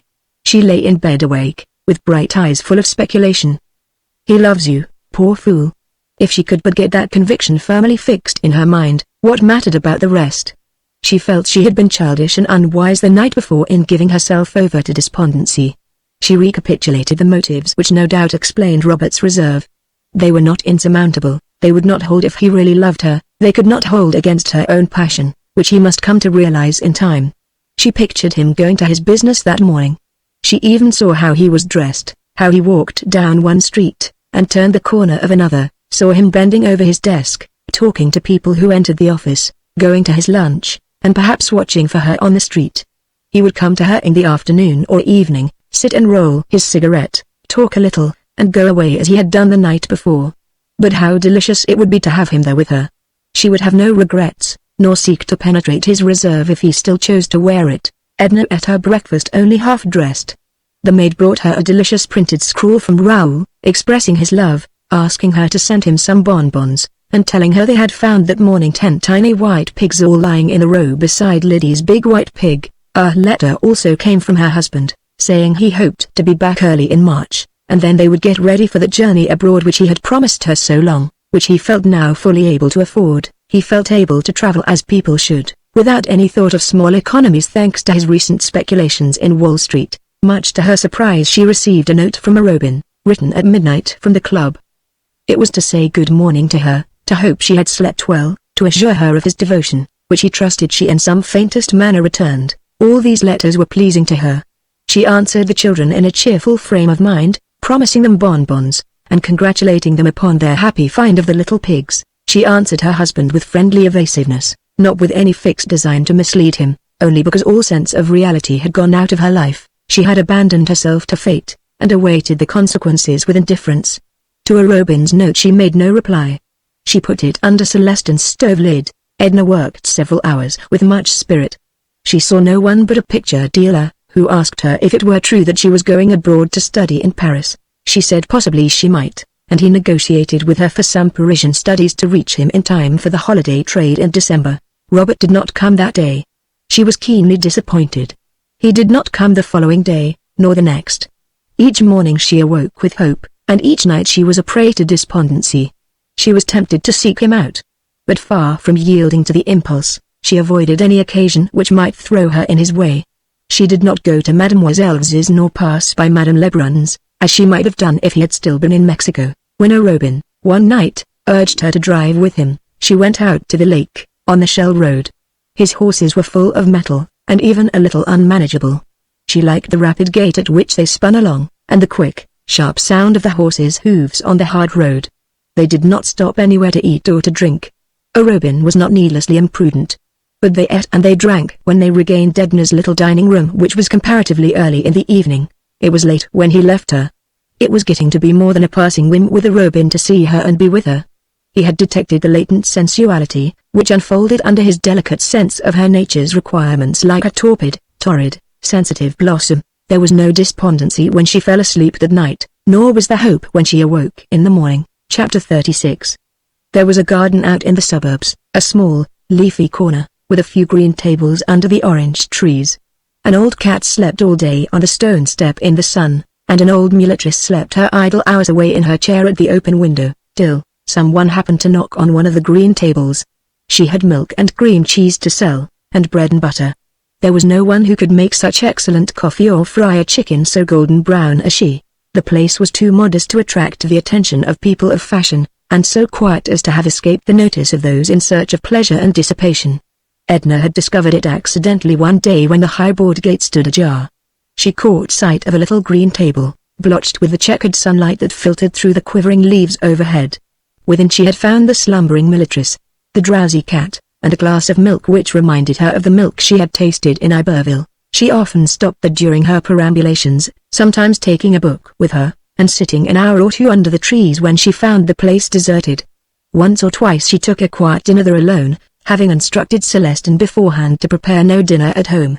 It was the last place in the city where she would have expected to meet anyone she knew. Still she was not astonished when, as she was partaking of a modest dinner late in the afternoon, looking into an open book, stroking the cat, which had made friends with her, she was not greatly astonished to see Robert come in at the tall garden gate.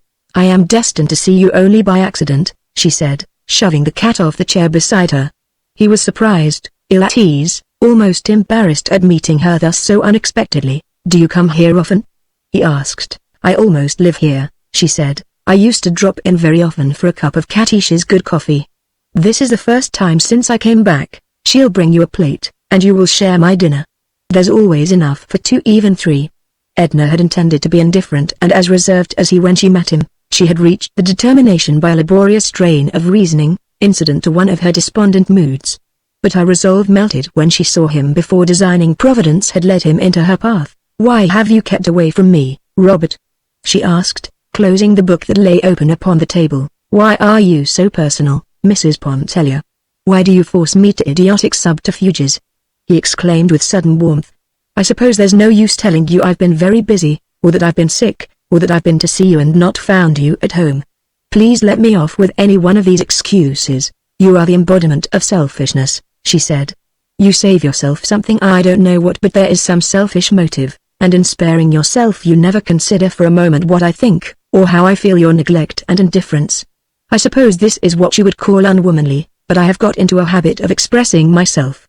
It doesn't matter to me, and you may think me unwomanly if you like. No, I only think you cruel, as I said the other day. Maybe not intentionally cruel, but you seem to be forcing me into disclosures which can result in nothing, as if you would have me bear a wound for the pleasure of looking at it, without the intention or power of healing it. I'm spoiling your dinner, Robert. Never mind what I say. You haven't eaten a morsel. I only came in for a cup of coffee." His sensitive face was all disfigured with excitement. "Isn't this a delightful place?" she remarked. "I am so glad it has never actually been discovered. It is so quiet, so sweet, here. Do you notice there is scarcely a sound to be heard? It's so out of the way, and a good walk from the car.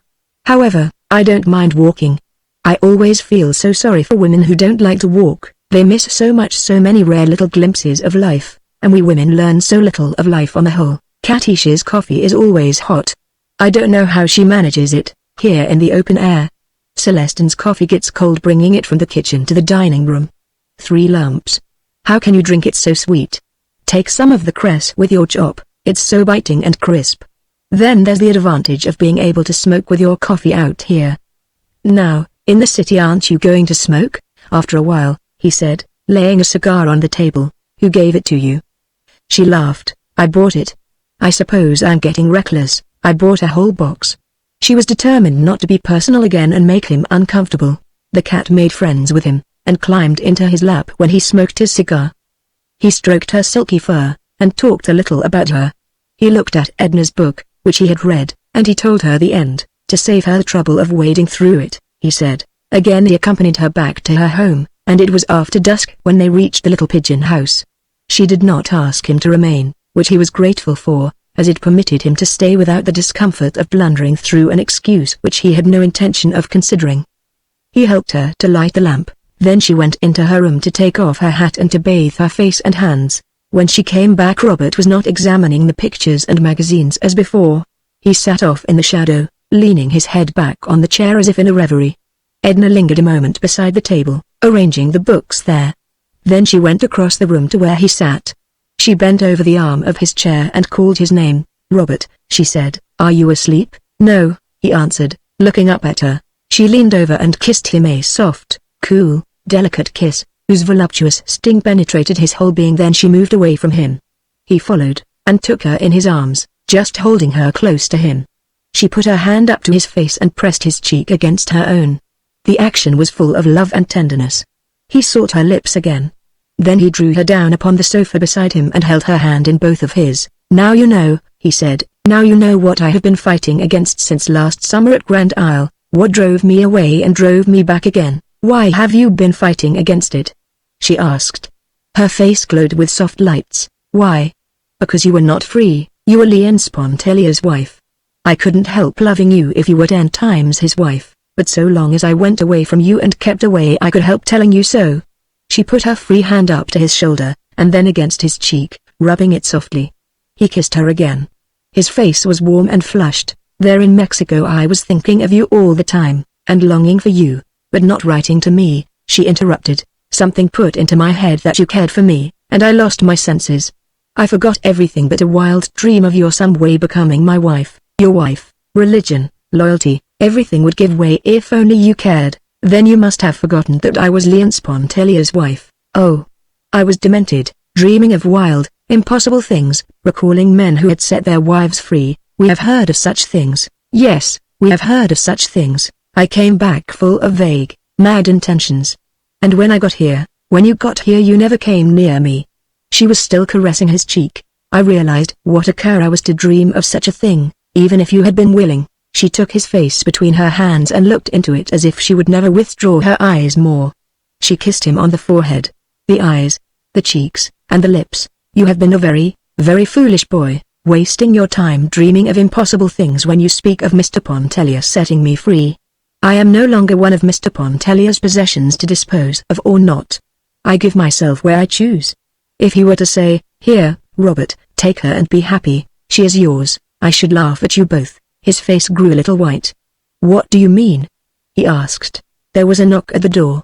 Old Celestin came in to say that Madame Ratignolle's servant had come around the back way with a message that Madame had been taken sick and begged Mrs. Pontellier to go to her immediately. "Yes, yes," said Edna, rising, "I promised.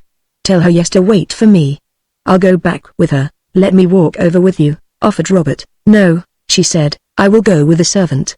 She went into her room to put on her hat, and when she came in again she sat once more upon the sofa beside him.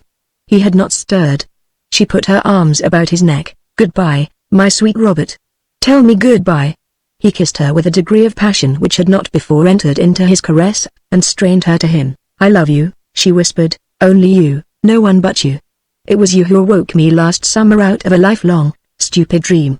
Oh, you have made me so unhappy with your indifference. Oh, I have suffered, suffered. Now you are here we shall love each other, my Robert. We shall be everything to each other. Nothing else in the world is of any consequence. I must go to my friend, but you will wait for me? No matter how late, you will wait for me. Robert, don't go, don't go." "Oh, Edna, stay with me," he pleaded. "Why should you go? Stay with me, stay with me. I shall come back as soon as I can. I shall find you here." She buried her face in his neck, and said goodbye again. Her seductive voice, together with his great love for her, had enthralled his senses, had deprived him of every impulse but the longing to hold her and keep her. Chapter 37. Edna looked in at the drugstore. Monsieur Ratignolles was putting up a mixture himself, very carefully, dropping a red liquid into a tiny glass. He was grateful to Edna for having come. Her presence would be a comfort to his wife. Madame Ratignolles' sister, who had always been with her at such trying times, had not been able to come up from the plantation, and Adele had been inconsolable until Mrs. Pontellier so kindly promised to come to her. The nurse had been with them at night for the past week, as she lived a great distance away. And Dr. Mandlet had been coming and going all the afternoon. They were then looking for him any moment. Edna hastened upstairs by a private stairway that led from the rear of the store to the apartments above. The children were all sleeping in a back room. Madame Ratignolle was in the salon, whither she had strayed in her suffering impatience. She sat on the sofa, clad in an ample white peignoir, holding a handkerchief tight in her hand with a nervous clutch. Her face was drawn and pinched. Her sweet blue eyes haggard and unnatural. All her beautiful hair had been drawn back and plaited. It lay in a long braid on the sofa pillow, coiled like a golden serpent. The nurse, a comfortable-looking griff woman in white apron and cap, was urging her to return to her bedroom. "There is no use, she said at once to Edna. "We must get rid of Mandlet, he is getting too old and careless. He said he would be here at 7:30. Now it must be 8. See what time it is, Josephine." The woman was possessed of a cheerful nature, and refused to take any situation too seriously, especially a situation with which she was so familiar. She urged Madame to have courage and patience. But Madame only set her teeth hard into her underlip, and Edna saw the sweat gather in beads on her white forehead. After a moment or two she uttered a profound sigh and wiped her face with a handkerchief rolled in a ball. She appeared exhausted. The nurse gave her a fresh handkerchief, sprinkled with cologne water. "This is too much," she cried. "Mandlet ought to be killed. Where is Alphonse? Is it possible I am to be abandoned like this, neglected by everyone?" "Neglected, indeed!" exclaimed the nurse. "Wasn't she there?" And here was Mrs. Pontellier leaving, no doubt, a pleasant evening at home to devote to her. And wasn't Monsieur Ratignolle coming that very instant through the hall? And Josephine was quite sure she had heard Dr. Mandlet's coupe. Yes, there it was, down at the door. Adele consented to go back to her room. She sat on the edge of a little low couch next to her bed. Dr. Mandlet paid no attention to Madame Ratignolle's upbraidings. He was accustomed to them at such times, and was too well convinced of her loyalty to doubt it. He was glad to see Edna, and wanted her to go with him into the salon and entertain him. But Madame Ratignolle would not consent that Edna should leave her for an instant. Between agonizing moments, she chatted a little, and said it took her mind off her sufferings. Edna began to feel uneasy. She was seized with a vague dread. Her own like experiences seemed far away, unreal, and only half remembered. She recalled faintly an ecstasy of pain, the heavy odor of chloroform, a stupor which had deadened sensation, and an awakening to find a little new life to which she had given being, added to the great unnumbered multitude of souls that come and go. She began to wish she had not come. Her presence was not necessary. She might have invented a pretext for staying away, she might even invent a pretext now for going. But Edna did not go. With an inward agony, with a flaming, outspoken revolt against the ways of nature, she witnessed the scene of torture. She was still stunned and speechless with emotion when later she leaned over her friend to kiss her and softly say goodbye. Adele, pressing her cheek, whispered in an exhausted voice, "Think of the children, Edna. Oh, think of the children. Remember them." Chapter 38. Edna still felt dazed when she got outside in the open air. The doctor's coupe had returned for him and stood before the porte-cochère. She did not wish to enter the coupe, and told Dr. Mandlet she would walk. She was not afraid, and would go alone. He directed his carriage to meet him at Mrs. Pontellier's, and he started to walk home with her, up a way up, over the narrow street between the tall houses. The stars were blazing. The air was mild and caressing, but cool with the breath of spring and the night. They walked slowly, the doctor with a heavy, measured tread and his hands behind him, Edna, in an absent-minded way, as she had walked one night at Grand Isle, as if her thoughts had gone ahead of her and she was striving to overtake them. "You shouldn't have been there, Mrs. Pontellier," he said. "That was no place for you. Adele is full of whims at such times." There were a dozen women she might have had with her, unimpressionable women. "I felt that it was cruel, cruel. You shouldn't have gone." "Oh, well," she answered, indifferently. "I don't know that it matters after all. One has to think of the children some time or other, the sooner the better." "When is Leonce coming back?" "Quite soon. Sometime in March." "And you are going abroad?" "Perhaps no, I am not going. I'm not going to be forced into doing things. I don't want to go abroad. I want to be let alone. Nobody has any right except children." Perhaps, and even then, it seems to me, or it did seem, she felt that her speech was voicing the incoherency of her thoughts, and stopped abruptly. "The trouble is," sighed the doctor, grasping her meaning intuitively, "that youth is given up to illusions. It seems to be a provision of nature, a decoy to secure mothers for the race. And nature takes no account of moral consequences, of arbitrary conditions which we create, and which we feel obliged to maintain at any cost." "Yes," she said. "The years that are gone seem like dreams if one might go on sleeping and dreaming but to wake up and find well, perhaps it is better to wake up after all, even to suffer, rather than to remain a dupe to illusions all one's life. It seems to me, my dear child," said the doctor at parting, holding her hand, "you seem to me to be in trouble. I am not going to ask for your confidence. I will only say that if ever you feel moved to give it to me, perhaps I might help you. I know I would understand, and I tell you there are not who would not many, my dear. Some way I don't feel moved to speak of things that trouble me. Don't think I am ungrateful or that I don't appreciate your sympathy. There are periods of despondency and suffering which take possession of me. But I don't want anything but my own way. That is wanting a good deal, of course, when you have to trample upon the lives, the hearts, the prejudices of others, but no matter, still, I shouldn't want to trample upon the little lives. Oh, I don't know what I'm saying, doctor. Good night. Don't blame me for anything. Yes, I will blame you if you don't come and see me soon. We will talk of things you never have dreamt of talking about before. It will do us both good. I don't want you to blame yourself, whatever comes. Good night, my child." She let herself in at the gate, but instead of entering she sat upon the step of the porch. The night was quiet and soothing. All the tearing emotion of the last few hours seemed to fall away from her like a somber, uncomfortable garment, which she had but to loosen to be rid of.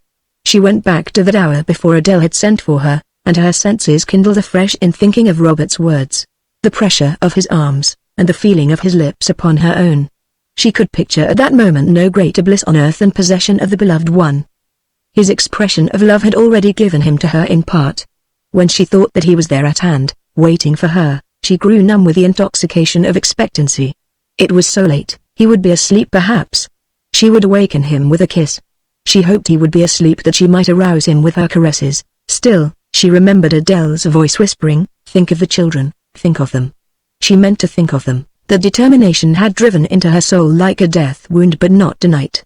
Tomorrow would be time to think of everything. Robert was not waiting for her in the little parlor. He was nowhere at hand. The house was empty. But he had scrawled on a piece of paper that lay in the lamplight, "I love you. Goodbye because I love you." Edna grew faint when she read the words. She went and sat on the sofa. Then she stretched herself out there, never uttering a sound. She did not sleep. She did not go to bed. The lamp sputtered and went out. She was still awake in the morning, when Celestine unlocked the kitchen door and came in to light the fire. Chapter 39. Victor, with hammer and nails and scraps of scantling, was patching a corner of one of the galleries.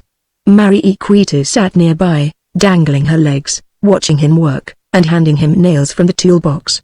The sun was beating down upon them. The girl had covered her head with her apron folded into a square pad.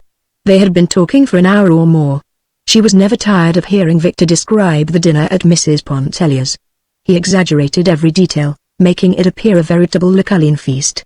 The flowers were in tubs, he said. The champagne was quaffed from huge golden goblets. Venus rising from the foam could have presented no more entrancing a spectacle than Mrs. Pontellier, blazing with beauty and diamonds at the head of the board, while the other women were all of them youthful houris, possessed of incomparable charms. She got it into her head that Victor was in love with Mrs. Pontellier, and he gave her evasive answers, framed so as to confirm her belief. She grew sullen and cried a little, threatening to go off and leave him to his fine ladies. There were a dozen men crazy about her at the Cheniere, and since it was the fashion to be in love with married people, why, she could run away any time she liked to New Orleans with Selina's husband. Selina's husband was a fool, a coward, and a pig, and to prove it to her, Victor intended to hammer his head into a jelly the next time he encountered him. This assurance was very consoling to Marie-Equita. She dried her eyes, and grew cheerful at the prospect. They were still talking of the dinner and the allurements of city life when Mrs. Pontellier herself slipped around the corner of the house. The two youngsters stayed dumb with amazement before what they considered to be an apparition. But it was really she in flesh and blood, looking tired and a little travel-stained. "I walked up from the wharf," she said, "and heard the hammering. I supposed it was you, mending the porch. It's a good thing." I was always tripping over those loose planks last summer. How dreary and deserted everything looks. It took Victor some little time to comprehend that she had come in Budlitzler, that she had come alone, and for no purpose but to rest. There's nothing fixed up yet, you see. I'll give you my room, it's the only place, any corner will do, she assured him. And if you can stand Philemel's cooking, he went on, though I might try to get her mother while you are here. Do you think she would come? Turning to Marie-Equita thought that perhaps Philemel's mother might come for a few days, and money enough. Beholding Mrs. Pontellier make her appearance, the girl had at once suspected a lover's rendezvous. But Victor's astonishment was so genuine, and Mrs. Pontellier's indifference so apparent, that the disturbing notion did not lodge long in her brain. She contemplated with the greatest interest this woman who gave the most sumptuous dinners in America, and who had all the men in New Orleans at her feet. "What time will you have dinner?" asked Edna. "I'm very hungry, but don't get anything extra. I'll have it ready in little or no time," he said, bustling and packing away his tools. "You may go to my room to brush up and rest yourself. Marie-Equita will show you." "Thank you," said Edna. "But, do you know, I have a notion to go down to the beach and take a good wash and even a little swim, before dinner? The water is too cold." They both exclaimed. "Don't think of it." "Well, I might go down and try dip my toes in." "Why, it seems to me the sun is hot enough to have warmed the very depths of the ocean. Could you get me a couple of towels? I'd better go right away, so as to be back in time. It would be a little too chilly if I waited till this afternoon." Marie-Equita ran over to Victor's room, and returned with some towels, which she gave to Edna. "I hope you have fish for dinner," said Edna, as she started to walk away, "but don't do anything extra if you haven't. Run and find Philemel's mother," Victor instructed the girl. "I'll go to the kitchen and see what I can do." By Gimini. Women have no consideration. She might have sent me word. Edna walked on down to the beach rather mechanically, not noticing anything special except that the sun was hot. She was not dwelling upon any particular train of thought. She had done all the thinking which was necessary after Robert went away. When she lay awake upon the sofa till morning, she had said over and over to herself, "Today it is a Robin, tomorrow it will be someone else. It makes no difference to me, it doesn't matter about Léonce Pontellier but Raoul and Shine." She understood now clearly what she had meant long ago when she said to Adele Retignol that she would give up the unessential, but she would never sacrifice herself for her children. Despondency had come upon her there in the wakeful night, and had never lifted. There was no one thing in the world that she desired. There was no human being whom she wanted near her except Robert, and she even realized that a day would come when he, too, and the thought of him would melt out of her existence, leaving her alone. The children appeared before her like antagonists who had overcome her, who had overpowered and sought to drag her into the soul's slavery for the rest of her days. But she knew a way to elude them. She was not thinking of these things when she walked down to the beach. The water of the gulf stretched out before her, gleaming with a million lights of the sun. The voice of the sea is seductive, never ceasing, whispering, clamoring, murmuring, inviting the soul to wander in abysses of solitude. All along the white beach, up and down, there was no living thing in sight. A bird with a broken wing was beating the air above, reeling, fluttering, circling disabled down to the water. Edna had found her old bathing suit still hanging, faded, upon its accustomed peg. She put it on, leaving her clothing in the bathhouse. But when she was there beside the sea, absolutely alone, she cast the unpleasant, pricking garments from her, and for the first time in her life she stood naked in the open air, at the mercy of the sun, the breeze that beat upon her, and the waves that invited her. How strange and awful it seemed to stand naked under the sky. How delicious! She felt like some newborn creature, opening its eyes in a familiar world that it had never known. The foamy wavelets curled up to her white feet, and coiled like serpents about her ankles. She walked out. The water was chill, but she walked on. The water was deep, but she lifted her white body and reached out with a long, sweeping stroke. The touch of the sea is sensuous, enfolding the body in its soft, close embrace. She went on and on. She remembered the night she swam far out, and recalled the terror that seized her at the fear of being unable to regain the shore. She did not look back now, but went on and on, thinking of the bluegrass meadow that she had traversed when a little child, believing that it had no beginning and no end. Her arms and legs were growing tired. She thought of Léonce and the children. They were a part of her life. But they need not have thought that they could possess her, body and soul. How Mademoiselle Vz would have laughed, perhaps sneered, if she knew. "And you call yourself an artist? What pretensions, madame?" The artist must possess the courageous soul that dares and defies. Exhaustion was pressing upon and overpowering her. Goodbye because I love you. He did not know. He did not understand. He would never understand. Perhaps Dr. Mandlet would have understood if she had seen him, but it was too late. The shore was far behind her, and her strength was gone. She looked into the distance, and the old terror flamed up for an instant, then sank again. Edna heard her father's voice and her sister Margaret's. She heard the barking of an old dog that was chained to the sycamore tree. The spurs of the cavalry officer clanged as he walked across the porch. There was the hum of bees, and the musky odor of pinks filled the air. Part 2, Beyond the Bayou. The bayou curved like a crescent around the point of land on which Lafol's cabin stood. Between the stream and the hut lay a big abandoned field, where cattle were pastured when the bayou supplied them with water enough. Through the woods that spread back into unknown regions the woman had drawn an imaginary line, and past this circle she never stepped. This was the form of her only mania. She was now a large, gaunt black woman, past 35. Her real name was Jacqueline, but everyone on the plantation called her Lafol, because in childhood she had been frightened literally out of her senses, and had never wholly regained them. It was when there had been skirmishing and sharpshooting all day in the woods. Evening was near when Petite Maitre, black with powder and crimson with blood, had staggered into the cabin of Jacqueline's mother, his pursuers close at his heels. The sight had stunned her childish reason. She dwelt alone in her solitary cabin, for the rest of the quarters had long since been removed beyond her sight and knowledge. She had more physical strength than most men, and made her patch of cotton and corn and tobacco like the best of them. But of the world beyond the bayou she had long known nothing, save what her morbid fancy conceived. People at Bisheim had grown used to her and her way, and they thought nothing of it. Even when old Mas died, they did not wonder that Lafol had not crossed the bayou, but had stood upon her side of it, wailing and lamenting. Petite Maitre was now the owner of Bisheim. He was a middle-aged man, with a family of beautiful daughters about him, and a little son whom Lafol loved as if he had been her own. She called him Cherry, and so did everyone else because she did. None of the girls had ever been to her what Cherry was. They had each and all loved to be with her, and to listen to her wondrous stories of things that always happened yonder, and bayou. But none of them had stroked her black hand quite as Cherry did, nor rested their heads against her knee so confidingly, nor fallen asleep in her arms as he used to do. For Cherry hardly did such things now, since he had become the proud possessor of a gun, and had had his black curls cut off. That summer Cherry gave Lafol 2 black curls tied with a knot of red ribbon. The water ran so low in the bayou that even the little children at Bisheim were able to cross it on foot, and the cattle were sent to pasture down by the river. Lafol was sorry when they were gone, for she loved these dumb companions well, and liked to feel that they were there, and to hear them browsing by night up to her own enclosure. It was Saturday afternoon, when the fields were deserted. The men had flocked to a neighboring village to do their week's trading, and the women were occupied with household affairs, Lafol as well as the others. It was then she mended and washed her handful of clothes, scoured her house, and did her baking. In this last employment she never forgot Cherry. Today she had fashioned croquignoles of the most fantastic and alluring shapes for him.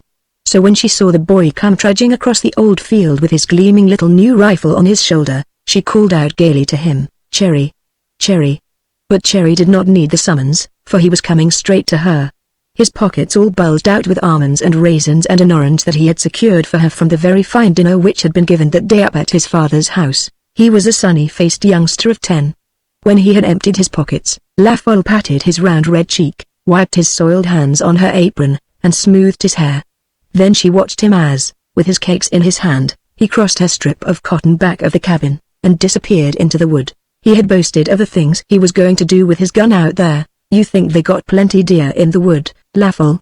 he had inquired, with the calculating air of an experienced hunter. "Non. The woman laughed. "Don't you look for no deer, Cherry. Dat's too big. But you bring Lafol one good fat squirrel for her dinner tomorrow, and she goin' be satisfy. One squirrel ain't a bite. I'll bring you more'n one, Lafol," he had boasted pompously as he went away. When the woman, an hour later, heard the report of the boy's rifle close to the wood's edge, she would have thought nothing of it if a sharp cry of distress had not followed the sound. She withdrew her arms from the tub of suds in which they had been plunged, dried them upon her apron, and as quickly as her trembling limbs would bear her, hurried to the spot whence the ominous report had come. It was as she feared. She found Cherry stretched upon the ground, with his rifle beside him. He moaned piteously, "I'm dead, Lafol. I'm dead. I'm gone." Non. She exclaimed resolutely, as she knelt beside him. "Put your arm round Lafole's neck, Cherry. Dat's nuttin', dat goin' be nuttin'." She lifted him in her powerful arms. Cherry had carried his gun muzzle downward. He had stumbled, he did not know how. He only knew that he had a ball lodged somewhere in his leg, and he thought that his end was at hand. Now, with his head upon the woman's shoulder, he moaned and wept with pain and fright. "Oh, Lafole. Lafole. It hurt so bad. I can stand it, Lafole, don't cry, mun baby, mun Cherry."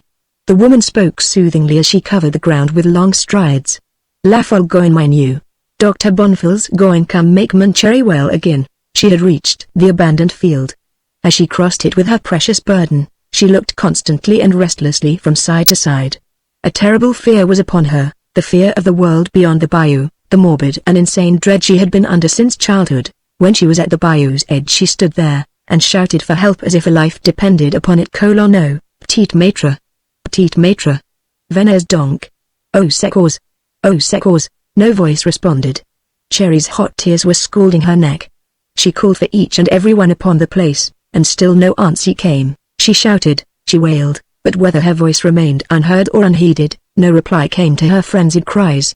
And all the while Cherry moaned and wept and entreated to be taken home to his mother. Lafole gave a last despairing look around her. Extreme terror was upon her. She clasped the child close against her breast, where he could feel her heart beat like a muffled hammer. Then shutting her eyes, she ran suddenly down the shallow bank of the bayou, and never stopped till she had climbed the opposite shore. She stood there quivering an instant as she opened her eyes. Then she plunged into the footpath through the trees. She spoke no more to Cherry, but muttered constantly, "Bon Dieu, ayez pitié Lafole. Bon Dieu, ayez pitié moi." Instinct seemed to guide her. When the pathway spread clear and smooth enough before her, she again closed her eyes tightly against the sight of that unknown and terrifying world. A child, playing in some weeds, caught sight of her as she neared the quarters. The little one uttered a cry of dismay. "Lafole!" she screamed, in her piercing treble. "Lafole done crossed a bayou." Quickly the cry passed down the line of cabins. "Yonder, Lafole done crossed a bayou." Children, old men, old women, young ones with infants in their arms, flocked to doors and windows to see this awe-inspiring spectacle. Most of them shuddered with superstitious dread of what it might portend. She told Cherry. Some of them shouted, some of the more daring gathered about her, and followed at her heels, only to fall back with new terror when she turned her distorted face upon them. Her eyes were bloodshot and the saliva had gathered in a white foam on her black lips. Someone had run ahead of her to where Petite Maître sat with his family and guests upon the gallery. "Petite Maître. Lafole done crossed a bayou. Look her. Look her yonder," told Cherry. This startling intimation was the first which they had of the woman's approach. She was now near at hand. She walked with long strides. Her eyes were fixed desperately before her, and she breathed heavily, as a tired ox. At the foot of the stairway, which she could not have mounted, she laid the boy in his father's arms. Then the world that had looked red to Lafole suddenly turned black, like that day she had seen powder and blood. She reeled for an instant. Before a sustaining arm could reach her, she fell heavily to the ground. When Lafole regained consciousness, she was at home again, in her own cabin and upon her own bed. The moon rays, streaming in through the open door and windows, gave what light was needed to the old black mammy who stood at the table concocting a tisane of fragrant herbs. It was very late. Others who had come, and found that the stupor clung to her, had gone again. Petite Maître had been there, and with him Dr. Bonfils, who said that Lafole might die. But death had passed her by. The voice was very clear and steady with which she spoke to Tante Lisette, brewing her tisane there in a corner. "If you will give me one good drink tisane, Tante Lisette, I believe I'm going to sleep, me." And she did sleep, so soundly, so healthfully, that old Lisette without compunction stole softly away, to creep back through the moonlit fields to her own cabin in the new quarters. The first touch of the cool grey morning awoke Lafole. She arose, calmly, as if no tempest had shaken and threatened her existence but yesterday. She donned her new blue cottonade and white apron, for she remembered that this was Sunday. When she had made for herself a cup of strong black coffee, and drunk it with relish, she quitted the cabin and walked across the old familiar field to the bayou's edge again. She did not stop there as she had always done before, but crossed with a long, steady stride as if she had done this all her life. When she had made her way through the brush and scrub cottonwood trees that lined the opposite bank, she found herself upon the border of a field where the white, bursting cotton, with the dew upon it, gleamed for acres and acres like frosted silver in the early dawn. La Folle drew a long, deep breath as she gazed across the country. She walked slowly and uncertainly, like one who hardly knows how, looking about her as she went. The cabins, that yesterday had sent a clamor of voices to pursue her, were quiet now. No one was yet astir at Bisheim. Only the birds that darted here and there from hedges were awake, and singing their matins. When La Folle came to the broad stretch of velvety lawn that surrounded the house, she moved slowly and with delight over the springy turf, that it was delicious beneath her tread. She stopped to find whence came those perfumes that were assailing her senses with memories from a time far gone.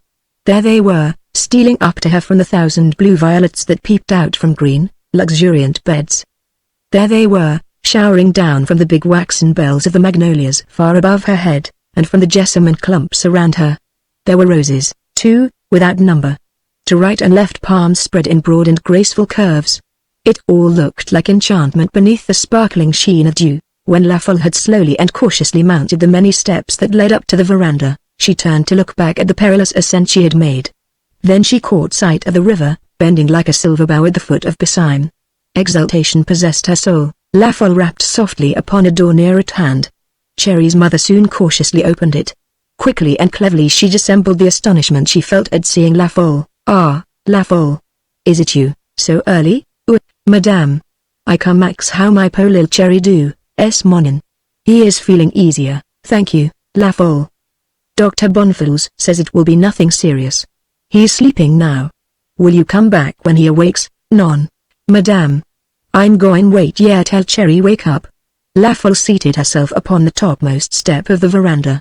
A look of wonder and deep content crept into her face as she watched for the first time the sun rise upon the beautiful world beyond the bayou. Part 3, Mainpiligi, Chapter 1.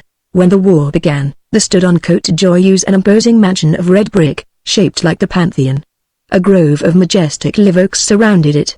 30 years later, only the thick walls were standing, with the dull red brick showing here and there through a matted growth of clinging vines.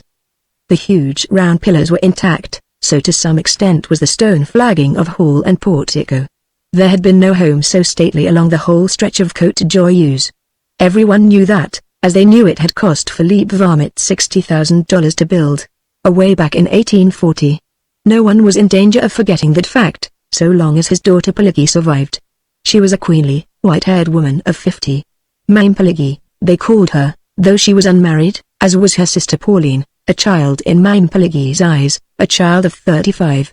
The two lived alone in a 3-roomed cabin, almost within the shadow of the ruin. They lived for a dream, for Mainpiligi's dream, which was to rebuild the old home. It would be pitiful to tell how their days were spent to accomplish this end, how the dollars had been saved for 30 years and the picayunes hoarded, and yet, not half enough gathered. But Mainpiligi felt sure of 20 years of life before her, and counted upon as many more for her sister. And what could not come to pass in 20 and 40 years? Often, of pleasant afternoons, the two would drink their black coffee, seated upon the stone-flagged portico whose canopy was the blue sky of Louisiana.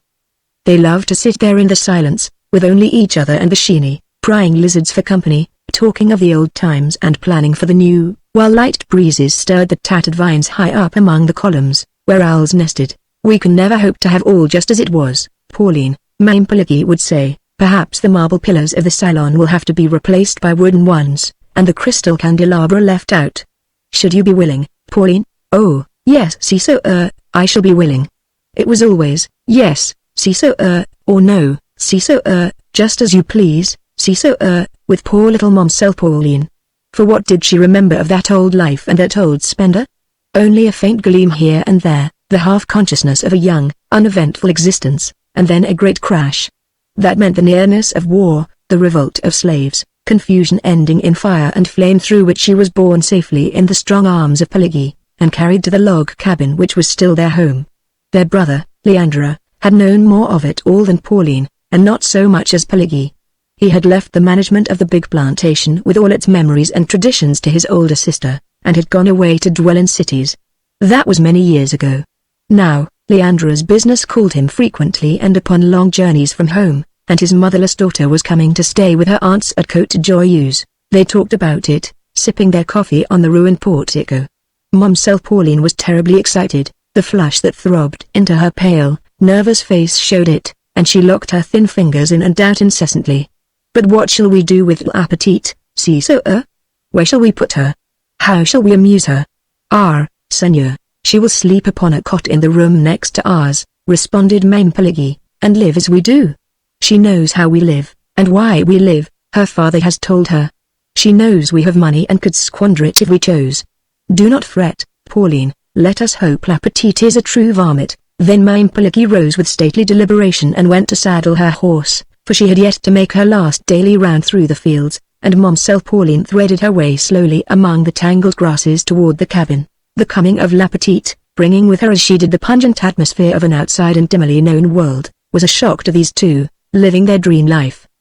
The girl was quite as tall as her Aunt Pelagi, with dark eyes that reflected joy as a still pool reflects the light of stars, and her rounded cheek was tinged like the pink crepe myrtle. Mamselle Pauline kissed her and trembled. Mampoligi looked into her eyes with a searching gaze, which seemed to seek a likeness of the past in the living present, and they made room between them for this young life. Chapter 2. La Petite had determined upon trying to fit herself to the strange, narrow existence which she knew awaited her at Côte Joyeuse. It went well enough at first. Sometimes she followed Mampoligi into the fields to note how the cotton was opening, ripe and white, or to count the ears of corn upon the hardy stalks.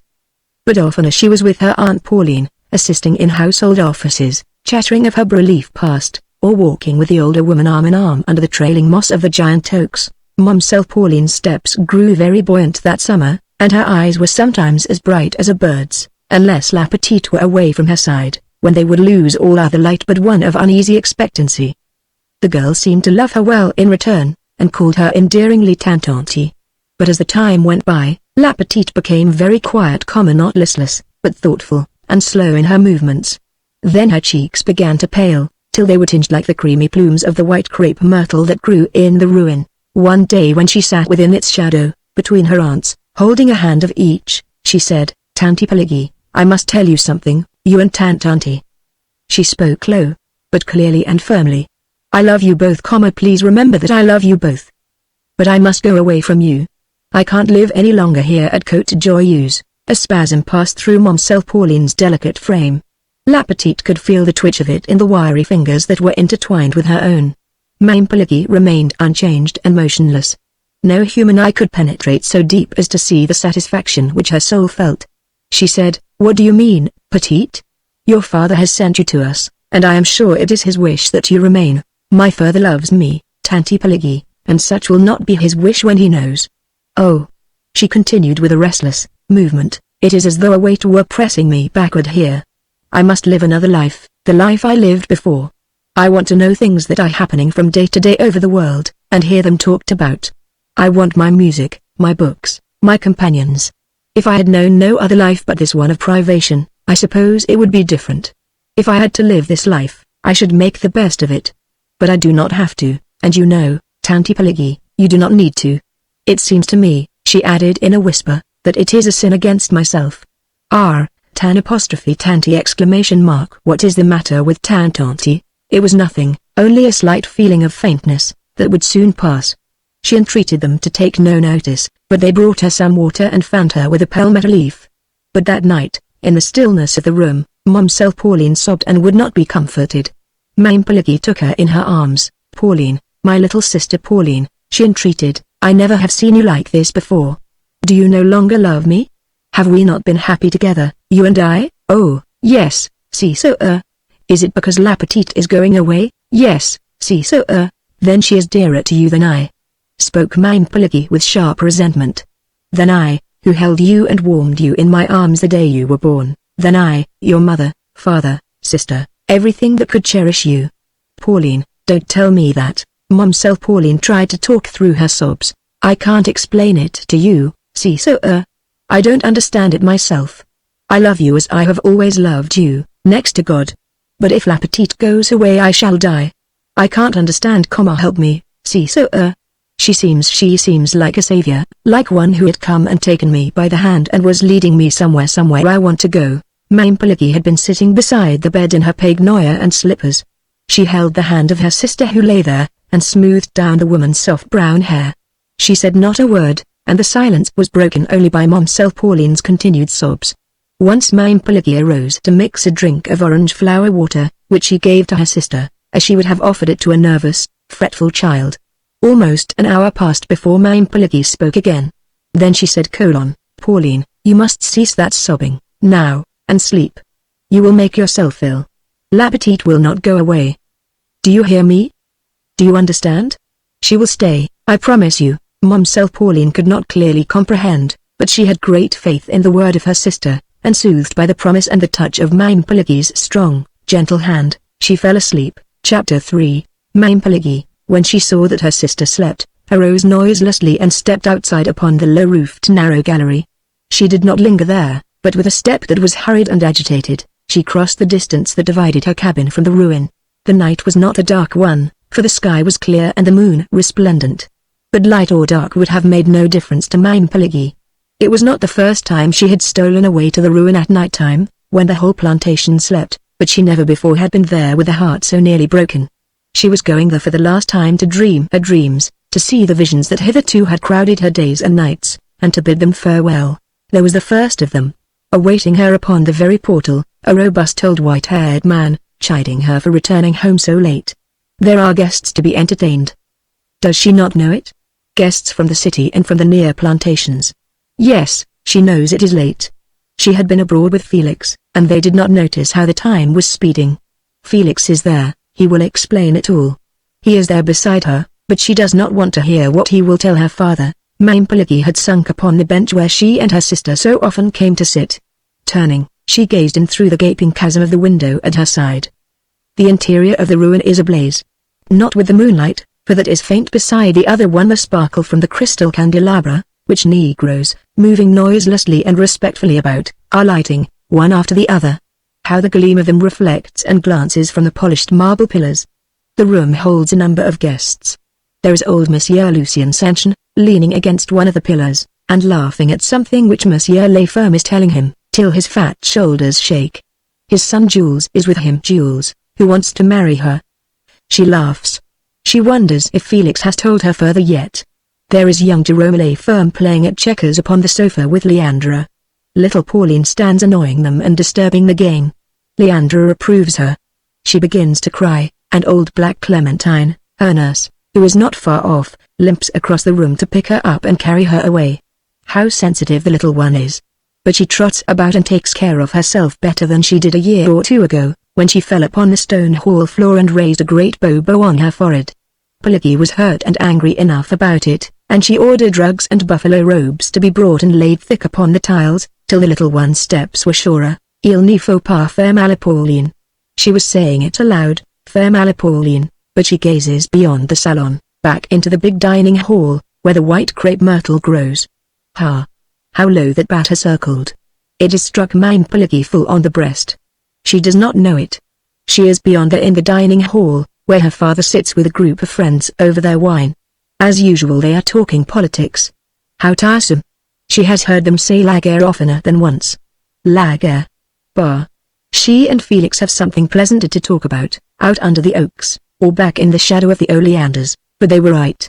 The sound of a cannon, shot at Sumter, has rolled across the southern states, and its echo is heard along the whole stretch of Côte Joyeuse, yet Pelagi does not believe it. Not till Larry Carnews stands before her with bare, black arms akimbo, uttering a volley of vile abuse and of brazen impudence. Pelagi wants to kill her. But yet she will not believe. Not till Felix comes to her in the chamber above the dining hall where the trumpet vine hangs comes to say goodbye to her. The hurt which the big brass buttons of his new grey uniform pressed into the tender flesh of her bosom has never left it. She sits upon the sofa, and he beside her, both speechless with pain. That room would not have been altered. Even the sofa would have been there in the same spot, and Mame had meant all along, for 30 years, all along, to lie there upon it some day when the time came to die. But there is no time to weep, with the enemy at the door. The door has been no barrier. They are clattering through the halls now, drinking the wines, shattering the crystal and glass, slashing the portraits. One of them stands before her and tells her to leave the house. She slaps his face. How the stigma stands out red as blood upon his blanched cheek. Now there is a roar of fire and the flames are bearing down upon her motionless figure. She wants to show them how a daughter of Louisiana can perish before her conquerors. But little Pauline clings to her knees in an agony of terror. Little Pauline must be saved. Il ne faut pas faire mal à Pauline. Again she is saying it loud, faire mal à Pauline. The night was nearly spent. Madame Pelagi had glided from the bench upon which she had rested, and for hours lay prone upon the stone flagging, motionless. When she dragged herself to her feet it was to walk like one in a dream. About the great, solemn pillars, one after the other, she reached her arms, and pressed her cheek and her lips upon the senseless brick. "Adieu, adieu," whispered Madame Pelagi. There was no longer the moon to guide her steps across the familiar pathway to the cabin. The brightest light in the sky was Venus, that swung low in the east. The bats had ceased to beat their wings about the ruin. Even the mockingbird that had warbled for hours in the old mulberry tree had sung himself asleep. That darkest hour before the day was mantling the earth. Madame Pelagi hurried through the wet, clinging grass, beating aside the heavy moss that swept across her face, walking on toward the cabin toward Pauline. Not once did she look back upon the ruin that brooded like a huge monster, a black spot in the darkness that enveloped it. Chapter 4. Little more than a year later the transformation which the old varmint place had undergone was the talk and wonder of Côte Joyeuse. One would have looked in vain for the ruin. It was no longer there, neither was the log cabin. But out in the open, where the sun shone upon it, and the breezes blew about it, was a shapely structure fashioned from woods that the forests of the state had furnished. It rested upon a solid foundation of brick. Upon a corner of the pleasant gallery sat Leander smoking his afternoon cigar, and chatting with neighbors who had called. This was to be his pied-à-terre now, the home where his sisters and his daughter dwelt. The laughter of young people was heard out under the trees, and within the house where La Petite was playing upon the piano. With the enthusiasm of a young artist she drew from the keys strains that seemed marvelously beautiful to Mademoiselle Pauline, who stood enraptured near her. Mademoiselle Pauline had been touched by the recreation of Varmint. Her cheek was as full and almost as flushed as La Petite's. The years were falling away from her. Madame Pelagi had been conversing with her brother and his friends. Then she turned and walked away, stopping to listen a while to the music which La Petite was making. But it was only for a moment. She went on around the curve of the veranda, where she found herself alone. She stayed there, erect, holding to the banister rail and looking out calmly in the distance across the fields. She was dressed in black, with the white kerchief she always wore folded across her bosom. Her thick, glossy hair rose like a silver diadem from her brow. In her deep, dark eyes smoldered the light of fires that would never flame. She had grown very old. Years instead of months seemed to have passed over her since the night she bade farewell to her visions. Poor Madame Pelagi. How could it be different? While the outward pressure of a young and joyous existence had forced her footsteps into the light, her soul had stayed in the shadow of the ruin. Part 4. Désirée's baby. As the day was pleasant, Madame Valmont drove over to Labrie to see Désirée and the baby. It made her laugh to think of Désirée with a baby. Why, it seemed but yesterday that Désirée was little more than a baby herself, when Monsieur in riding through the gateway of Valmont had found her lying asleep in the shadow of the big stone pillar. The little one awoke in his arms and began to cry for Dada. That was as much as she could do or say. Some people thought she might have strayed there of her own accord, for she was of the toddling age. The prevailing belief was that she had been purposely left by a party of Texans, whose canvas-covered wagon, late in the day, had crossed the ferry that Côte Maïs kept, just below the plantation. In time Madame Valmont abandoned every speculation but the one that Désirée had been sent to her by a beneficent providence to be the child of her affection, seeing that she was without child of the flesh. For the girl grew to be beautiful and gentle, affectionate and sincere, the idol of Valmont. It was no wonder, when she stood one day against the stone pillar in whose shadow she had lain asleep, 18 years before, that Armand Aubigny riding by and seeing her there, had fallen in love with her. That was the way all the Aubignys fell in love, as if struck by a pistol shot. The wonder was that he had not loved her before, for he had known her since his father brought him home from Paris, a boy of 8, after his mother died there. The passion that awoke in him that day, when he saw her at the gate, swept along like an avalanche, or like a prairie fire, or like anything that drives headlong over all obstacles. Monsieur Valmont grew practical and wanted things well considered, that is, the girl's obscure origin. Armand looked into her eyes and did not care. He was reminded that she was nameless. What did it matter about a name when he could give her one of the oldest and proudest in Louisiana? He ordered the corbin from Paris, and contained himself with what patience he could until it arrived. Then they were married. Madame Valmont had not seen Désirée and the baby for 4 weeks. When she reached Labrie she shuddered at the first sight of it, as she always did. It was a sad-looking place, which for many years had not known the gentle presence of a mistress, old Monsieur Aubigny having married and buried his wife in France, and she having loved her own land too well ever to leave it. The roof came down steep and black like a cowl, reaching out beyond the wide galleries that encircled the yellow stuccoed house. Big, solemn oaks grew close to it, and their thick-leaved, far-reaching branches shadowed it like a pall. Young Albini's rule was a strict one, too, and under it his Negroes had forgotten how to be gay, as they had been during the old master's easy-going and indulgent lifetime. The young mother was recovering slowly, and lay full length, in her soft white muslins and laces, upon a couch. The baby was beside her, upon her arm, where he had fallen asleep, at her breast.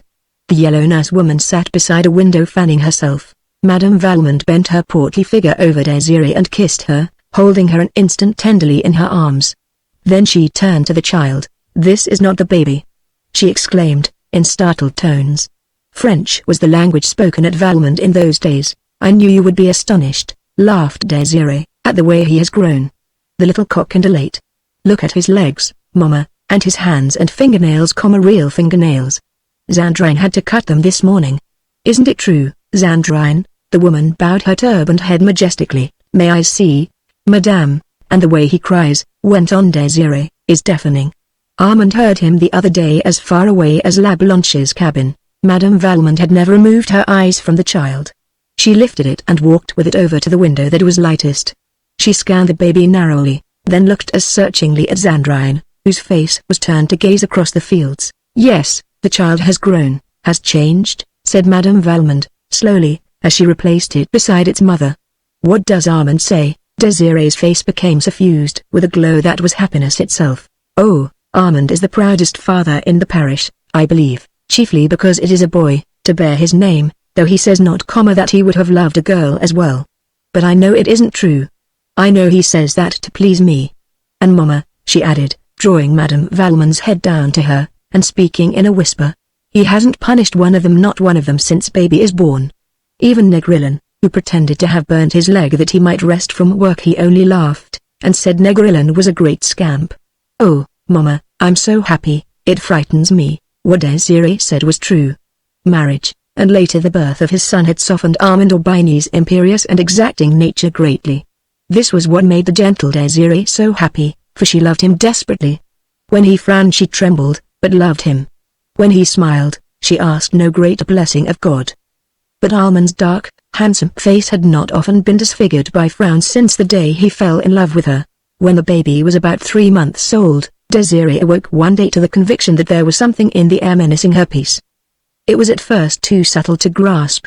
It had only been a disquieting suggestion, an air of mystery among the blacks, unexpected visits from far-off neighbors who could hardly account for their coming. Then a strange, an awful change in her husband's manner, which she dared not ask him to explain. When he spoke to her, it was with averted eyes, from which the old love light seemed to have gone out. He absented himself from home, and when there, avoided her presence and that of her child, without excuse. And the very spirit of Satan seemed suddenly to take hold of him in his dealings with the slaves. Désirée was miserable enough to die.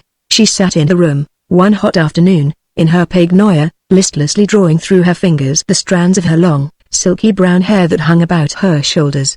The baby, half naked, lay asleep upon her own great mahogany bed, that was like a sumptuous throne, with its satin-lined half-canopy. One of La Blanche's little quadroon boys, half naked too, stood fanning the child slowly with a fan of peacock feathers. Désirée's eyes had been fixed absently and sadly upon the baby, while she was striving to penetrate the threatening mist that she felt closing about her. She looked from her child to the boy who stood beside him, and back again, over and over. "Ah!" It was a cry that she could not help, which she was not conscious of having uttered. The blood turned like ice in her veins, and a clammy moisture gathered upon her face. She tried to speak to the little quadroon boy, but no sound would come, at first. When he heard his name muttered, he looked up, and his mistress was pointing to the door. He laid aside the great, soft fan, and obediently stole away, over the polished floor, on his bare tiptoes. She stayed motionless, with gaze riveted upon her child, and her face the picture of fright. Presently her husband entered the room, and without noticing her, went to a table and began to search among some papers which covered it. "Armand," she called to him, in a voice which must have stabbed him, if he was human. But he did not notice. "Armand," she said again. Then she rose and tottered towards him. "Armand," she panted once more, clutching his arm, "look at our child. What does it mean? Tell me." He coldly but gently loosened her fingers from about his arm and thrust the hand away from him. "Tell me what it means," she cried despairingly. "It means," he answered lightly, "that the child is not white. It means that you are not white." A quick conception of all that this accusation meant for her nerved her with unwonted courage to deny it. "It is a lie, it is not true, I am white. Look at my hair, it is brown, and my eyes are grey, Armand, you know they are grey. And my skin is fair," seizing his wrist. "Look at my hand, whiter than yours, Armand," she laughed hysterically. "As white as La Blanche's," he returned cruelly, and went away leaving her alone with their child. When she could hold a pen in her hand, she sent a despairing letter to Madame Valmont. "My mother, they tell me I am not white. Armand has told me I am not white. For God's sake tell them it is not true. You must know it is not true. I shall die. I must die. I cannot be so unhappy, and live." The answer that came was brief. "My own Désiré, come home to Valmont, back to your mother who loves you. Come with your child." When the letter reached Désiré she went with it to her husband's study, and laid it open upon the desk before which he sat. She was like a stone image, silent, white, motionless after she placed it there. In silence he ran his cold eyes over the written words. He said nothing. "Shall I go, Armand?" she asked in tones sharp with agonized suspense. "Yes, go." "Do you want me to go?" "Yes, I want you to go." He thought Almighty God had dealt cruelly and unjustly with him, and felt, somehow, that he was paying him back in kind when he stabbed thus into his wife's soul. Moreover, he no longer loved her, because of the unconscious injury she had brought upon his home and his name. She turned away like one stunned by a blow, and walked slowly towards the door, hoping he would call her back. "Goodbye, Armand," she moaned. He did not answer her. That was his last blow at fate. Désirée went in search of her child. Zandrine was pacing the somber gallery with it. She took the little one from the nurse's arms with no word of explanation, and descending the steps, walked away, under the live oak branches. It was an October afternoon, the sun was just sinking. Out in the still fields the negroes were picking cotton. Désirée had not changed the thin white garment nor the slippers which she wore. Her hair was uncovered and the sun's rays brought a golden gleam from its brown meshes. She did not take the broad, beaten road which led to the far-off plantation of Valmont. She walked across a deserted field, where the stubble bruised her tender feet, so delicately shod, and tore her thin gown to shreds. She disappeared among the reeds and willows that grew thick along the banks of the deep, sluggish bayou, and she did not come back again. Some weeks later there was a curious scene enacted at Labrie. In the center of the smoothly swept backyard was a great bonfire.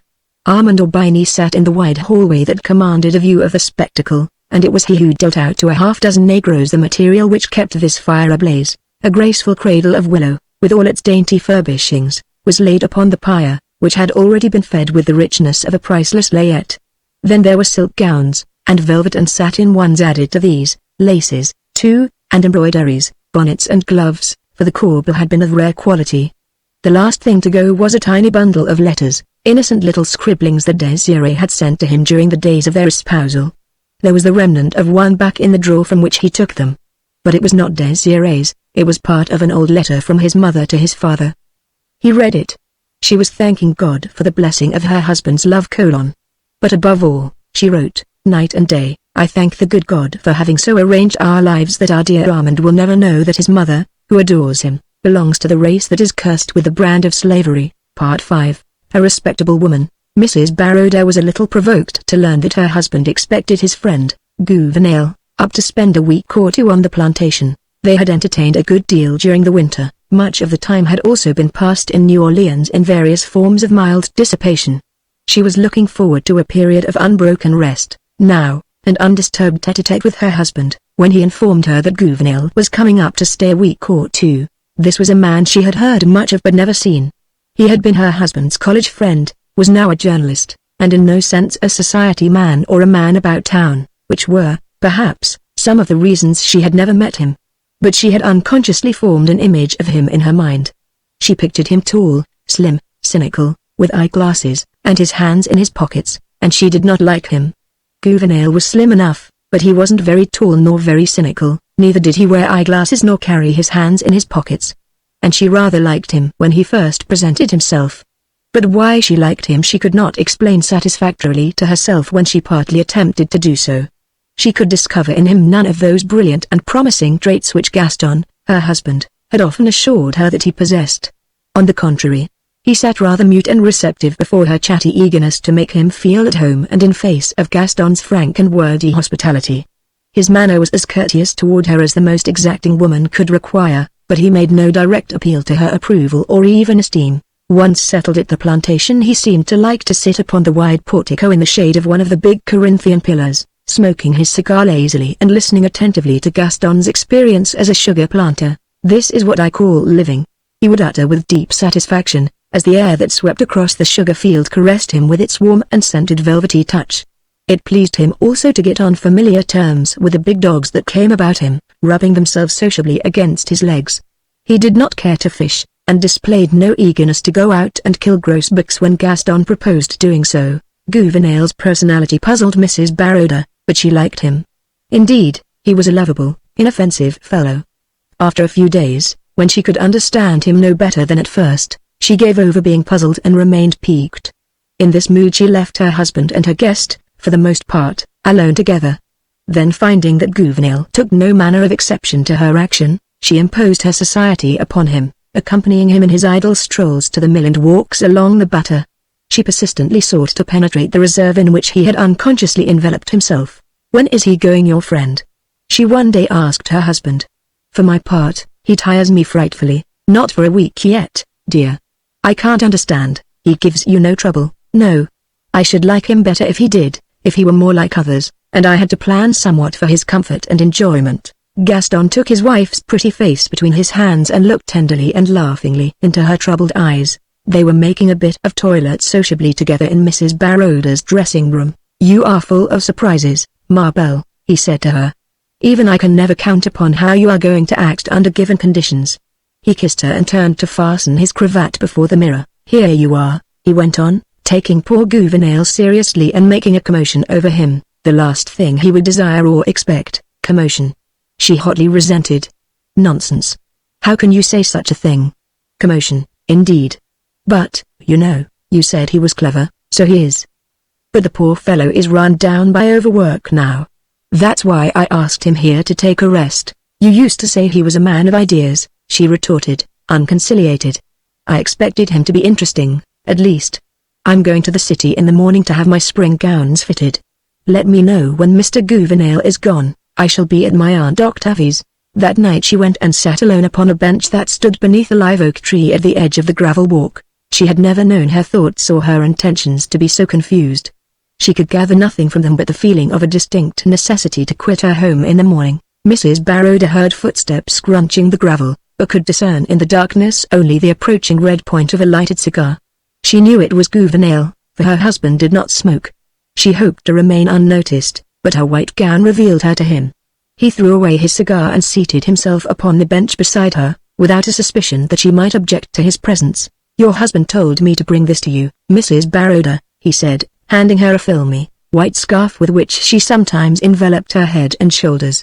She accepted the scarf from him with a murmur of thanks, and let it lie in her lap. He made some commonplace observation upon the baneful effect of the night air at the season.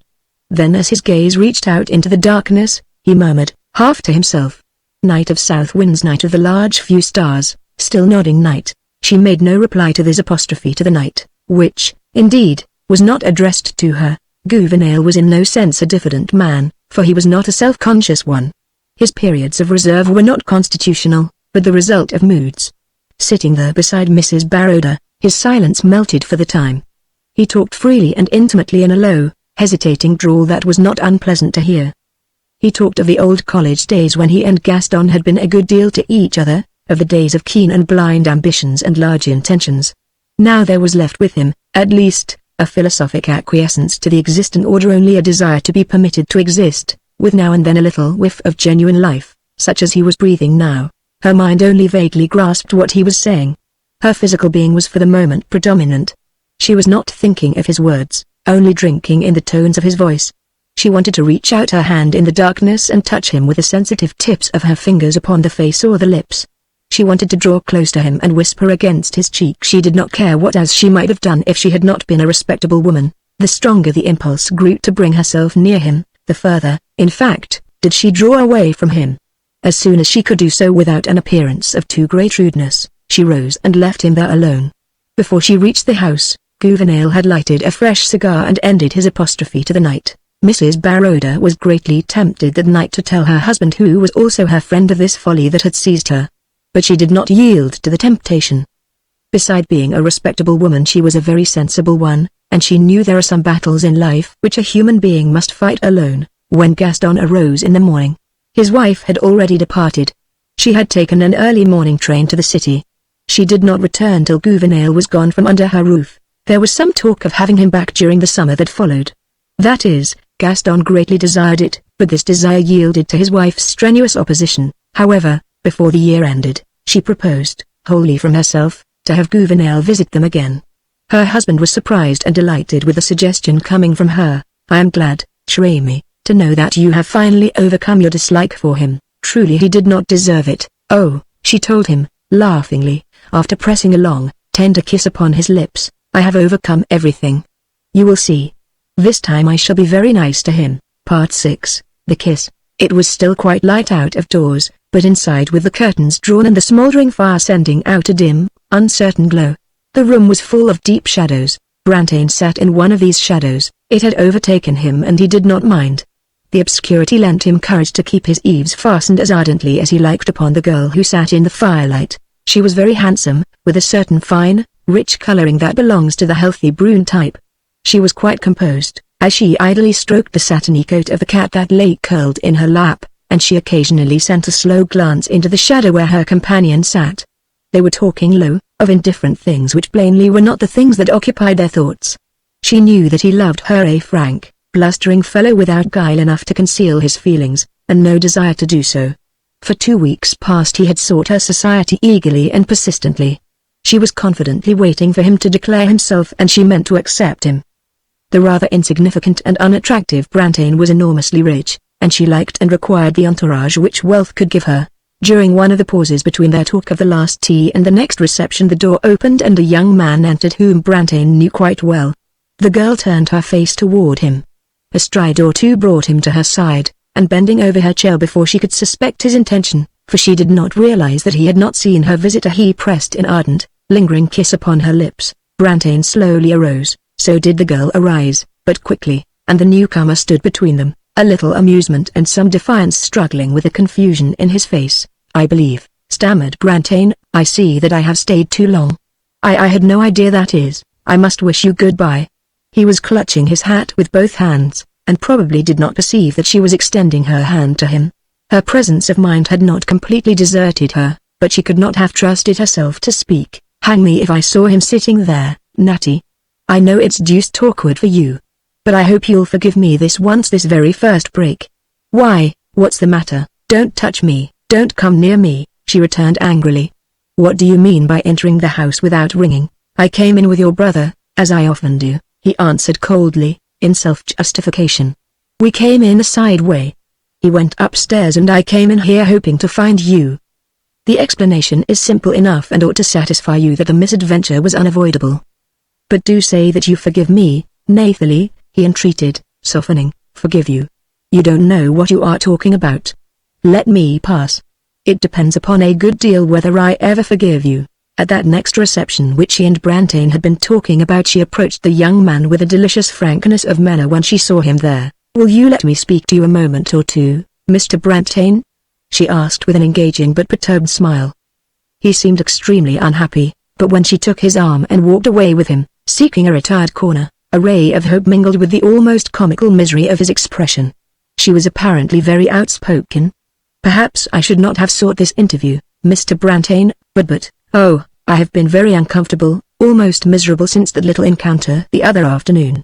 When I thought how you might have misinterpreted it, and believed things, hope was plainly gaining the ascendancy over misery in Brantain's round, guileless face. Of course, I know it is nothing to you, but for my own sake I do want you to understand that Mr. Harvey is an intimate friend of long standing. Why, we have always been like cousins, like brother and sister, I may say. He is my brother's most intimate associate and often fancies that he is entitled to the same privileges as the family. Oh, I know it is absurd, uncalled for, to tell you this, undignified even." She was almost weeping, "but it makes so much difference to me what you think of me." Her voice had grown very low and agitated. The misery had all disappeared from Brantain's face. "Then you do really care what I think, Miss Nathalie? May I call you Miss Nathalie?" They turned into a long, dim corridor that was lined on either side with tall, graceful plants. They walked slowly to the very end of it.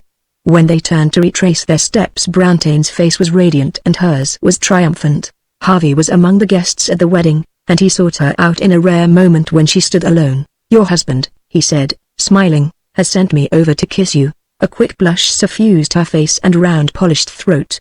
"I suppose it's natural for a man to feel and act generously on an occasion of this kind. He tells me he doesn't want his marriage to interrupt wholly the pleasant intimacy which has existed between you and me. I don't know what you've been telling him," with an insolent smile, "but he has sent me here to kiss you." She felt like a chess player who, by the clever handling of his pieces, sees the game taking the course intended. Her eyes were bright and tender with a smile as they glanced up into his, and her lips looked hungry for the kiss which they invited. "But, you know," he went on quietly, "I didn't tell him so, it would have seemed ungrateful, but I can tell you. I've stopped kissing women, it's dangerous." Well, she had Brantain and his million left. A person can't have everything in this world, and it was a little unreasonable of her to expect it. Part 7. A pair of silk stockings. Little Mrs. Somers one day found herself the unexpected possessor of $15.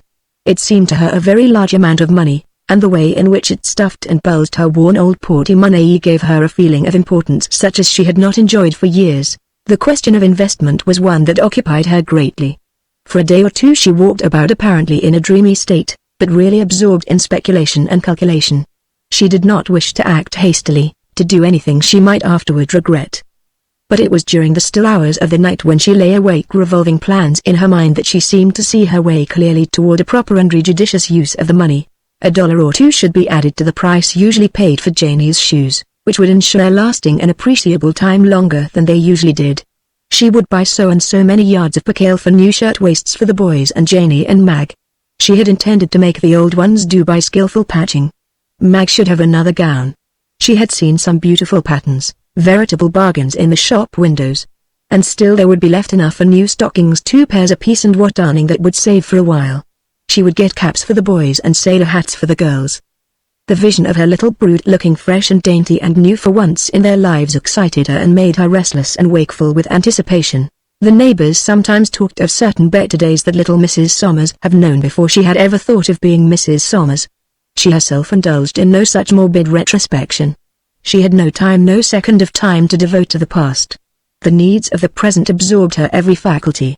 A vision of the future like some dim, gaunt monster sometimes appalled her, but luckily tomorrow never comes. Mrs. Somers was one who knew the value of bargains, who could stand for hours making her way inch by inch toward the desired object that was selling below cost. She could elbow her way if need be. She had learned to clutch a piece of goods and hold it and stick to it with persistence and determination till her turn came to be served, no matter when it came. But that day she was a little faint and tired.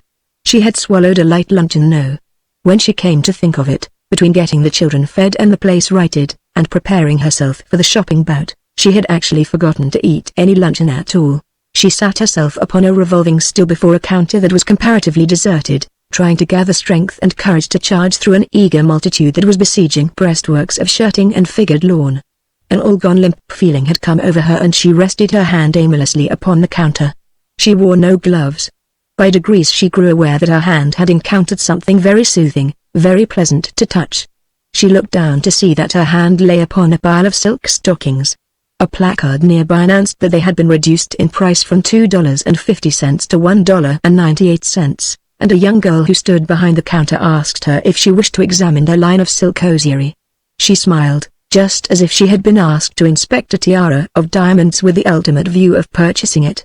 But she went on feeling the soft, sheeny luxurious things with both hands now, holding them up to see them glisten, and to feel them glide serpent-like through her fingers. 2 hectic blotches came suddenly into her pale cheeks. She looked up at the girl. "Do you think there are any 8.5 among these?" There were any number of 8.5. In fact, there were more of that size than any other. Here was a light blue pair. There were some lavender, some all black and various shades of tan and grey. Mrs. Somers selected a black pair and looked at them very long and closely. She pretended to be examining their texture, which the clerk assured her was excellent. $1.98, she mused aloud. "Well, I'll take this pair." She handed the girl a $5 bill and waited for her change and for her parcel. What a very small parcel it was. It seemed lost in the depths of her shabby old shopping bag. Mrs. Somers after that did not move in the direction of the bargain counter. She took the elevator, which carried her to an upper floor into the region of the ladies' waiting rooms. Here, in a retired corner, she exchanged her cotton stockings for the new silk ones which she had just bought. She was not going through any acute mental process or reasoning with herself, nor was she striving to explain to her satisfaction the motive of her action. She was not thinking at all. She seemed for the time to be taking a rest from that laborious and fatiguing function and to have abandoned herself to some mechanical impulse that directed her actions and freed her of responsibility. How good was the touch of the raw silk to her flesh! She felt like lying back in the cushioned chair and reveling for a while in the luxury of it. She did for a little while. Then she replaced her shoes, rolled the cotton stockings together and thrust them into her bag. After doing this she crossed straight over to the shoe department and took her seat to be fitted. She was fastidious. The clerk could not make her out, he could not reconcile her shoes with her stockings, and she was not too easily pleased. She held back her skirts and turned her feet one way and her head another way as she glanced down at the polished, pointer-tipped boots. Her foot and ankle looked very pretty. She could not realize that they belonged to her and were a part of herself. She wanted an excellent and stylish fit, she told the young fellow who served her, and she did not mind the difference of $1 or $2 more in the price so long as she got what she desired. It was a long time since Mrs. Somers had been fitted with gloves. On rare occasions when she had bought a pair they were always bargains, so cheap that it would have been preposterous and unreasonable to have expected them to be fitted to the hand. Now she rested her elbow on the cushion of the glove counter, and a pretty, pleasant young creature, delicate and deft of touch, drew a long-wristed kid over Mrs. Somers's hand. She smoothed it down over the wrist and buttoned it neatly, and both lost themselves for a second or two in admiring contemplation of the little symmetrical gloved hand. But there were other places where money might be spent. There were books and magazines piled up in the window of a stall a few paces down the street. Mrs. Somers bought 2 high-priced magazines such as she had been accustomed to read in the days when she had been accustomed to other pleasant things. She carried them without wrapping. As well as she could she lifted her skirts at the crossings. Her stockings and boots and well-fitting gloves had worked marvels in her bearing, had given her a feeling of assurance, a sense of belonging to the well-dressed multitude. She was very hungry. Another time she would have stilled the cravings for food until reaching her own home, where she would have brewed herself a cup of tea and taken a snack of anything that was available. But the impulse that was guiding her would not suffer her to entertain any such thought. There was a restaurant at the corner. She had never entered its doors. From the outside she had sometimes caught glimpses of spotless damask and shining crystal, and soft-stepping waiters serving people of fashion. When she entered her appearance created no surprise, no consternation, as she had half feared it might. She seated herself at a small table alone, and an attentive waiter at once approached to take her order. She did not want a profusion, she craved a nice and tasty bite, a half-dozen blue points, a plump chop with cress, a something sweet, a creme frappé, for instance, a glass of Rhine wine, and after all a small cup of black coffee. While waiting to be served she removed her gloves very leisurely and laid them beside her. Then she picked up a magazine and glanced through it, cutting the pages with the blunt edge of her knife. It was all very agreeable. The damask was even more spotless than it had seemed through the window, and the crystal more sparkling. There were quiet ladies and gentlemen, who did not notice her, lunching at the small tables like her own. A soft, pleasing strain of music could be heard, and a gentle breeze was blowing through the window. She tasted a bite, then she read a word or two, then she sipped the amber wine and wiggled her toes in the silk stockings. The price of it made no difference. She counted the money out to the waiter and left an extra coin on his tray, whereupon he bowed before her as before a princess of royal blood. There was still money in her purse, and her next temptation presented itself in the shape of a matinee poster. It was a little later when she entered the theater. The play had begun and the house seemed to her to be packed. But there were vacant seats here and there, and into one of them she was ushered, between brilliantly dressed women who had gone there to kill time and eat candy and display their gaudy attire. There were many others who were there solely for the play and acting. It is safe to say there was no one present who bore quite the attitude which Mrs. Somers did to her surroundings. She gathered in the whole stage and players and people in one wide impression, and absorbed it and enjoyed it. She laughed at the comedy and wept. She and the gaudy woman next to her wept over the tragedy. And they talked a little together over it. And the gaudy woman wiped her eyes and sniffled on a tiny square of filmy, perfumed lace and passed little Mrs. Somers her box of candy. The play was over, the music ceased, the crowd filed out.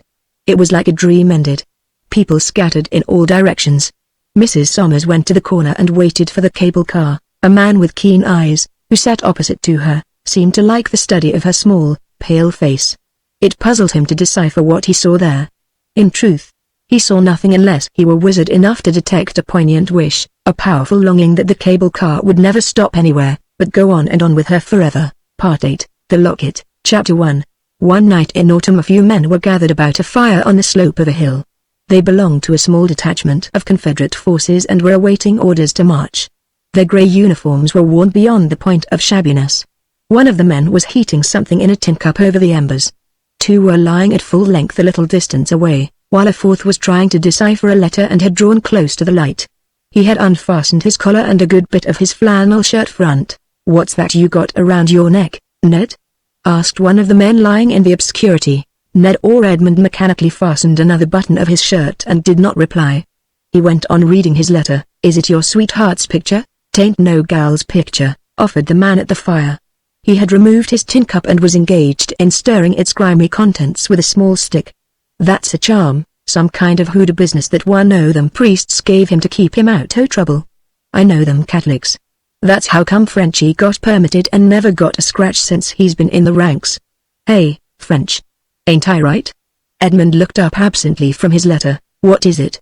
he asked. "Ain't that a charm you got round your neck?" "It must be, Nick," returned Edmund with a smile. "I don't know how I could have gone through this year and a half without it." The letter had made Edmund heartsick and homesick. He stretched himself on his back and looked straight up at the blinking stars. But he was not thinking of them nor of anything but a certain spring day when the bees were humming in the clematis, when a girl was saying goodbye to him. He could see her as she unclasped from her neck the locket which she fastened about his own. It was an old-fashioned golden locket bearing miniatures of her father and mother with their names and the date of their marriage. It was her most precious earthly possession. Edmund could feel again the folds of the girl's soft white gown, and see the droop of the angel sleeves as she circled her fair arms about his neck. Her sweet face, appealing, pathetic, tormented by the pain of parting, appeared before him as vividly as life. He turned over, burying his face in his arm, and there he lay, still and motionless. The profound and treacherous night with its silence and semblance of peace settled upon the camp. He dreamed that the fair Octavie brought him a letter. He had no chair to offer her and was pained and embarrassed at the condition of his garments. He was ashamed of the poor food which comprised the dinner at which he bade her to join them. He dreamt of a serpent coiling around his throat, and when he strove to grasp it the slimy thing glided away from his clutch. Then his dream was clamor. "Get your duds. You, Frenchy." Nick was bellowing in his face. There was what appeared to be a scramble and a rush rather than any regulated movement. The hillside was alive with clatter and motion, with sudden upspringing lights among the pines. In the east the dawn was unfolding out of the darkness. Its glimmer was yet dim in the plain below. "What's it all about?" wondered a big blackbird perched in the top of the tallest tree. He was an old solitary and a wise one, yet he was not wise enough to guess what it was all about. So all day long he kept blinking and wondering. The noise reached far out over the plain and across the hills and awoke the little babes that were sleeping in their cradles. The smoke curled up toward the sun and shadowed the plain so that the stupid birds thought it was going to rain, but the wise one knew better. "They are children playing a game," thought he. "I shall know more about it if I watch long enough." At the approach of night they had all vanished away with their din and smoke. Then the old bird plumed his feathers. At last he had understood. With a flap of his great, black wings he shot downward, circling toward the plain. A man was picking his way across the plain. He was dressed in the garb of a clergyman. His mission was to administer the consolations of religion to any of the prostrate figures in whom there might yet linger a spark of life. A negro accompanied him, bearing a bucket of water and a flask of wine. There were no wounded here, they have been borne away. But the retreat had been hurried and the vultures and the good Samaritans would have to look to the dead. There was a soldier a mere boy lying with his face to the sky. His hands were clutching the sword on either side and his fingernails were stuffed with earth and bits of grass that he had gathered in his despairing grasp upon life. His musket was gone. He was hatless and his face and clothing were begrimed. Around his neck hung a gold chain and locket. The priest, bending over him, unclasped the chain and removed it from the dead soldier's neck. He had grown used to the terrors of war and could face them unflinchingly, but its pathos, someway, always brought the tears to his old, dim eyes. The Angelus was ringing half a mile away. The priest and the Negro knelt and murmured together the evening benediction and a prayer for the dead. Chapter 2. The peace and beauty of a spring day had descended upon the earth like a benediction. Along the leafy road which skirted a narrow, tortuous stream in central Louisiana, rumbled an old-fashioned cabriolet, much the worse for hard and rough usage over country roads and lanes. The fat, black horses went in a slow, measured trot, notwithstanding constant urging on the part of the fat, black coachman. Within the vehicle was seated the fair Octavie and her old friend and neighbor, Judge Pillier, who had come to take her for a morning drive. Octavie wore a plain black dress, severe in its simplicity. A narrow belt held it at the waist and the sleeves were gathered into close-fitting wristbands. She had discarded her hoop skirt and appeared not unlike a nun. Beneath the folds of her bodice nestled the old locket. She never displayed it now. It had returned to her sanctified in her eyes, made precious as material things sometimes are by being forever identified with a significant moment of one's existence. 100 times she had read over the letter with which the locket had come back to her. No later than that morning she had again pored over it. As she sat beside the window, smoothing the letter out upon her knee, heavy and spiced odors stole into her with the songs of birds and the humming of insects in the air. She was so young and the world was so beautiful that there came over her a sense of unreality as she read again and again the priest's letter. He told her that autumn day drawing to its close, with the gold and the red fading out of the west, and the night gathering its shadows to cover the faces of the dead. Oh! She could not believe that one of those dead was her own. With visage uplifted to the grey sky in an agony of supplication, a spasm of resistance and rebellion seized and swept over her. Why was the spring here with its flowers and its seductive breath if he was dead? Why was she here? What further had she to do with life and the living? Octavie had experienced many such moments of despair, but a blessed resignation had never failed to follow, and it fell then upon her like a mantle and enveloped her. I shall grow old and quiet and sad like poor Aunt Tavie, she murmured to herself as she folded the letter and replaced it in the secretary. Already she gave herself a little demure air like her Aunt Tavie. She walked with a slow glide in unconscious imitation of Mademoiselle Tavie, whom some youthful affliction had robbed of earthly compensation while leaving her in possession of youth's illusions. As she sat in the old cabriolet beside the father of her dead lover, again there came to Octavie the terrible sense of loss which had assailed her so often before. The soul of her youth clamored for its rights, for a share in the world's glory and exultation. She leaned back and drew her veil a little closer about her face. It was an old black veil of her Aunt Tavie's. A whiff of dust from the road had blown in and she wiped her cheeks and her eyes with her soft, white handkerchief, a homemade handkerchief, fabricated from one of her old fine muslin petticoats. "Will you do me the favor, Octavie," requested the judge in the courteous tone which he never abandoned, "to remove that veil which you wear?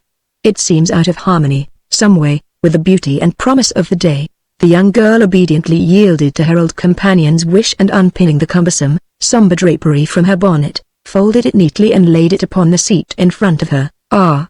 That is better, far better," he said in a tone expressing unbounded relief. "Never put it on again, dear." Octavie felt a little hurt, as if he wished to debar her from share and parcel in the burden of affliction which had been placed upon all of them. Again she drew forth the old muslin handkerchief. They had left the big road and turned into a level plain which had formerly been an old meadow. There were clumps of thorn trees here and there, gorgeous in their spring radiance. Some cattle were grazing off in the distance in spots where the grass was tall and luscious. At the far end of the meadow was the towering lilac hedge, skirting the lane that led to Judge Pillier's house, and the scent of its heavy blossoms met them like a soft and tender embrace of welcome. As they neared the house the old gentleman placed an arm around the girl's shoulders and turning her face up to him he said, "Do you not think that on a day like this, miracles might happen? When the whole earth is vibrant with life, does it not seem to you, Octavie, that heaven might for once relent and give us back our dead?" He spoke very low, advisedly, and impressively.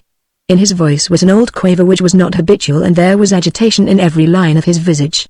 She gazed at him with eyes that were full of supplication and a certain terror of joy. They had been driving through the lane with the towering hedge on one side and the open meadow on the other. The horses had somewhat quickened their lazy pace. As they turned into the avenue leading to the house, a whole choir of feathered songsters fluted a sudden torrent of melodious greeting from their leafy hiding places. Octavie felt as if she had passed into a stage of existence which was like a dream, more poignant and real than life. There was the old grey house with its sloping eaves. Amid the blur of green, and dimly, She saw familiar faces and heard voices as if they came from far across the fields, and Edmund was holding her. A dead Edmund, her living Edmund, and she felt the beating of his heart against her and the agonizing rapture of his kisses striving to awake her. It was as if the spirit of life and the awakening spring had given back the soul to her youth and bade her rejoice. It was many hours later that Octavie drew the locket from her bosom and looked at Edmund with a questioning appeal in her glance. "It was the night before an engagement," he said. "In the hurry of the encounter, and the retreat next day, I never missed it till the fight was over.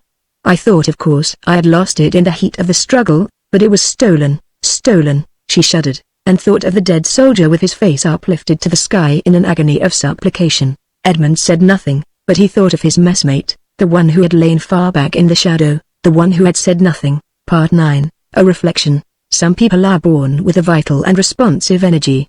It not only enables them to keep abreast of the times, it qualifies them to furnish in their own personality a good bit of the motive power to the mad pace. They are fortunate beings. They do not need to apprehend the significance of things.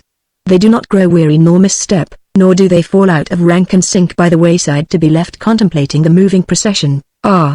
That moving procession that has left me by the roadside. Its fantastic colors are more brilliant and beautiful than the sun on the undulating waters. What matter if souls and bodies are failing beneath the feet of the ever-pressing multitude? It moves with the majestic rhythm of the spheres. Its discordant clashes sweep upward in one harmonious tone that blends with the music of other worlds to complete God's orchestra. It is greater than the stars, that moving procession of human energy, greater than the palpitating earth and the things growing thereon. Oh, I could weep at being left by the wayside, left with the grass and the clouds and a few dumb animals. True, I feel at home in the society of these symbols of life's immutability. In the procession I should feel the crushing feet, the clashing discords, the ruthless hands and stifling breath. I could not hear the rhythm of the march. Salve, ye dumb hearts. Let us be still and wait by the roadside.